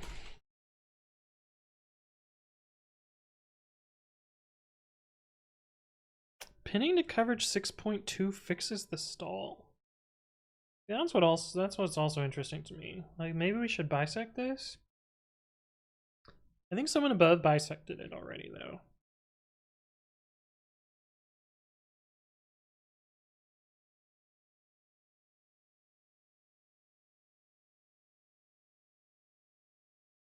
Anyway, I think this comment is good enough, so I'm going to post it. Let me review it though. I'm also hitting this. I've narrowed it down to a very minimal test case, which reproduces with just coverage in the standard library. It also involves multi-process step pool. Version info, I've reproduced on all these. The only ones I tried, they have similar backtrace. They've included the one for 3.8 below. Here's my minimal Python file. Yep, same one we were using above. It's fairly rare to reproduce, often taking a few thousand executions for stalling. Here's the various backtraces when installed via GDB. Just tree parent process on waiting on the child process.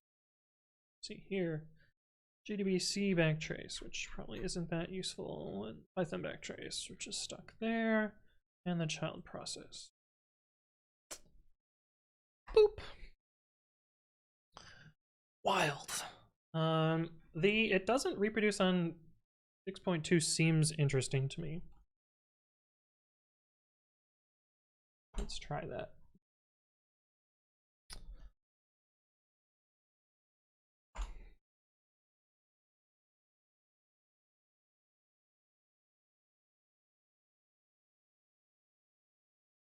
Do you have a commit parse it?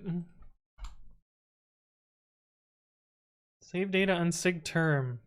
Oh no. Oh no. This sounds very related.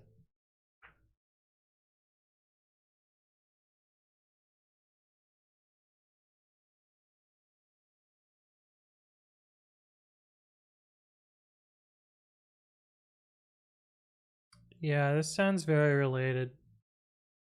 This might not be reproducible on Windows. Oh yeah, you're on Windows. So working on babi test coverage? No, we are down a rabbit hole with a bug in coverage and multiprocessing pool.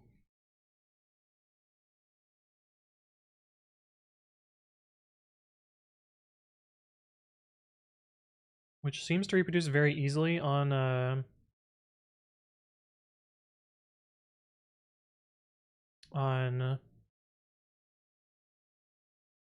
one of my projects. Okay, so I'm fairly confident saying that it does not reproduce in 6.2. Hey, what's up, Belgian Life? Welcome, welcome. I think you can patch this on sig term. So if we stub this out, you think it'll work?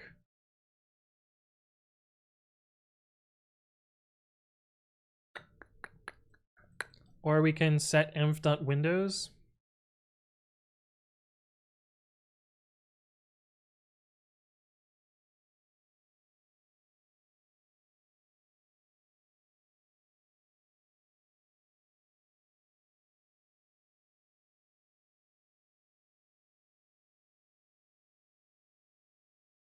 Set the environment. Yeah, I wonder what else it'll break though. If we pretend that we're Windows. Okay, so I think it's fairly clear that this doesn't happen. We could probably just comment out that code. That would be the easier way to do this. Even though you're using the evil OS anyways, yeah. What file is this in? Coverage control.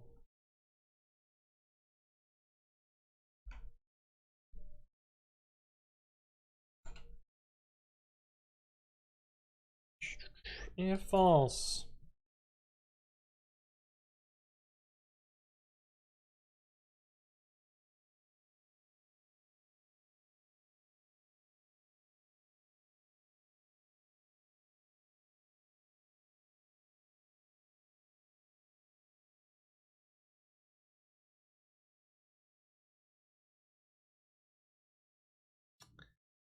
I think that we have our answer. Bug fixed easy. Yeah. Um.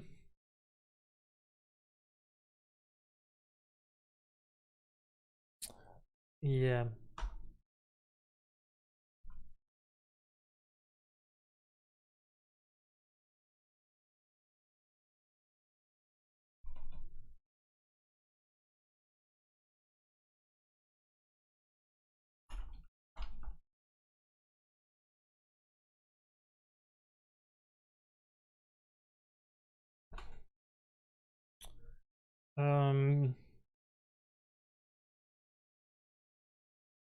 I guess I'll comment that on the issue too. If it helps, it seems that this patch fixes the bug.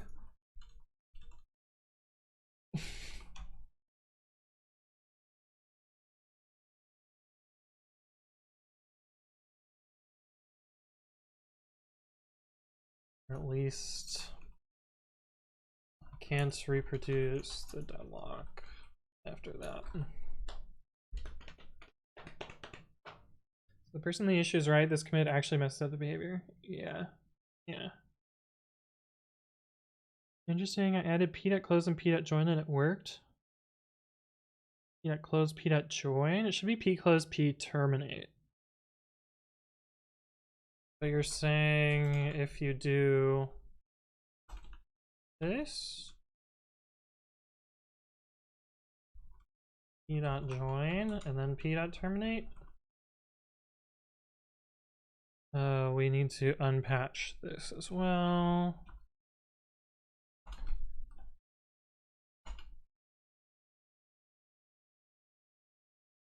What?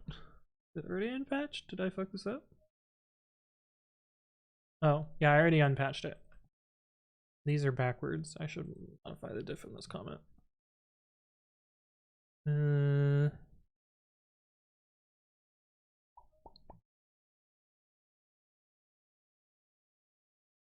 Shh, we saw nothing. The date times will be a little bit fucky, but whatever. We can probably fix those too. Properly fudging the output.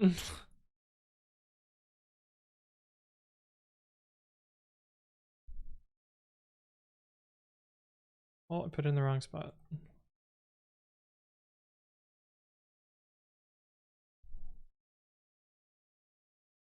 There we go. Now the date goes forward in time, and the diff looks right. Okay, we already unpatched it.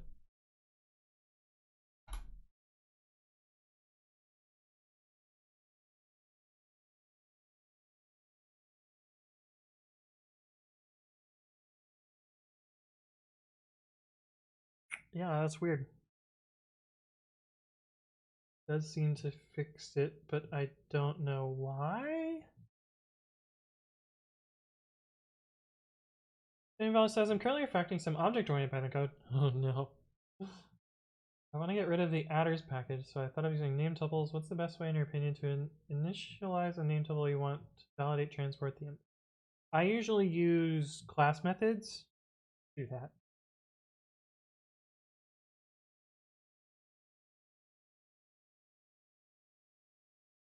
Column owner says, what do you think when people say that Python is only good for checking two MD5 signatures? Well, they probably shouldn't be using MD5. But also, there's much better ways to check MD5 signatures. So I would assume that the person doesn't know what they're talking about. Yeah, that's weird. That's weird that join does seem to fix this. If we comment out join here, it immediately deadlocks.